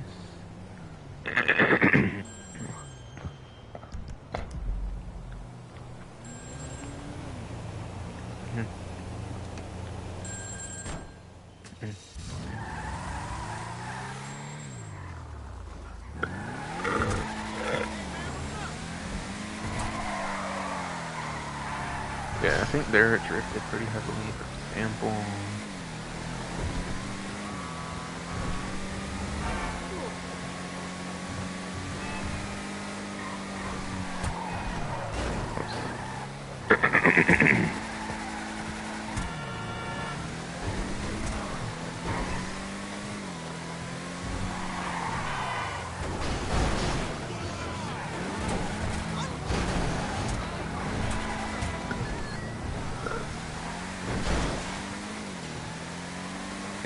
She fucking throat.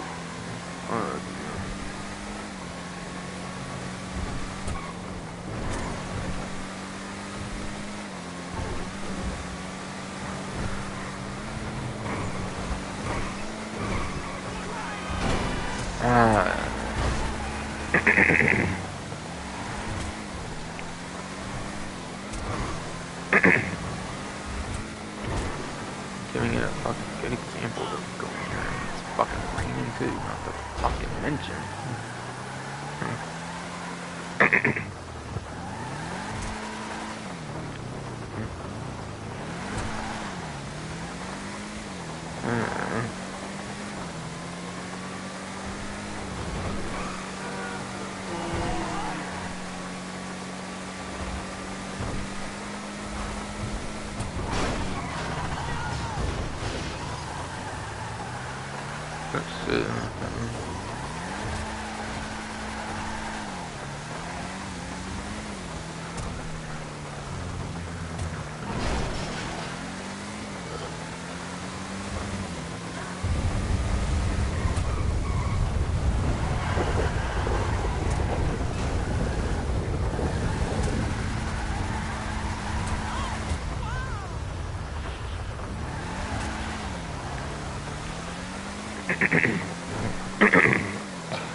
I'm really trying to see if I can think of any way to do this shit.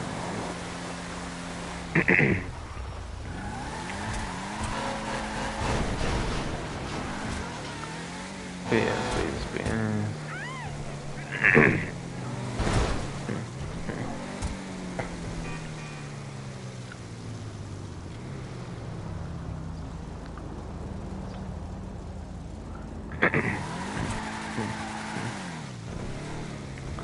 Actually, fucking through and kill some bad old shit, man.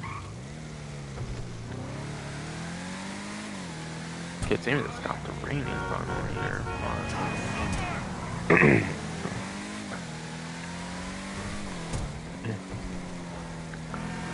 Yes, seems to finally stop the raining here, really. It's fun, though.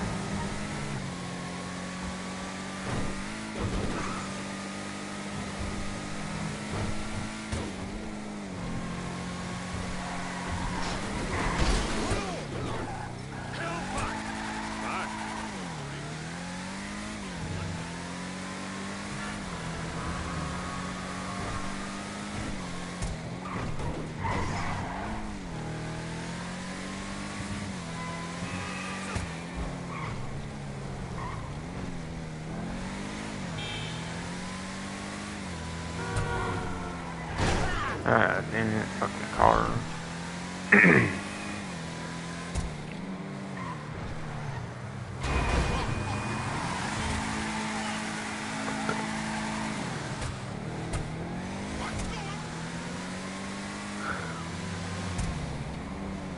I really know what's not there is time here.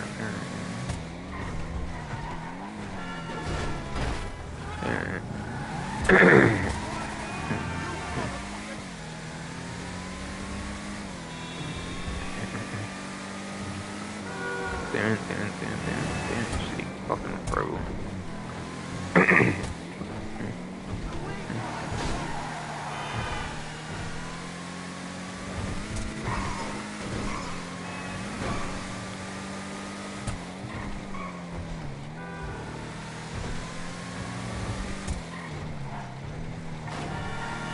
I do feel this one definitely does do better laps for sure already, in a sense. Especially with some more recent something about the fucking rain. Compared to like your average vehicle for sure, because you don't have laps for the brakes and shit. It's better for the cornering and your average shit.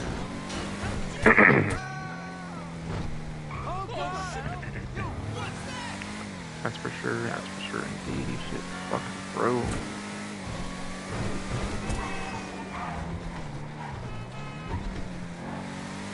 But yeah, this vehicle does reward you apparently in terms of lap time if you brake over shit again.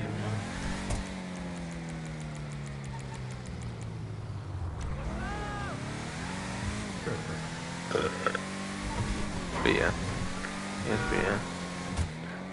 I know there's no need for colored headlights since there is no headlights on this, but yes. Shitty fucking bro. Yes. I know there's no reason to go there because of like no colored headlights being an option, but or headlights in general, even because with some Hotring vehicles just do not really have that in this game. But yes, shitty fucking bro. I did want to do the little like test track section there. That could be a good way of showing off the braking more, maybe. Since this test might not be the greatest, quite frankly. Since those tests might not be the greatest, quite frankly.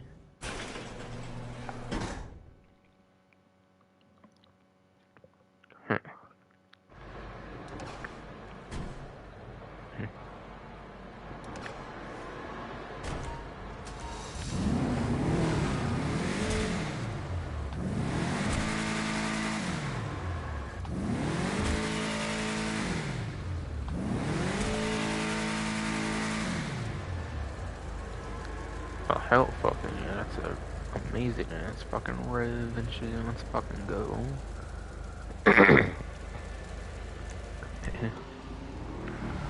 Yes. Oh, fucking yes, so. That's one amazing ass fucking rev. Let's fucking go, though. But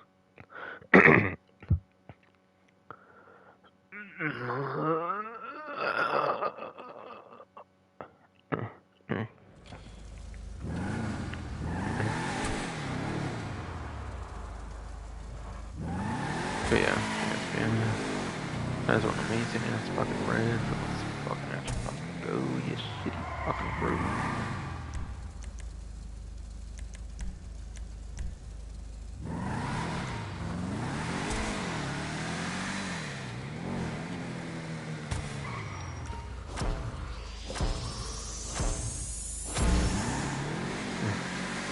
Damn, she fucking broke.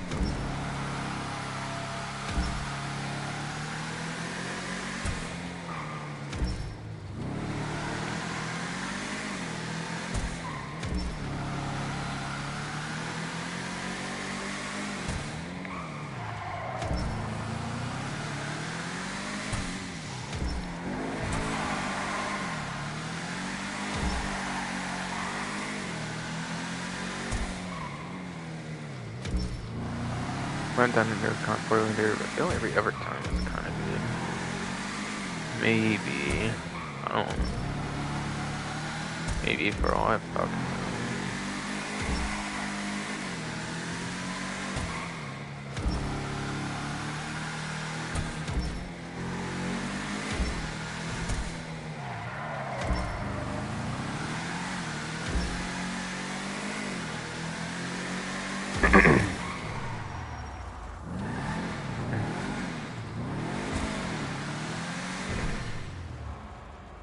But yeah, by the way, that's just a typical test I do with like every land vehicle as well. Yes. By the way, that's just a typical test I do for every land vehicle, just to use its own before it just sits in my garage collecting dust, basically. So yeah. That one though, I did want to do even more so because of the brake thing though, to be fair. Yes, shitty fucking pro. Did want to do it some more with this one compared to the average vehicle though, braking gimmick though, and that's for damn sure though. That's for damn sure though, indeed. Okay. Now I want to see if we can use it in a Hotring race. Because they've added stuff in the past where they haven't done like extra shit when they should have probably. Like for example, I mentioned earlier the Comet S2 Cabrio. Regular Comet S2 counts as a tuner subclass vehicle, but the Comet S2 Cabrio does not, which is kind of fucking bullshit, not gonna lie.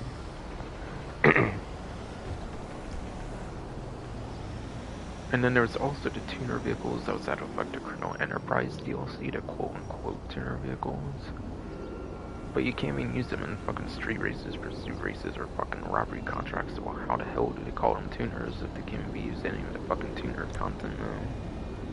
For the 2K tuners. Shitty bro. For 2K tuners. I don't understand how they call those 2K tuners they had with Colonel Enterprises tuners either when they don't let you use those for fucking tuner content either, like the street race robbery contracts, yes. So yeah, since I didn't do any new yes.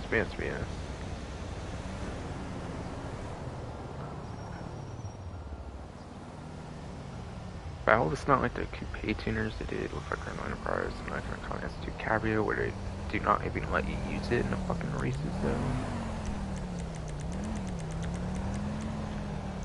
But yes. All of them have check marks on them, so there is indeed no new Hotring race at all here.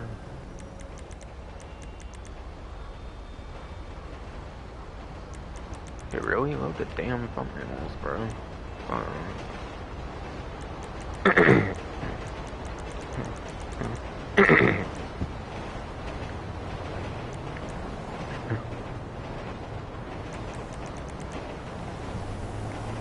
But yes.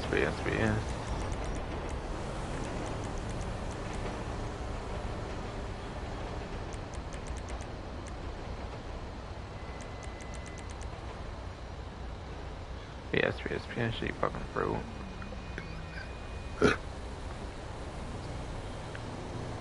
PS, she fucking throat. As far as I remember hearing, apparently Enforcing Kudo is one of the better lifetime heavy ones. I want to try over Enforcing Kudo. Yes, no new Hotring things indeed.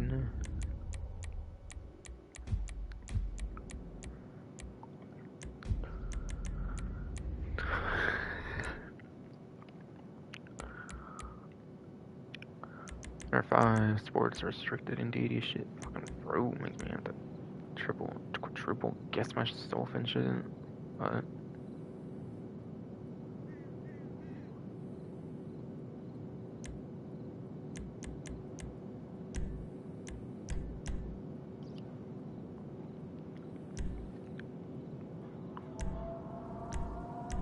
alright, yes you can.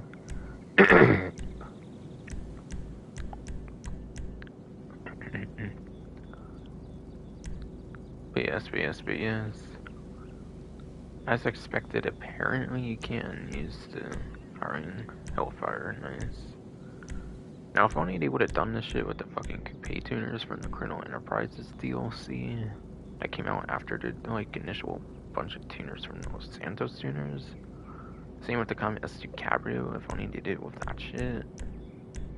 But no. Rockstar could not be bothered with that shit like they do Hotring stuff though. No. No.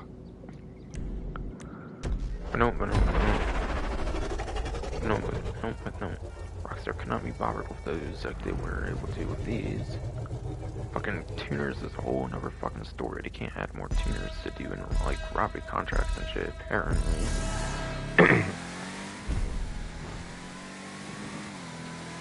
Let's let's say a fucking K for hiring races to get more options.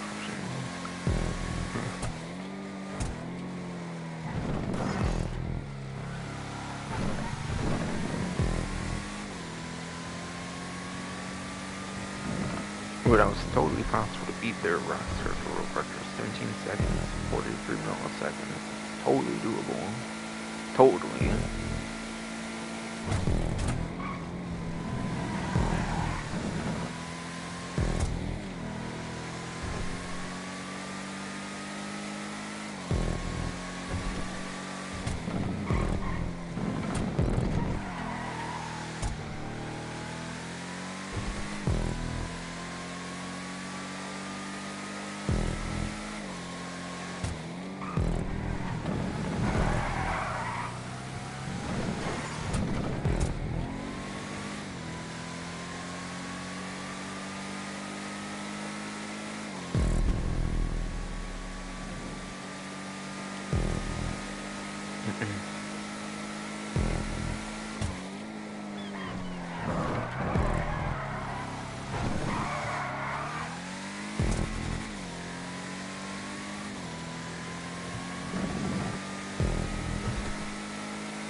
Oh way, I hate this game.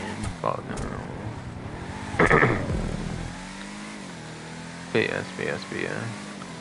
I'll be quite honest, I'm not the most sure if you have to just like tap the brake whenever you want, like I'm kind of doing from beforehand, or if you have to like half press it.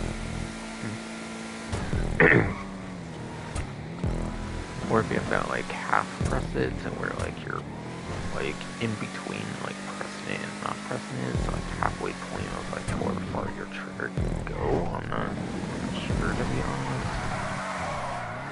As far as I know, it's like tapping it basically. As far as I know, yeah. What makes sense you would want to do is minimal braking as possible, obviously take advantage of it all, possibly all. Again, I'm not the biggest expert on understanding that shit, that's for damn sure. That's for damn sure, yes, shitty fucking bro.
But I can't do fucking hiring races. Only opportunity with the fucking new hiring vehicle though. What the hell?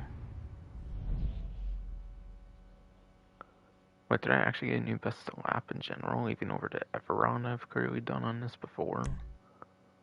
But aside for that course, I'm not really sure if there's much of any other, like, usage of the thing, to be fucking honest, though.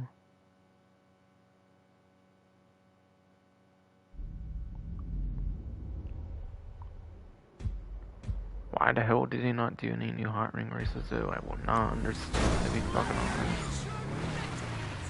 Who are you? BS. If they're gonna do a new fucking goddamn fucking hot ring, at least have new courses that are kind of built for the fucking hot ring, you know? For the new hot ring. Yes. If you're gonna do a new hot ring, at least make courses for the new fucking hot ring pretty much. Like I did for the Everon and obviously the Saber, because you don't pretty much have to, with it being the first hot ring after all. So you don't pretty much have to, being the first fucking hot ring after all with the Saber, yes. And then the Everon even got more, so like why the hell did the fucking hot ring Everon not launch with more fucking goddamn hot ring races though? I would not understand at all though.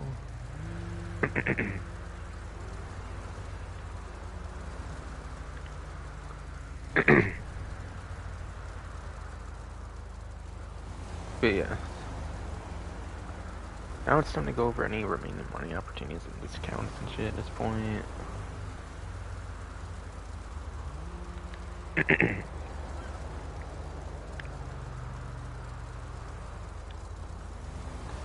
And then any other stuff kind of...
Oh, full damn, bro.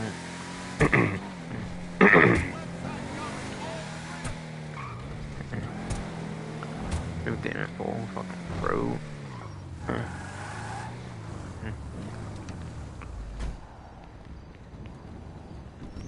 Let me know if you see something you like. Okay. There they are. Outfits. Grand Theft 5, GTA 5 Those are selling anniversary. fast. Well, yeah, everybody's getting them for logging in, damn it. You just got the homie, retired criminal, and then the groupie. Let's fucking go.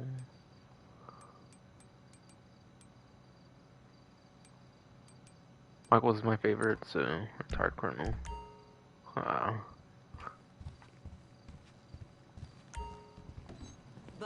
Enjoy your purchase. I didn't purchase that, but...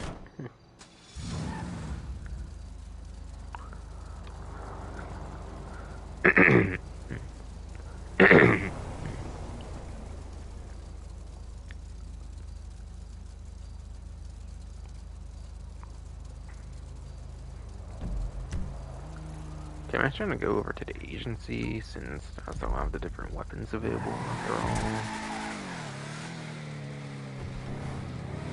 And plus it's Franklin's place, so what better way to celebrate, I guess, for the like weapon finishes and shit.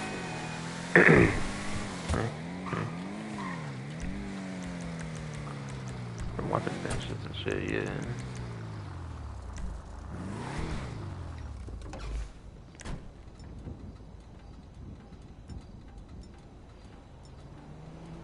Oh, what the fuck? Did something just happen with the slash or some shit? What the fuck? Weird.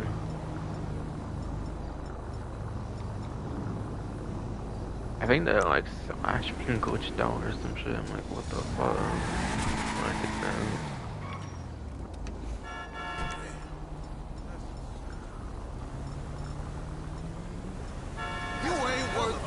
Something with the slash glitched out. I don't know what the fuck.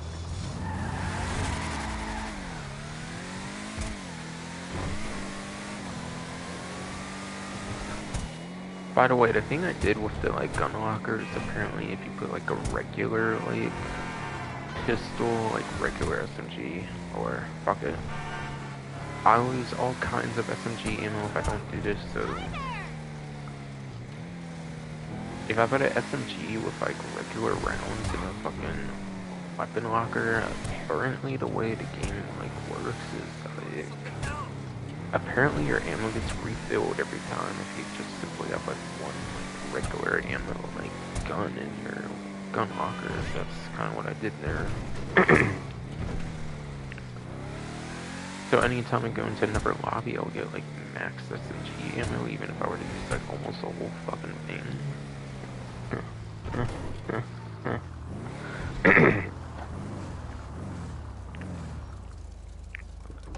Yes. If you put like regular like guns apparently in there, if you put like regular ammo guns in the gun locker, it does apparently make your ammo essentially infinite. Experiment 9999 on like the gun. And the weapon locker actually gets applied, which is cool.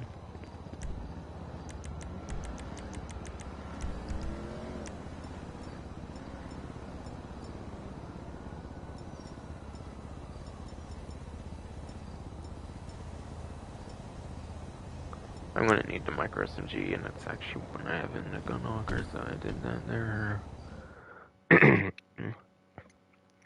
But yes.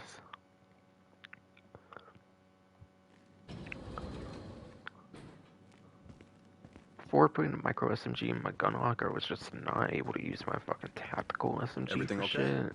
Stay safe, boss. But if I keep the micro SMG in there, my tactical SMG will always get max ammo, apparently. Instead of fucking losing ammo. That's the main reason I did that kind of thing.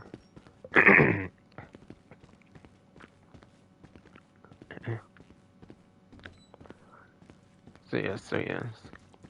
That is the main exact reason I did that kind of thing, honestly, for sure. Yes, you shit fucking fro. One and only.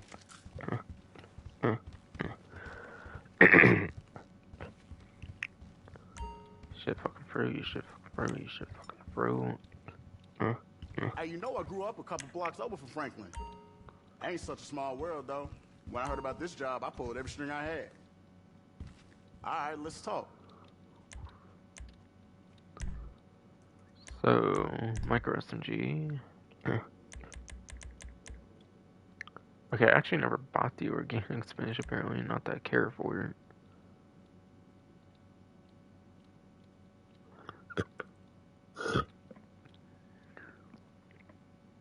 Spinach ain't fucking fruit. Yes. Apparently never bought the organic spinach, okay. Yes. Apparently never bought the organic spinach.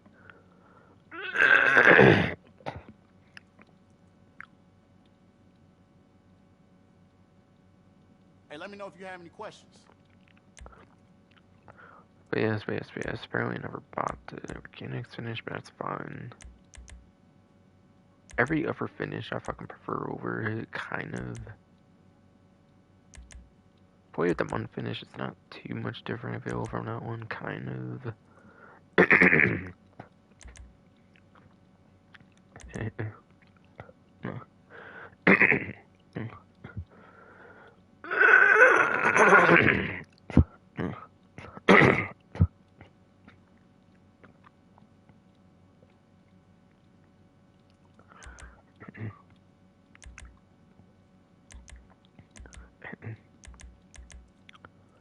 Yes, shitty fucking fruit. God, man.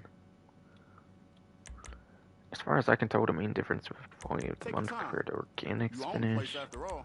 is you get bigger leaves and you get like less leaves and shit, honestly, though.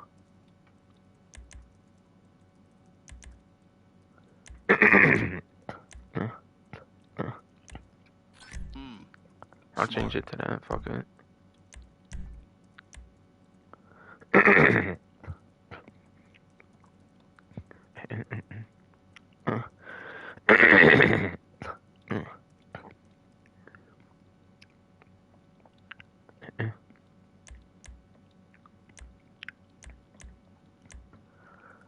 But yes.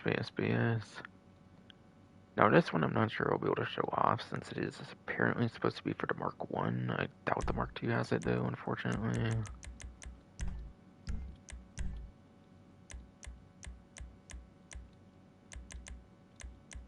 Yeah, what the fuck though?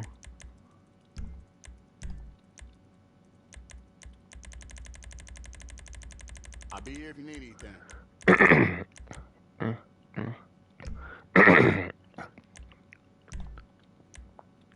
Fucking hell, bro. Ah, fucking hell, no, you shit. Fucking fruit, no.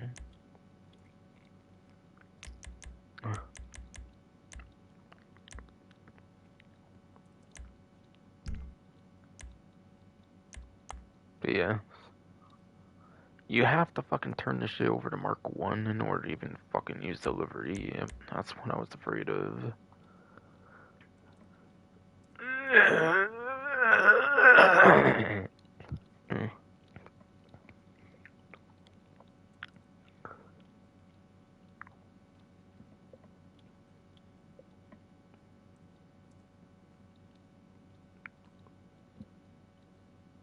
Hey, let me know if you have any questions.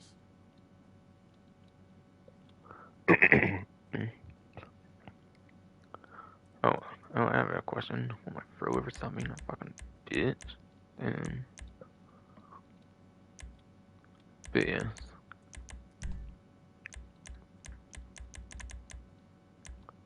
Very unfortunate, but you have to decide. BS. Very BS, shit, fucking fruit. Very fucking unfortunate. But you have to decide against whether to use Mark II, use Mark II for special ammo, or use Mark 1 to be able to use the Suede Bucks finish.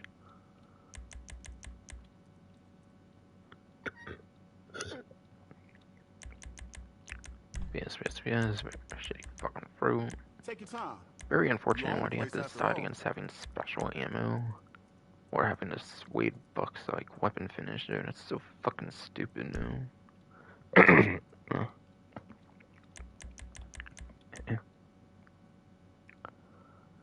Why was Michael's not part of the fucking Mark II?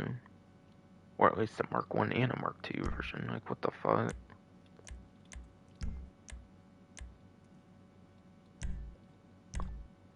Like, shit, no. Take the fucking Pistol Mark II, for example. I believe it's just in the previous update where they added the season's greetings from the Los Santos Drug Wars DLC. Yes. They added this one in the Drug Wars DLC in fucking 2022. I'll be here if you need anything. They were. Yeah, they added this to Pistol Mark II in fucking 2022 with the Drug Wars DLC. And you're fucking telling me they couldn't make it on the Mark II carbine rifle instead of the fucking Mark 1? The hell? Or again, at least do it on both of them. The hell?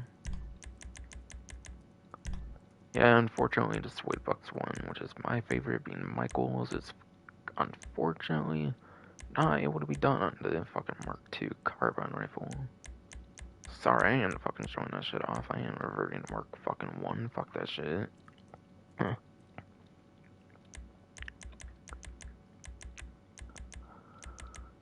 But fuck Hey, let that me know shit. if I you ain't have any reverting to questions. Mark fucking 1 just to show off a fucking weapon finish. Hell no.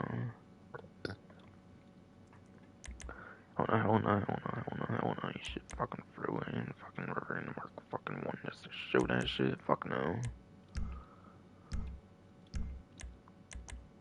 Alright, now for the most exciting one, to be fucking honest.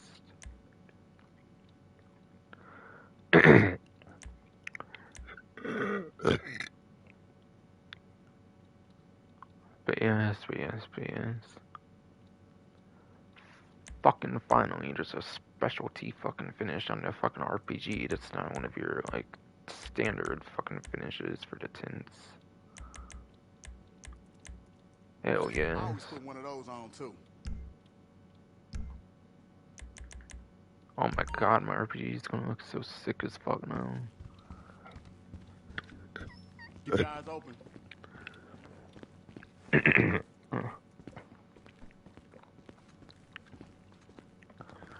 BS. Hell fucking yes, my RPG is gonna look so fucking cool now. Oh, shit. Stay strapped.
BS. Poor fucking carbine rifle Mark II. God fucking damn it. Why in the actual fucking hell was it limited to the Mark I? Hey, Mike, what's up? I know, man. That was insane. What was her name again?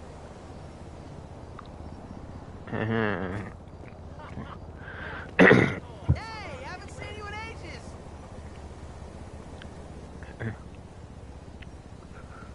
BS. Poor fucking Mark II carbine rifle though. Why the fuck was it fucking limited? Why couldn't they just do it on both carbine rifles? I get that the Mark I's the one in the story mode. I fucking get it, but seriously though, did they not even think of that? Like most people are probably running Mark II carbine rifles instead of Mark I. Even if they're just using the regular rounds and not like special ammo and shit, like why would you not run the Mark II over the fucking Mark I anyways? Legit though. Unfortunately, it's the most useless one.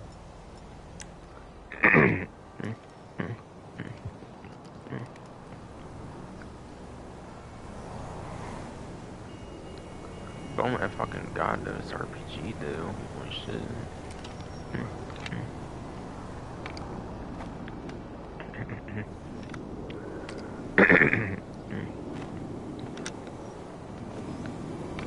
Yeah, this fucking RPG is sick as fuck though. Holy shit, man.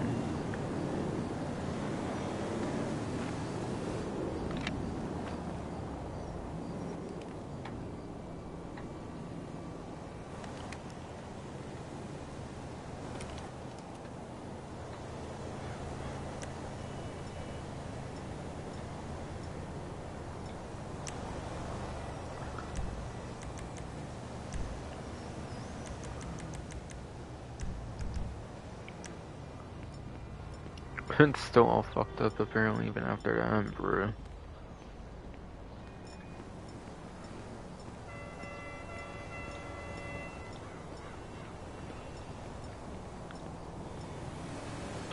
Wait, what the fuck? Why is this still in?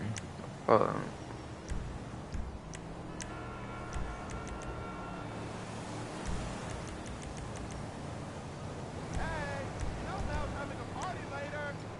Why is my micro SMG instead? You know what the fuck? Whatever, I have to change that, I guess. Again, whatever. Hey, man.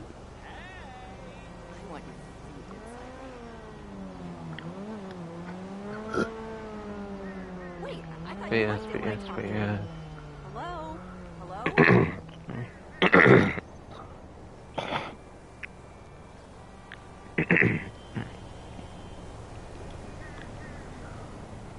BS. Guess I have to change that all then again. We're not all of it with the micro SMG. BS. Micro SMG or some other fucking SMG, I guess.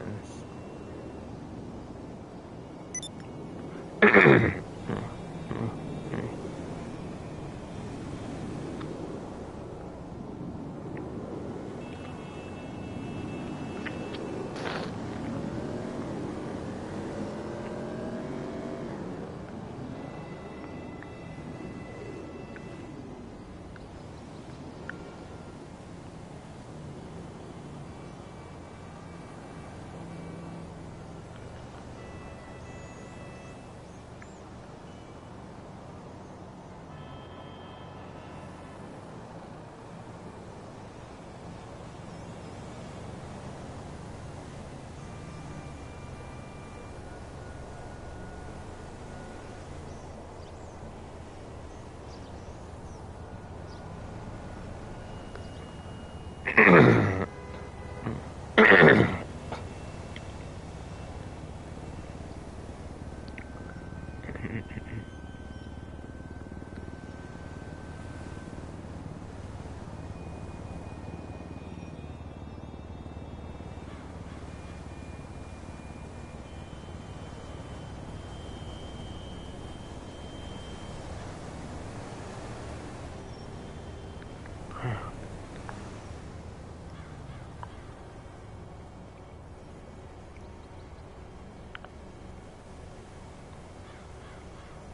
what's up? What's up?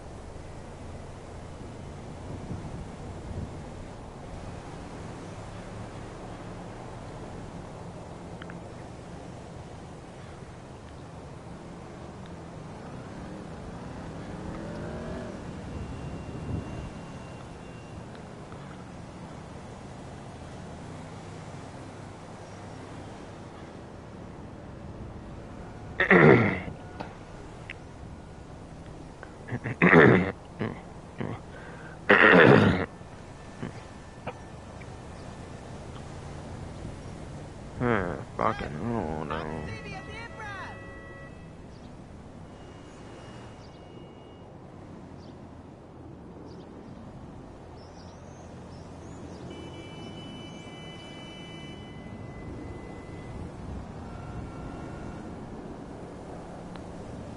Alright.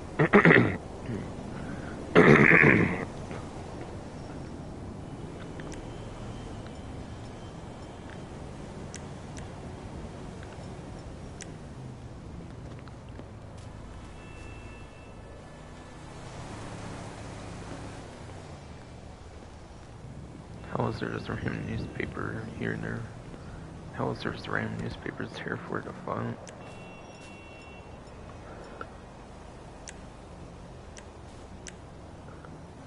Pretty sure that's what that is at least, yes. Shitty fucking fruit.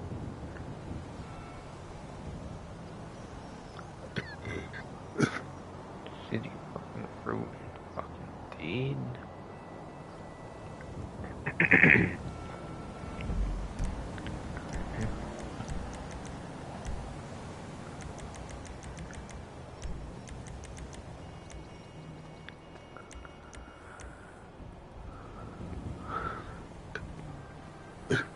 But yes, for Lamar missions here, balls to the wall.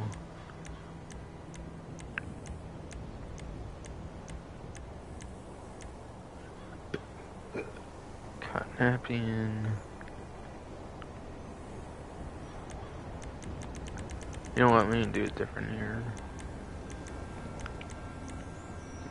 But yeah. Balls to the wall. I think it's Lamar's like worst mission in terms of like rank requirements. Probably not a super great grinding mission just because it's his worst one for rank requirement though. Rank, but yes. Rank does have a slight benefit to cash, so like it's probably not the greatest one to grind.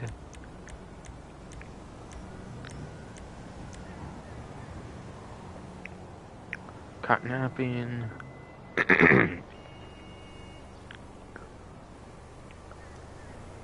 Kidnapping could perhaps be pretty alright. Get that one some more time. Trevor.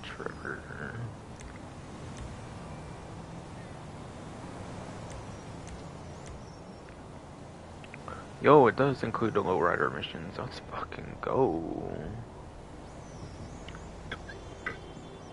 But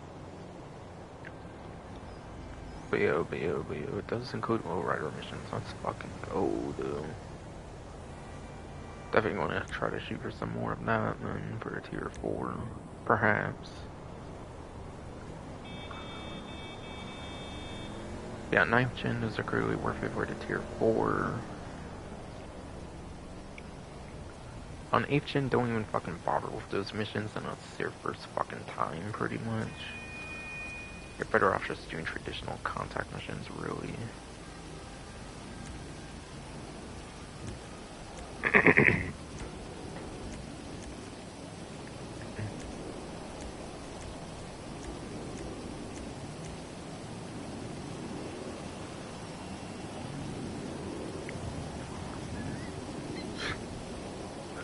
Alright.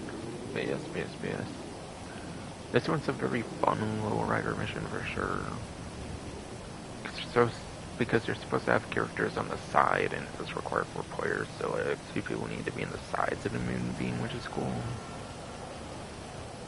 So you have characters actually like shooting in from the sides.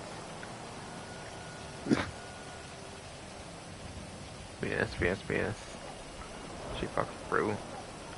You actually have characters shooting from like the sides of the vehicle, which is very cool.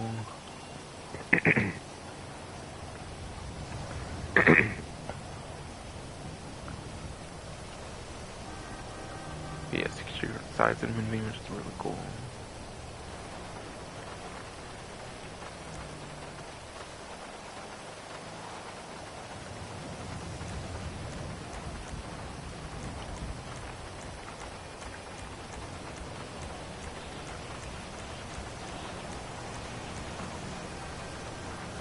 Funeral party. Apparently there's a very interesting strat.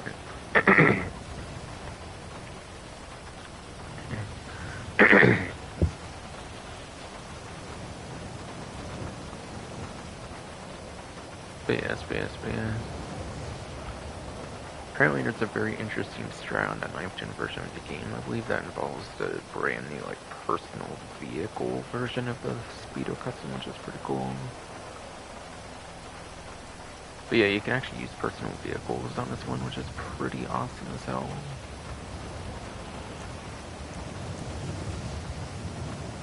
Going down to GOH is one of those like gas tanker stealing ones.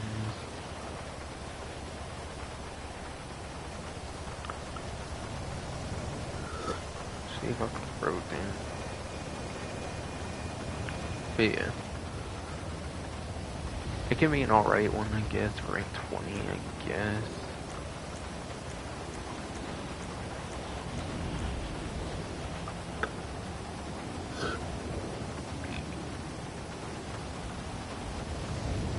The G thing is another one of the really fun, like, lowrider missions that allow you to actually use personal vehicles, which is pretty fucking tight. So in that sense, it's a pretty fun one for sure.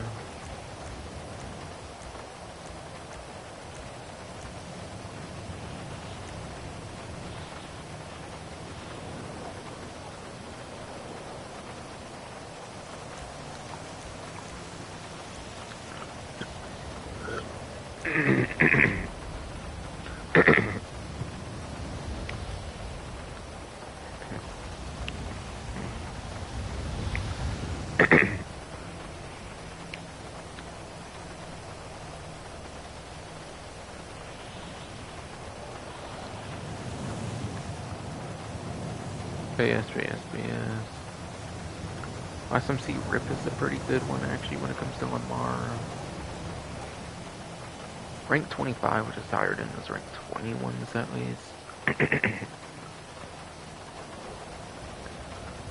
It is also a mission where you're pretty much just blowing up enemies pretty much, so you can just be on like a Mark II oppressor, blow enemies up.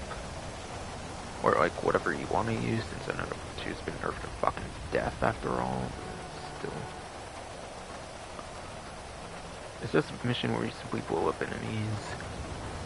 Do be warned though, there is a glitch I believe of this mission where if you do not trigger like the yellow marker that tells you to like defeat the enemies or whatever.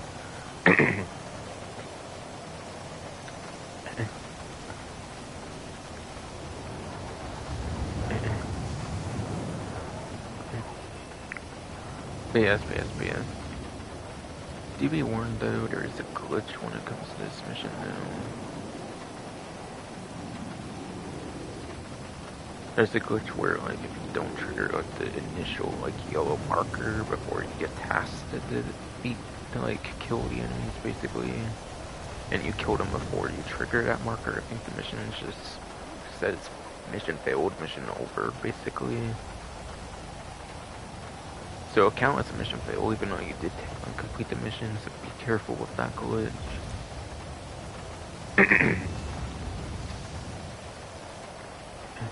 That's definitely Trevor's. Alright, Lowrider MV. I think this is the one with like the sniper person or whatever.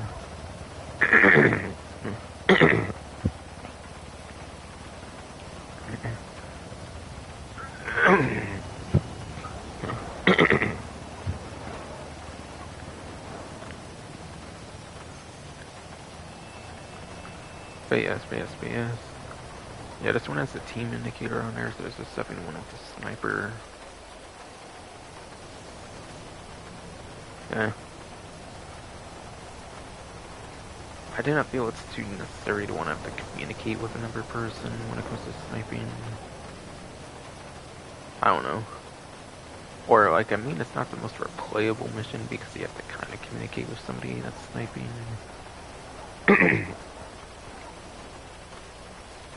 But yes.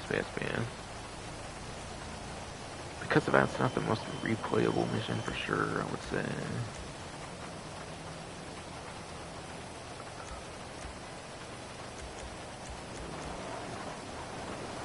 Alright, no smoking. No smoking, I think, is personally Lamar's best mission.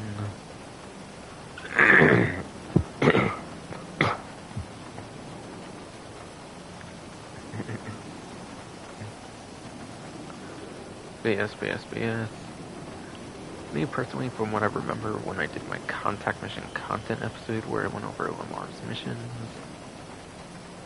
I found no smoking to be his best mission when it comes to like the amount of time it takes, the amount of money you get, the like rank requirement and stuff.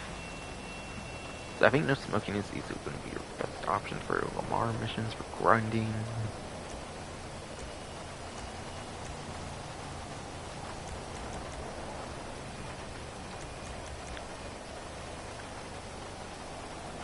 Trevor. Right, peace offerings.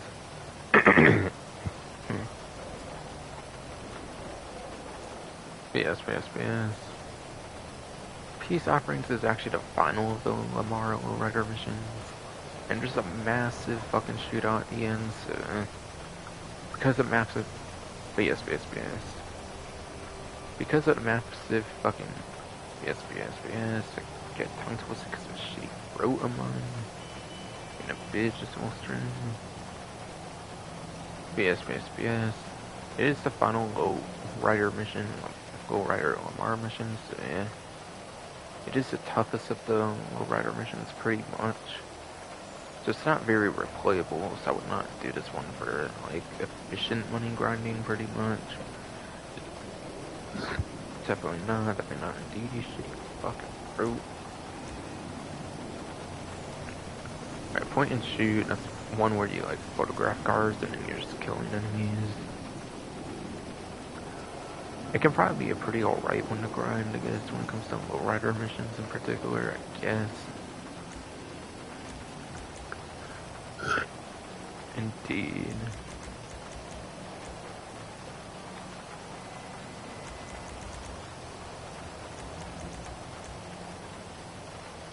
Indeed, you shitty fucking fruit.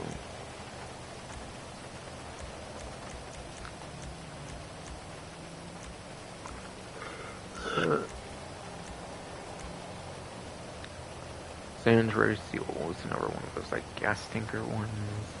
It's only a rank 16 one though, so probably not too worth bothering with, to be honest.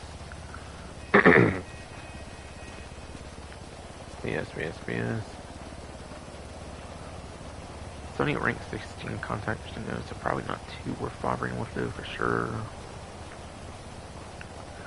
TJ, bro.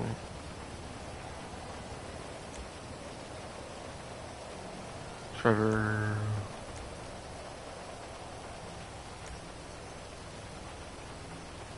Alright, slow and low. I fucking hate slow and low, and I think because of the cop gimmick, it's not really a good replayable mission.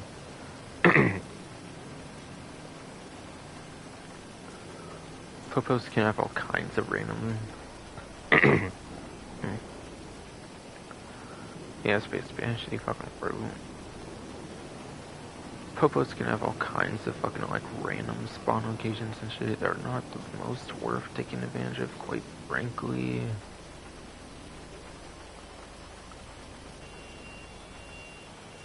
that makes this mission not worth taking much advantage of. Yes, I mean, not the cop spawn, since, yeah, there's too much randomness with the cop spawns to be able to make it a reliable money grind, quite frankly.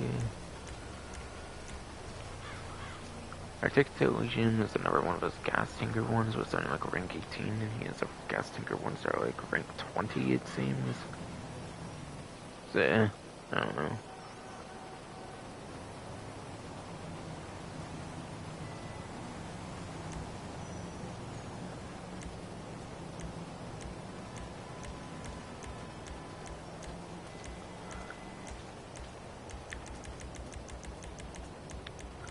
Articulate Legion was the last one.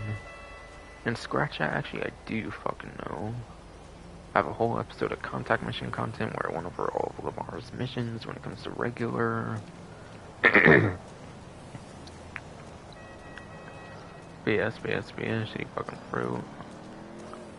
I went over all of Lamar's, like, regular missions and a part of the contact mission content series I mentioned. But yes, I do also have guides when it comes to, like, the Lamar lowrider missions as well. Yes. I do have a contact mission content episode for the lowrider missions too, within 2 parts for that series of missions. So I think no smoking is definitely the best one to grind. Most of his other ones are pretty alright though. Again.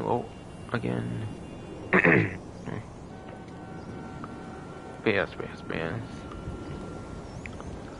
Nice thing again about Lamar's is that his is all soloable as long as you're not doing lowrider missions.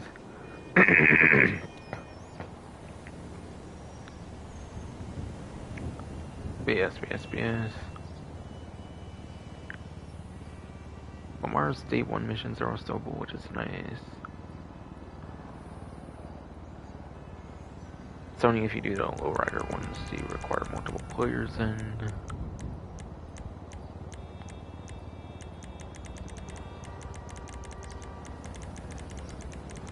Wait, what the fuck? Where are my short trips? Where are my short trip missions? What the hell? Did they just remove short trip styling from the mission menu? What the fuck?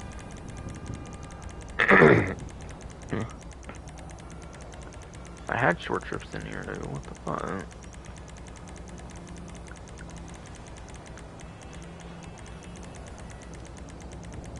I don't know, for some reason they're gone, weird. I haven't hosted one in like forever though, like what the fuck?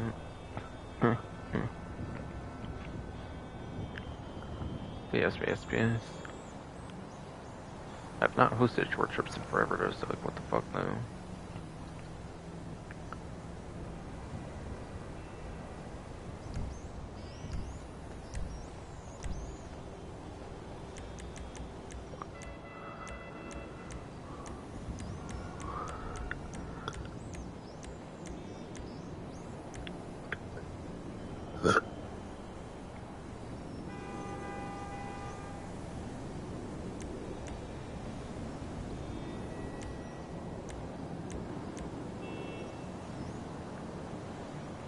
Alright, on to Trevor missions. You have Chop.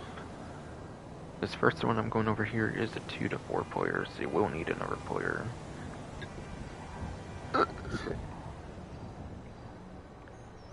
BS. This one is a 2 to 4 player. Now, as far as I know, if you have more players, you do actually get more money if you have more players. I could be wrong, though. BS. Shake fucking fruit.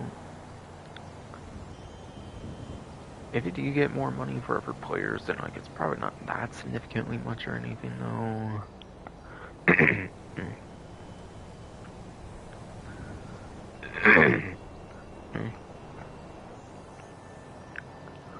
BS. If you do get more money for every player, it's not probably by that much though, honestly.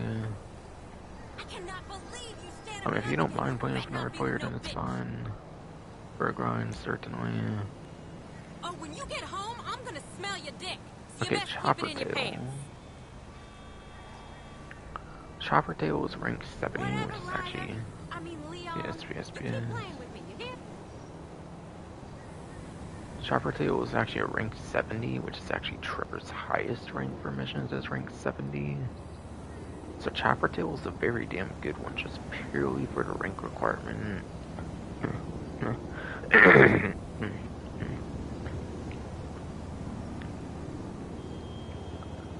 Yes. Just purely for high rank requirement alone, it's a pretty good one to do.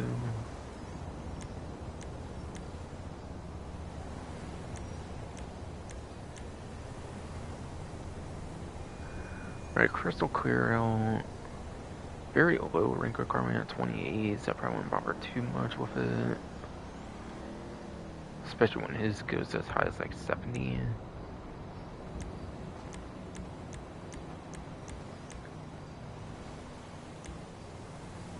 Alright, another rank 70 Trevor mission here is Diamond Surfer Trevor. Rank 70 being among the highest for Trevor is definitely good, so definitely one that's worth running, I would say, for sure.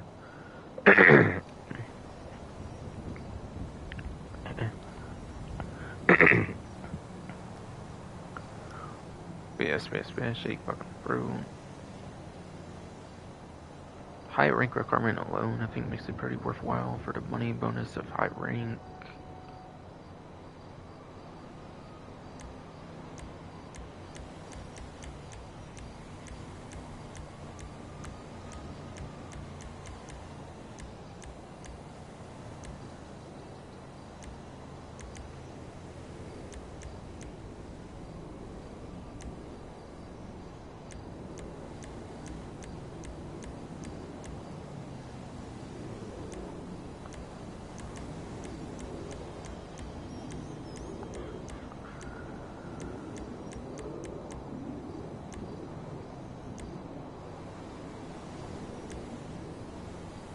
But yeah, still has on mind. It kind of seems to be the lowest one I've noticed, at least lately, being at rank 20. Probably would not bother too much with that then.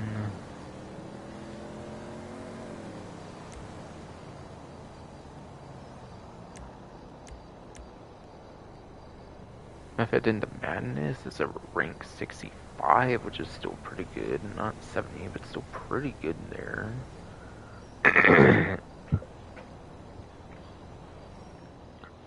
Oh shit. But it is 2 to 4 players though. So I'd only play if you don't mind playing with another player, really. Huh. But yes. At least it is, that's how it's ranked 65 though. It's a nice bonus for sure.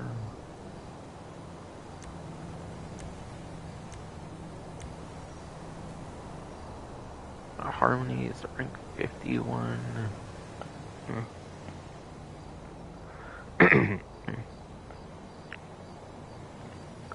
But yes. Honestly, I fucking forget, like, what this one kind of was. Refer to my contact mission content episode featuring the Trevor missions for more details.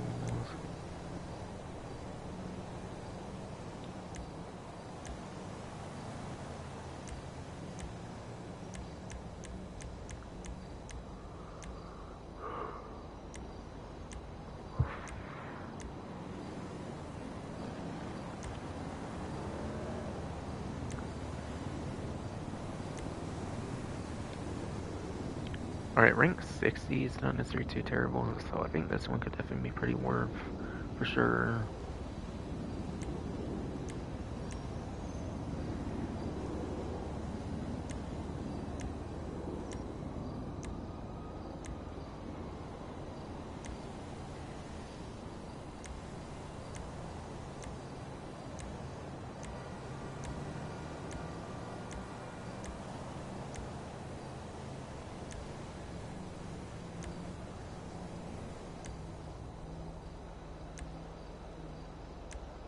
It looks like I was the last one.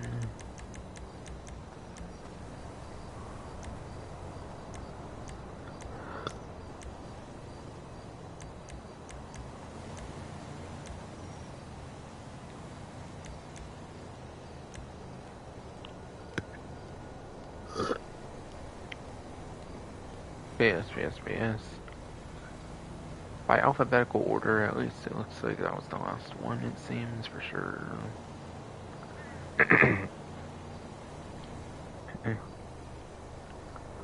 Yes. Alphabetical order, at least the last one.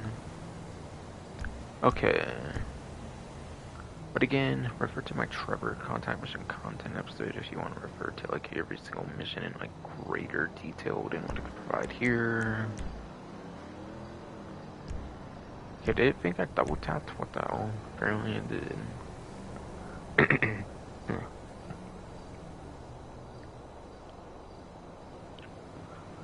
BS.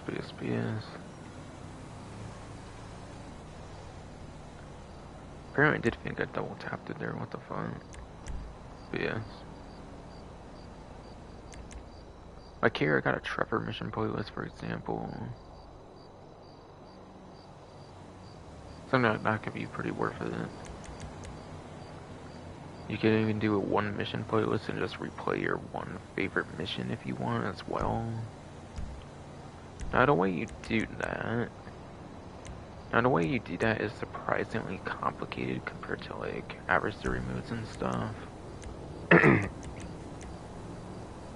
But yes. You would think that like the mission thing would have the contact missions, but no. It does not. Why? Did nothing show up there? What the hell?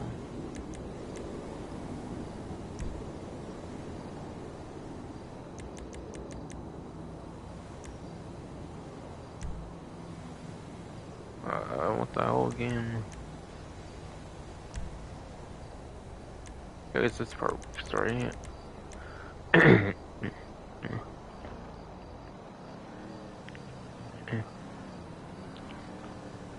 BS.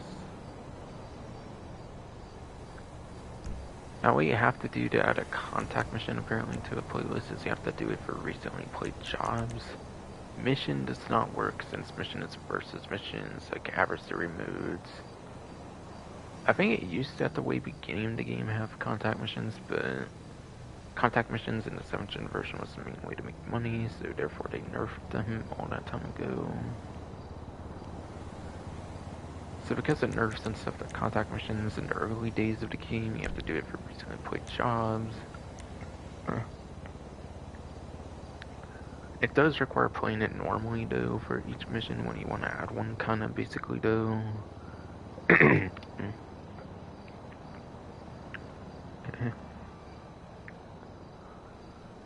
Yes, but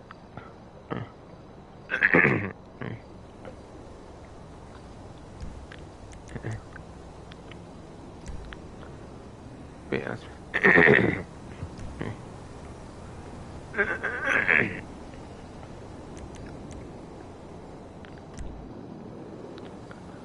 BS. Once you recently place something, it will show up here.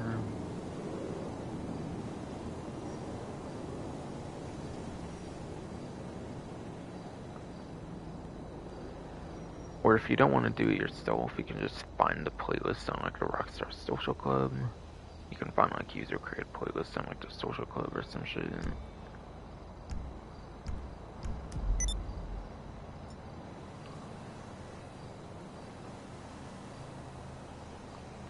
That should give good advice on those.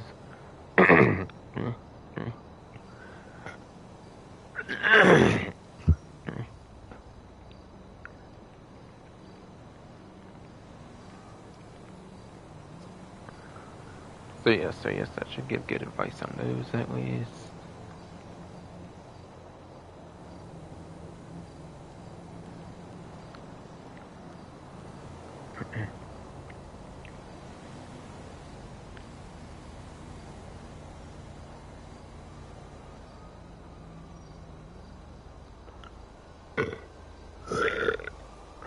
God, you shit fucking through, bro.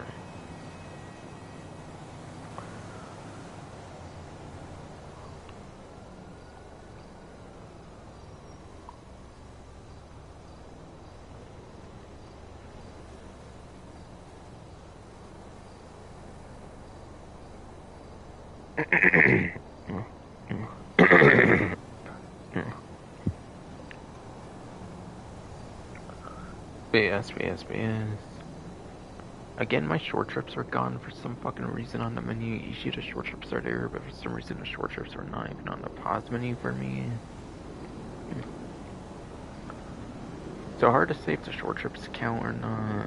They're kinda Lamar missions, but they're considered more of their own. But still. They are considered more of their own things, though, for the short trips compared to, like, the lowrider missions and Mars Day 1 contact missions.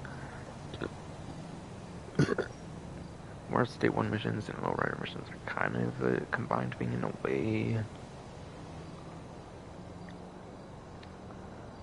BS. Short trips are kind of their own, like, type of mission, pretty much.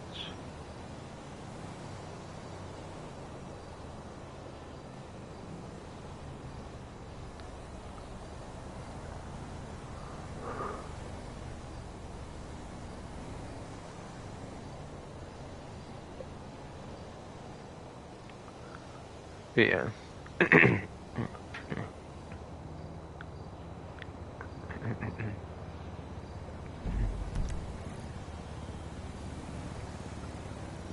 And then, yeah. Next money opportunity refers to the hangar here.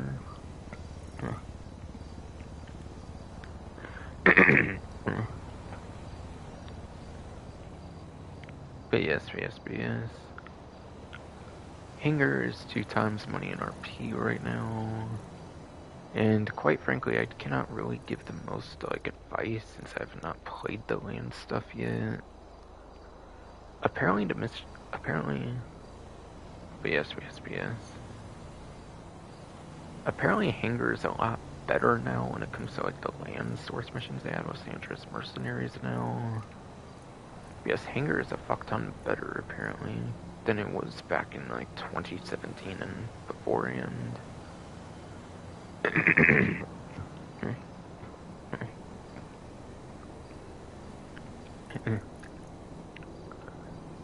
BS.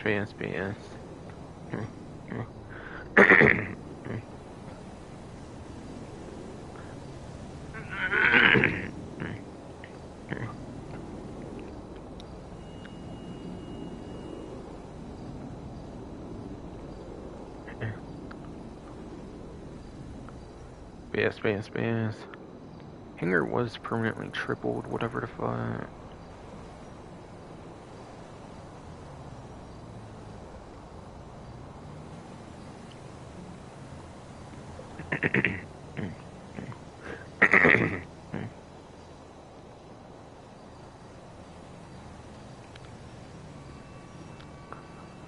BS. Hangar was permanently tripled, apparently with the Drug Wars DLC. The Hangar was permanently tripled with the Los Santos Drug Wars DLC, but people still did not run it well because it was the same shit, basically.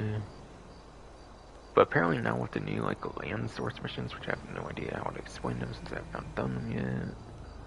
The new land source missions makes it one of the best businesses in the game now, apparently, to run. From what I have heard. So that's a damn good money opportunity then, apparently. So Hangar is definitely a very good money opportunity. And you have the agency thing too. For the data leaks. So data leaks and the Hangar sell missions 2 times. Both pretty damn good.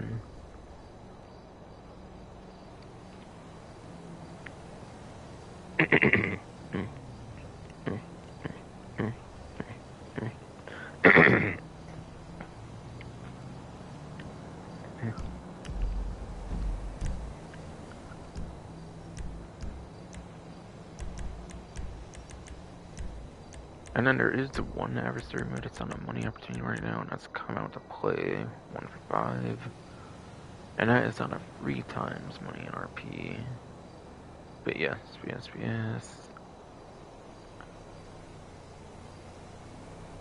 Runners. You have runners and hunters. Runners are supposed to make it over to destination, basically, and then the hunters are supposed to try and kill them before they make it to destination.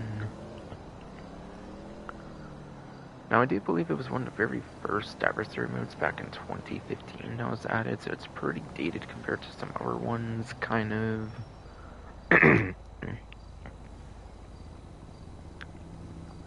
Yes.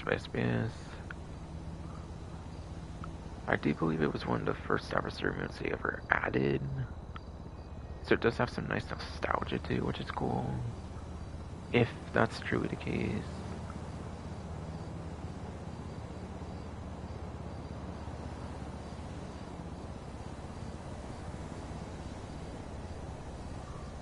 Sounds like it's a pretty easy adversary mode if you're the hunter team, at least a lot of times. But yes. It's an adversary mode, like I mentioned with the Salt and Caprico 2 times with the plus membership.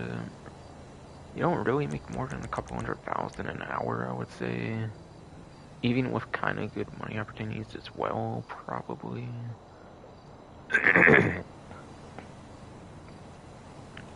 Yes.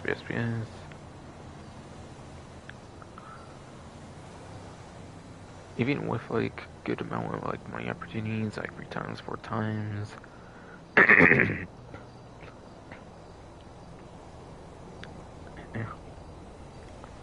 Yes. Even with 3 times and 4 times, you don't really make the greatest money from them. Much better off clearly with the data lease or the hangar business is definitely the main two.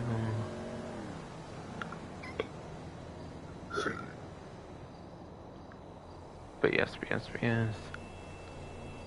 That is definitely the weakest of the money opportunities for sure. Only thing it's good for the most part.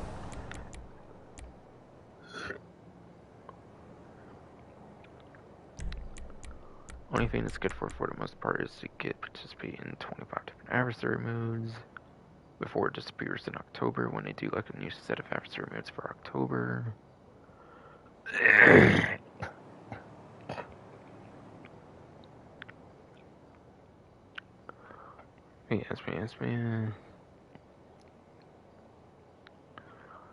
Only thing that's super good for is for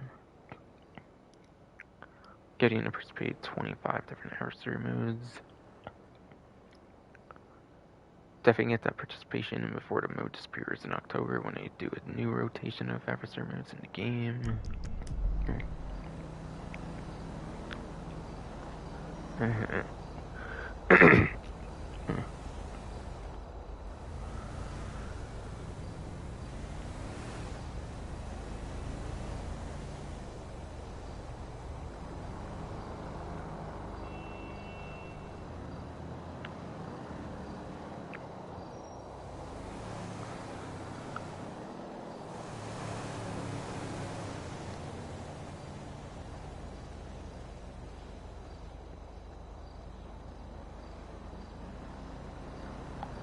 Oh, and there's actually another money opportunity too, that's right.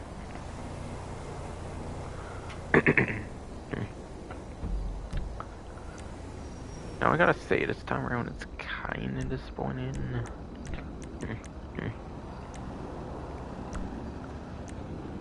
And yes, it involves community series this time. This time around it's fan favorite ones, and they're on like 4 times, or not fan favorite, but I think it's like Rockstar's favorites. Yeah, it's Rockstar's favorites 7. It's Rockstar's 7 favorite, basically. So that'll be Killer Loop. Killer Loop, yes.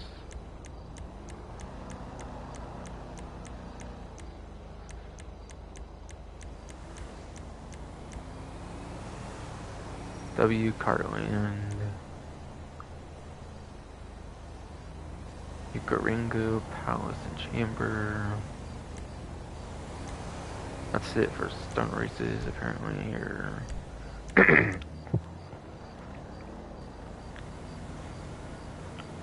Again, it's just a bunch of, like, favorite, like, old maps. It's no new stuff this time.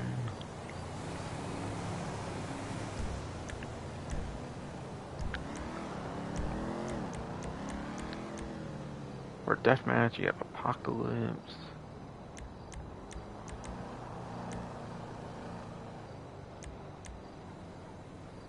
Fucking yellow.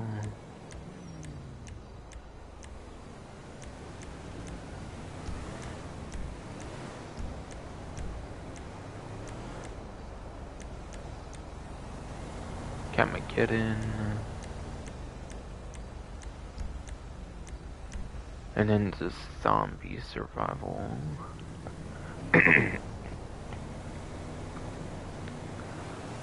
But yes. Those seven old maps are Rockstar's favorites apparently, and their 4 will be the ones that have 4 times money in RP. I believe it's the first time they've done a 4 times on that all. Huh. But yeah, 4 times it's over 10-year anniversary clearly and whatnot. So yeah, very good time to go for your survival challenge, possibly. If you want to do it legit and you don't want to like do like a if you want to do it like legit and you don't want to do like an auto like complete like wave kind of thing.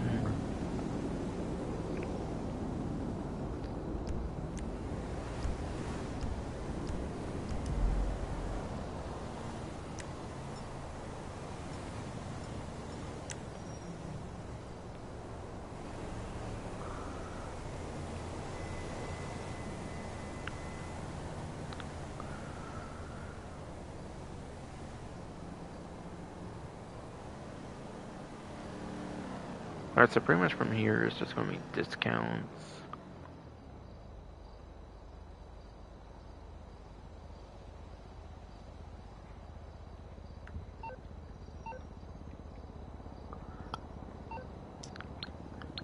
Yes, from here it's pretty much just discounts at this point. Just discounts at this point. Yes, shitty fucking fruit.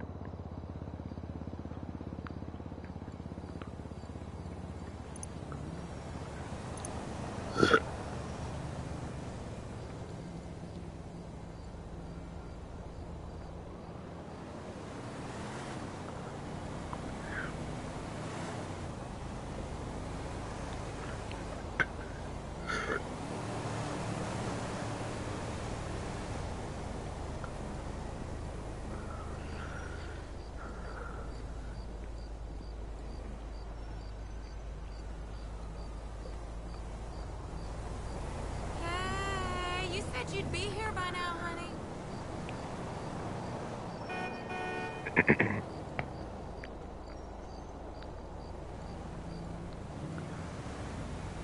BS. Any individual standalone garage will be on a discount here for individual garages are 40% off.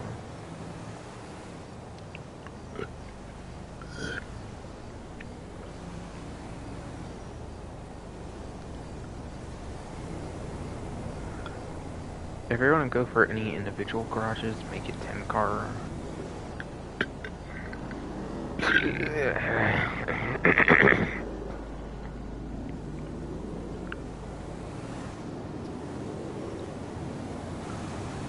BS.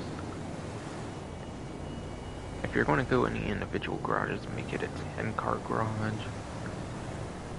Though quite frankly, you should always go for apartments.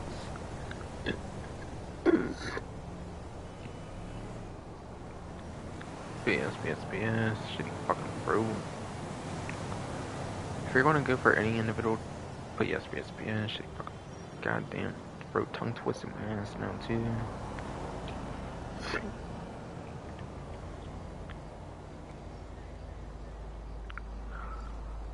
If you're going to go for any fucking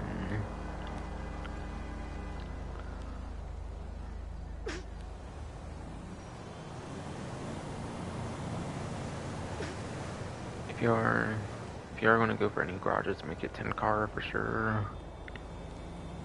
But quite frankly, you should just wait for like the apartment discount. Heck. Yes.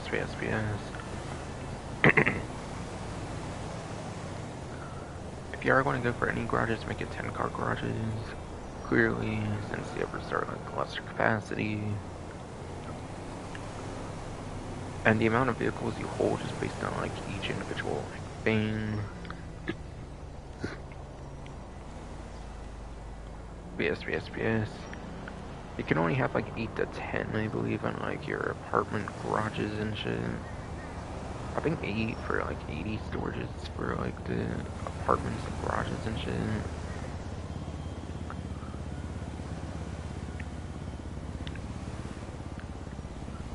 BS. BS.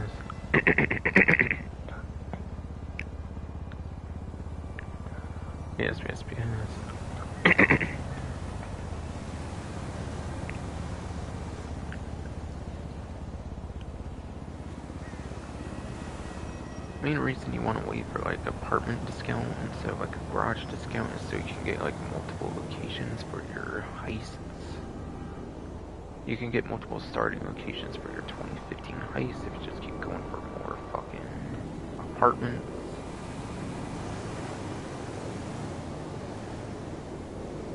So I don't really recommend individual garage discounts, to be honest.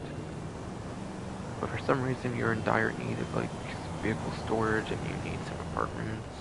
Like if you need some individual garages, then it could be a good opportunity right now.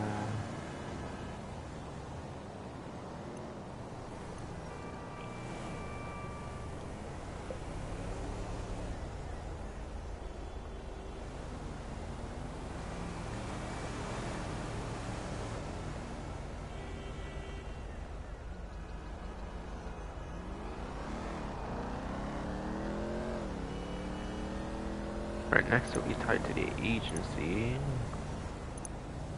I think this one's definitely the best, being really close to the casino, and I think it's also the most expensive one too, so I won't really be able to show off the actual property price for that one, unfortunately.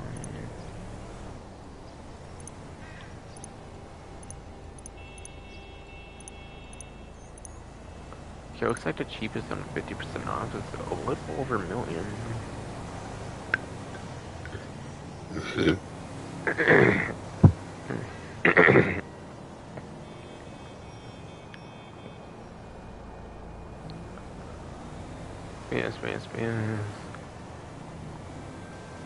$1,005,000 for cheapest one right now.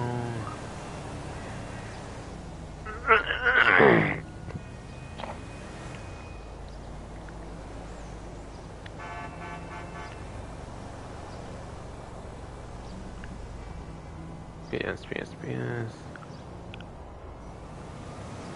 Cheapest agency right now, $1,005,000.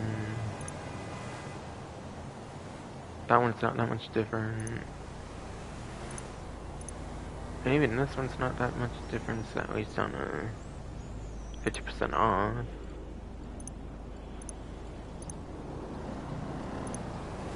Not that they really are normally much different, but still, price-wise.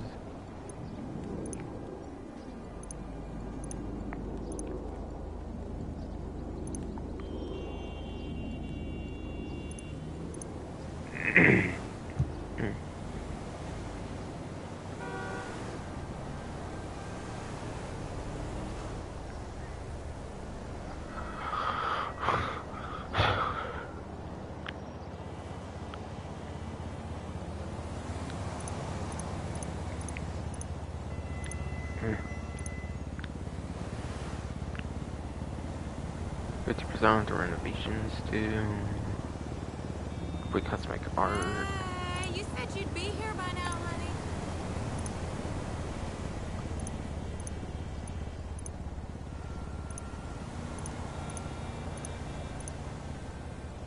We custom wallpaper. We cosmic highlight. The armory.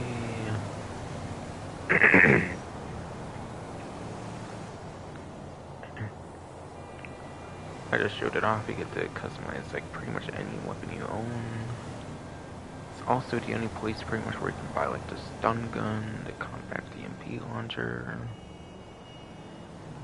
Maybe even, no, I think heavy rifle you can buy ammunition. I think it's mainly the stun gun and then the compact EMP launcher, which are the two exclusives that they operate mostly.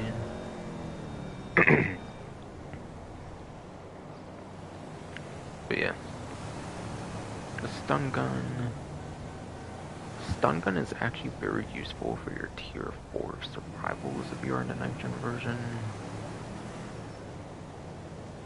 And yeah. Stun gun is a juggernaut killer. Stun gun is a juggernaut killer for sure. Yes, you can kill juggernauts pretty good when it comes to the stun gun, which is pretty good. That alone makes it very worthwhile to have.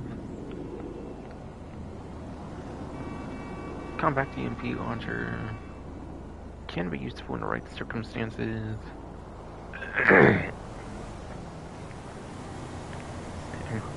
Yes.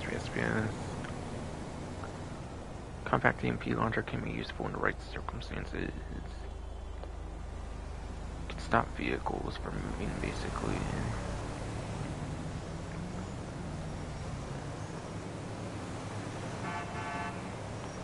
So it's a very nice utility weapon, but still shoots grenades. It's not airburst like up and atomizers. You can't really stop like aircrafts or anything with it. If someone were griefing an aircraft, it'd be pretty much impossible to stop them. Because it shoots grenades and not airburst projectiles.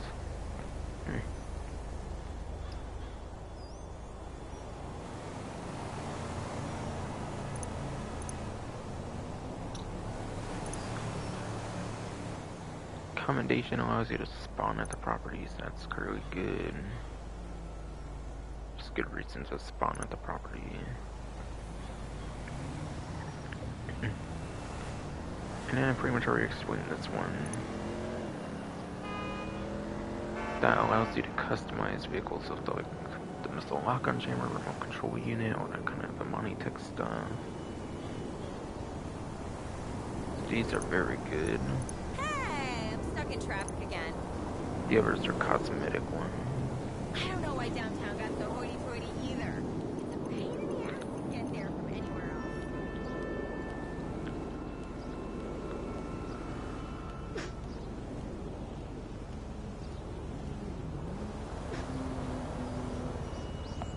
But yes, Amani tech upgrades are 50% off as well. So that includes your missile lock-on jammer, remote control unit at least, possibly other stuff. I'm not sure on other stuff. There's no bad thing really when it comes to money tech. That's always a good discount. Hey, bud. What's good?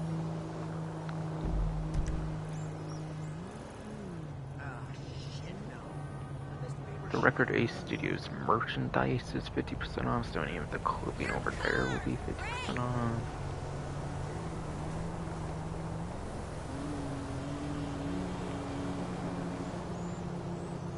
Okay, and then it looks like there's one vehicle discount and any like weapon stuff like gun ban to cover at this point.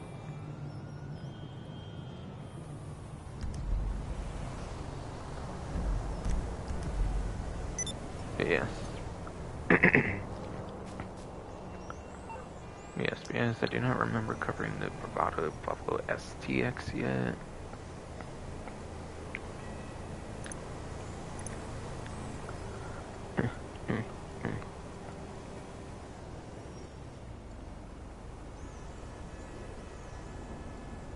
So that was 4-door, right?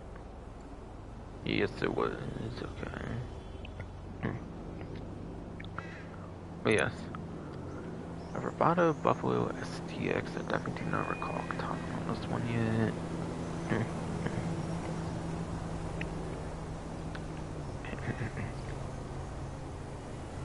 It is a 40% off discount.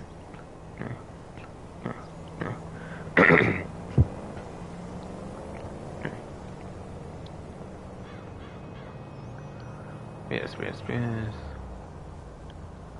40% off discount.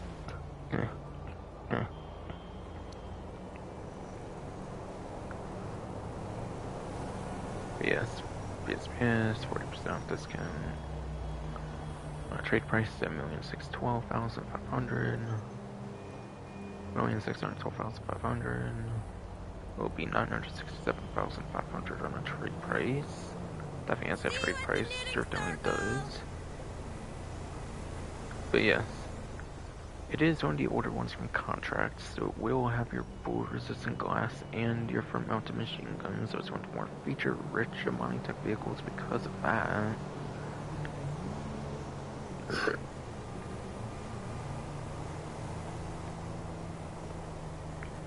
But yes, has armor plating, obviously. It is not electric, so it's not going to have your best possible explosive resistance, but still very respectable nevertheless.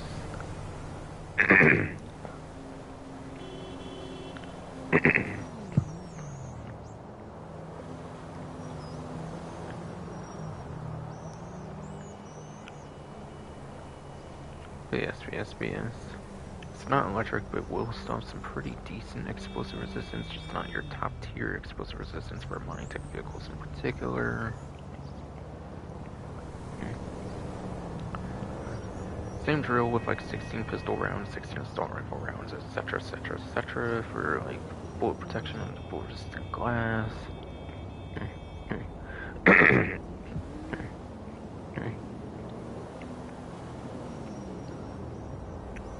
Shitty fucking approve, but yes. Front, yes. Front-mounted machine guns could definitely be alright. At least it does have mounted weaponry, which they pretty much got rid of after contract DLC for mining tech vehicles for some reason.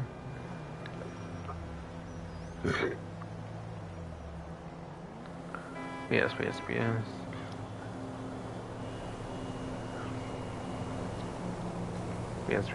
For some reason they got rid of like front-mounted machine guns and newer ones, not sure why, but at least it does have mounted weaponry, even if it's not the greatest weaponry in the game, really.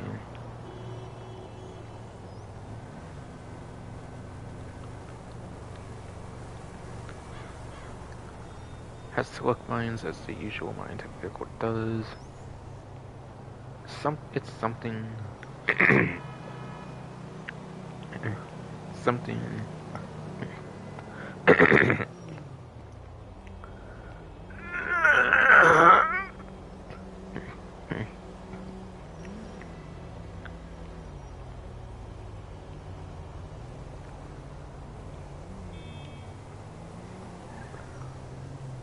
Yes.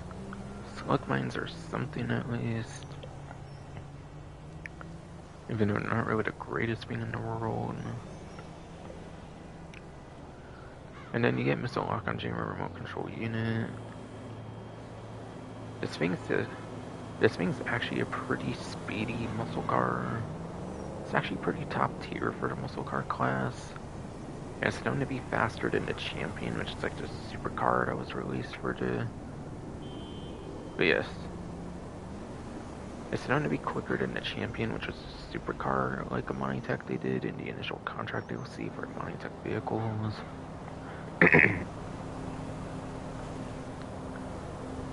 So if it's quicker than that, then it's gotta be pretty damn speedy for sure. So remote control unit could be a good option if you want like one remote control unit vehicle that has like mounted mini guns, like mounted machine guns you can use on it. Not mounted miniguns, but mounted machine guns. If you want one that can do that with a remote control unit, then this could be a good candidate for that, technically speaking.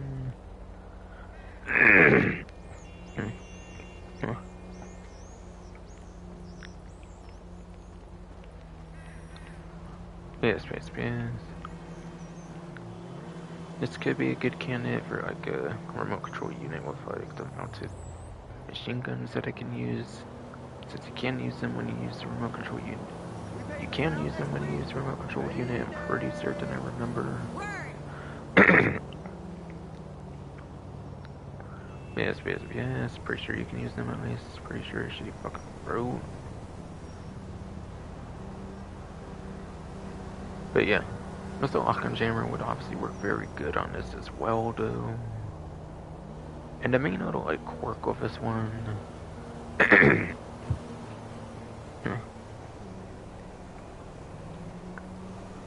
BS.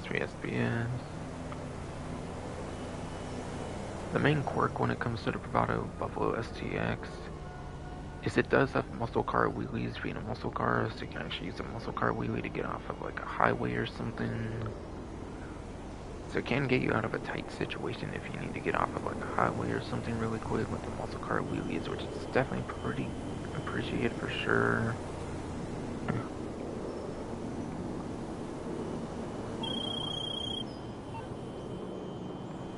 And then, yes.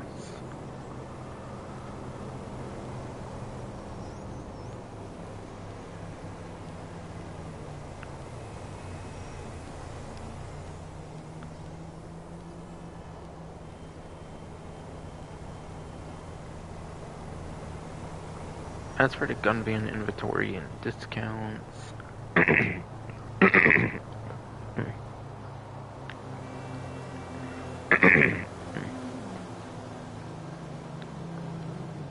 BS. As for the gun van inventory and discounts,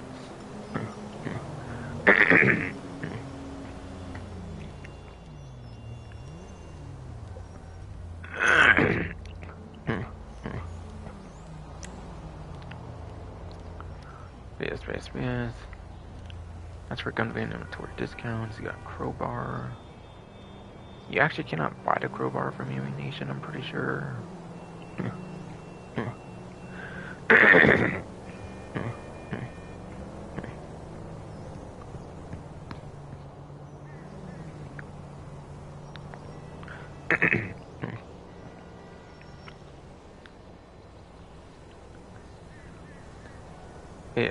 BS.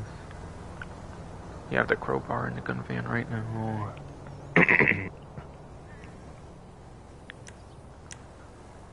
You actually cannot buy this in Ammunition. I'm pretty sure you have to either find it in the world. You have to do it from like a user created job. User created job from the creator, basically. You have to find it around the world, or you can buy it from the gun van, basically.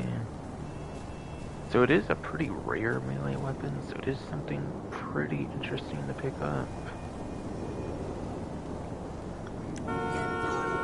But yes.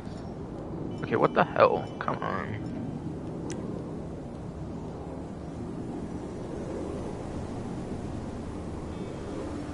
Alright, you got Widowmaker, Railgun, Economizer, Unholy Hullbringer, Fireworks Launcher, 50% off for house members, Tactical SMG, 20% off, Micro SMG, Carbine Rifle, RPG, Grenades, Molotovs, Pipe Bombs, Armor.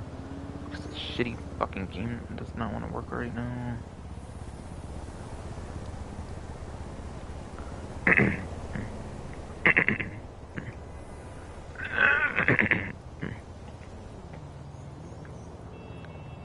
You shitty fucking fruit. That and the saving bullshit, dude. Oh, come on.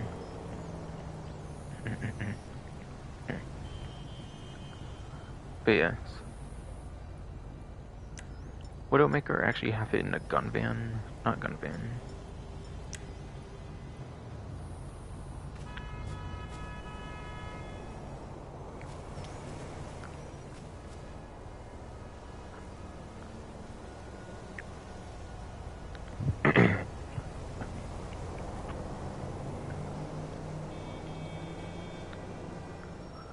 BS. My Widowmaker is actually in the gun locker, but the Widowmaker is a reskin of the minigun, basically. I should probably do the Widowmaker over the minigun, honestly. Owl instead of in the gun locker, because the minigun is just in story mode after all, but still. Since minigun is in story mode on like the Widowmaker, so... So honestly, I should probably reverse it and do the Widowmaker on my weapon wheel, and then have the minigun in the gun locker, so I can have Senji infinite ammo with the Widowmaker or the minigun. Because apparently that's how that shit works, apparently.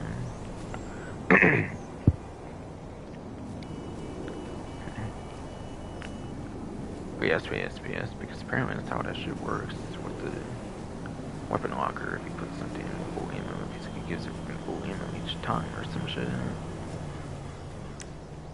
Yeah, Widowmaker, just a reskin minigun, nothing too crazy.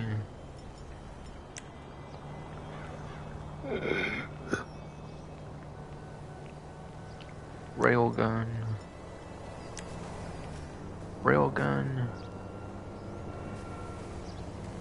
I'll show something real quick on I'm gonna fire a couple of rounds here.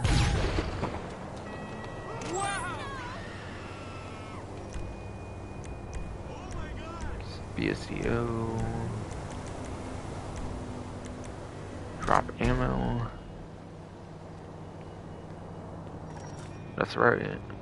For some reason, you can actually buy ammo for the ammo box, which makes the railgun ammo super spammable.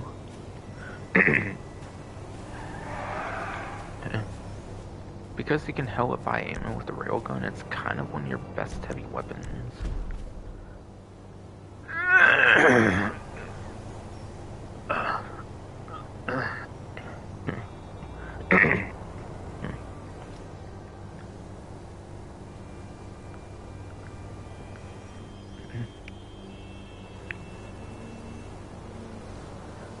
BS. Since you can hella spam railgun ammo by being able to buy it for the ammo box from CO and shit, makes it one of the best heavy weapons available in the game because of that. BS. Because of that trick, I think it's definitely one of the best heavy weapons of the game easily. Shitty fucking fruit.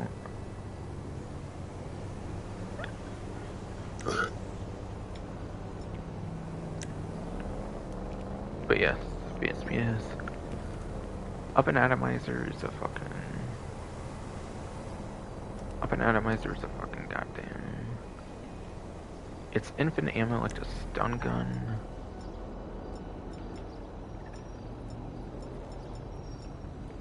Yes, infinite ammo like a stun gun.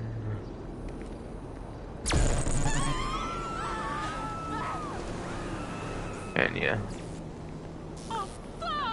It can do that shit to vehicles, it can get vehicles right side up, which could help with business missions. Let's say you're doing a business mission, you get your cargo stuck, it can unstuck your cargo, which is pretty good. But yes. You can get a business vehicle like unstuck with this, which is nice. Definitely very good.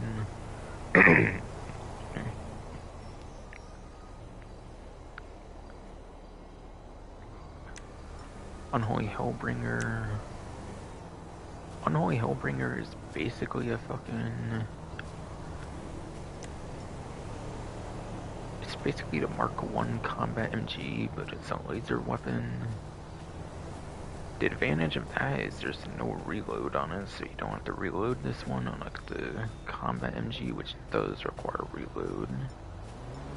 It's very damn good too there. But yes.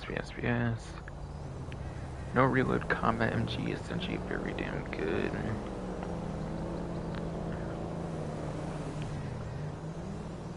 $50% off the firework launcher. Yeah, fireworks, they do not do very much damage.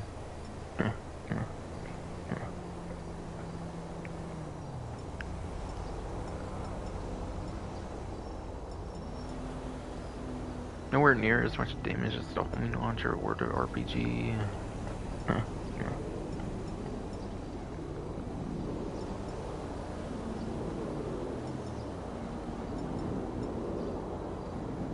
Not as accurate as the homing launcher.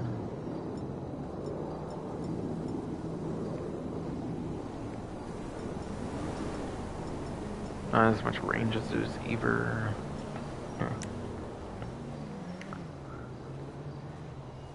It's just a celebratory weapon for fun's sakes, pretty much.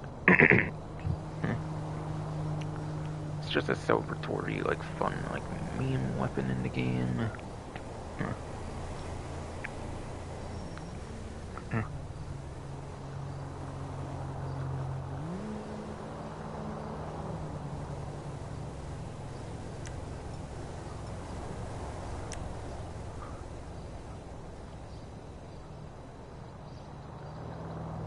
The newest weapon is on a 20% off discount for everybody, regardless of this.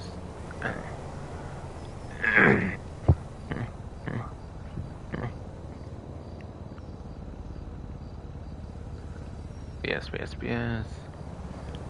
Tackle SMG is 20% off regardless of a subscription or not.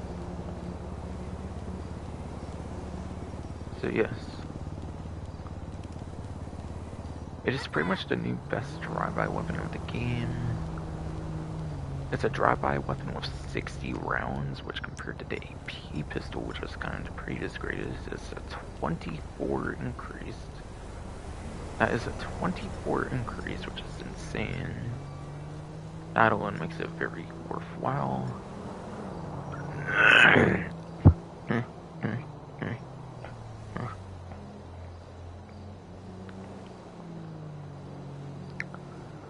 BS. The 24 ammo increase definitely makes it very worthwhile. Alone, without anything else in account.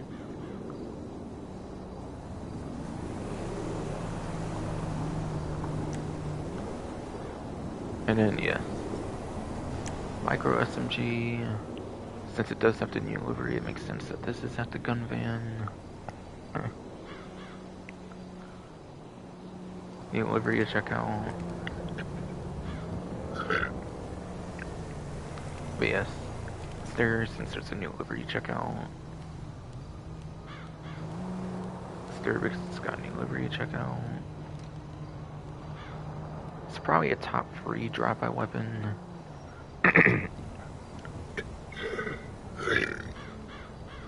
But yes. Between pistols and SMGs, it's probably a top 3 for drive-by weapons, I would say for sure. Just for pistols and SMGs.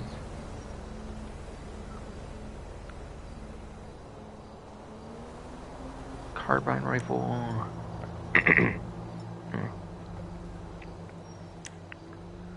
Carbine rifle is a Mark II variant, so that's clearly worthwhile.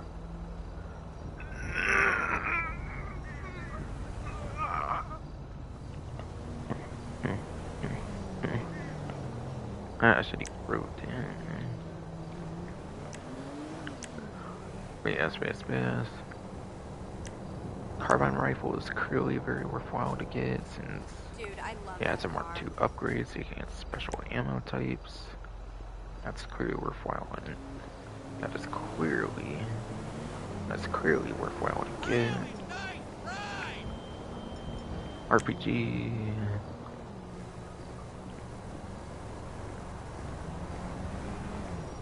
RPG is super powerful and it's super spammable as well. You can use this, you can swap to another weapon right away, and then you can just swap right back, and it just auto-reloads it without having to... But yeah, doing that, you can skip the reload animation, I believe. If you use it, go to something else, go right back. So it's pretty deadly in right hands, for sure. And even without being in right hands, it's still pretty deadly regardless.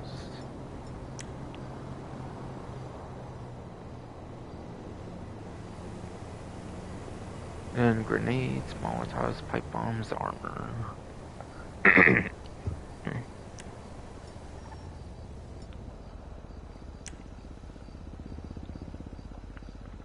Yes. Grenades, your basic robo.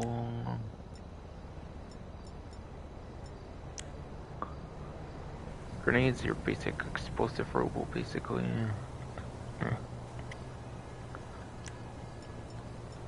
Molotovs are exclusive at the gun van sites for finding them around the world and getting them for like user-created like jobs, like the zombie survival, for example.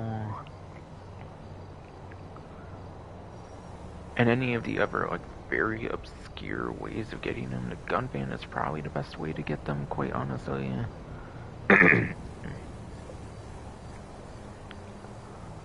BS. Gun van, honestly, is probably the best way of getting that, for sure. Reliably, yes. Whenever they show up. But yes. Pipe bomb. I feel pipe bomb is a little bit of a cross of a grenade and a sticky bomb a little bit.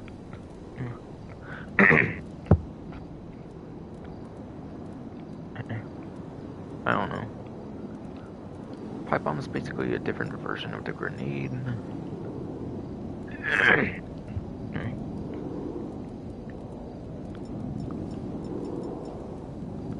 Yes.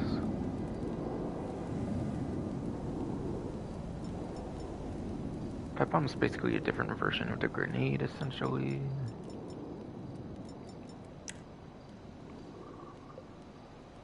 But yes. And then last but not least, there's armor.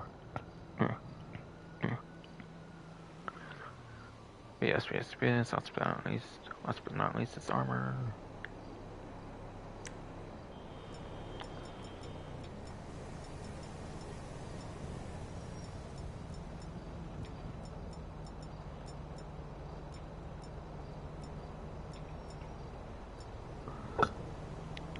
Okay. Unfortunately, the only thing I didn't really get to do was do the... I didn't really get to do this here, but... I've had to do it plenty of times anyways. But yes, I did not get to do the time trial there for the junk energy. I've done it a billion fucking times for that particular version of it. Stream's over 6 hours long because my throat was the biggest bitch in like a while for a GTA Online stream in particular, at least.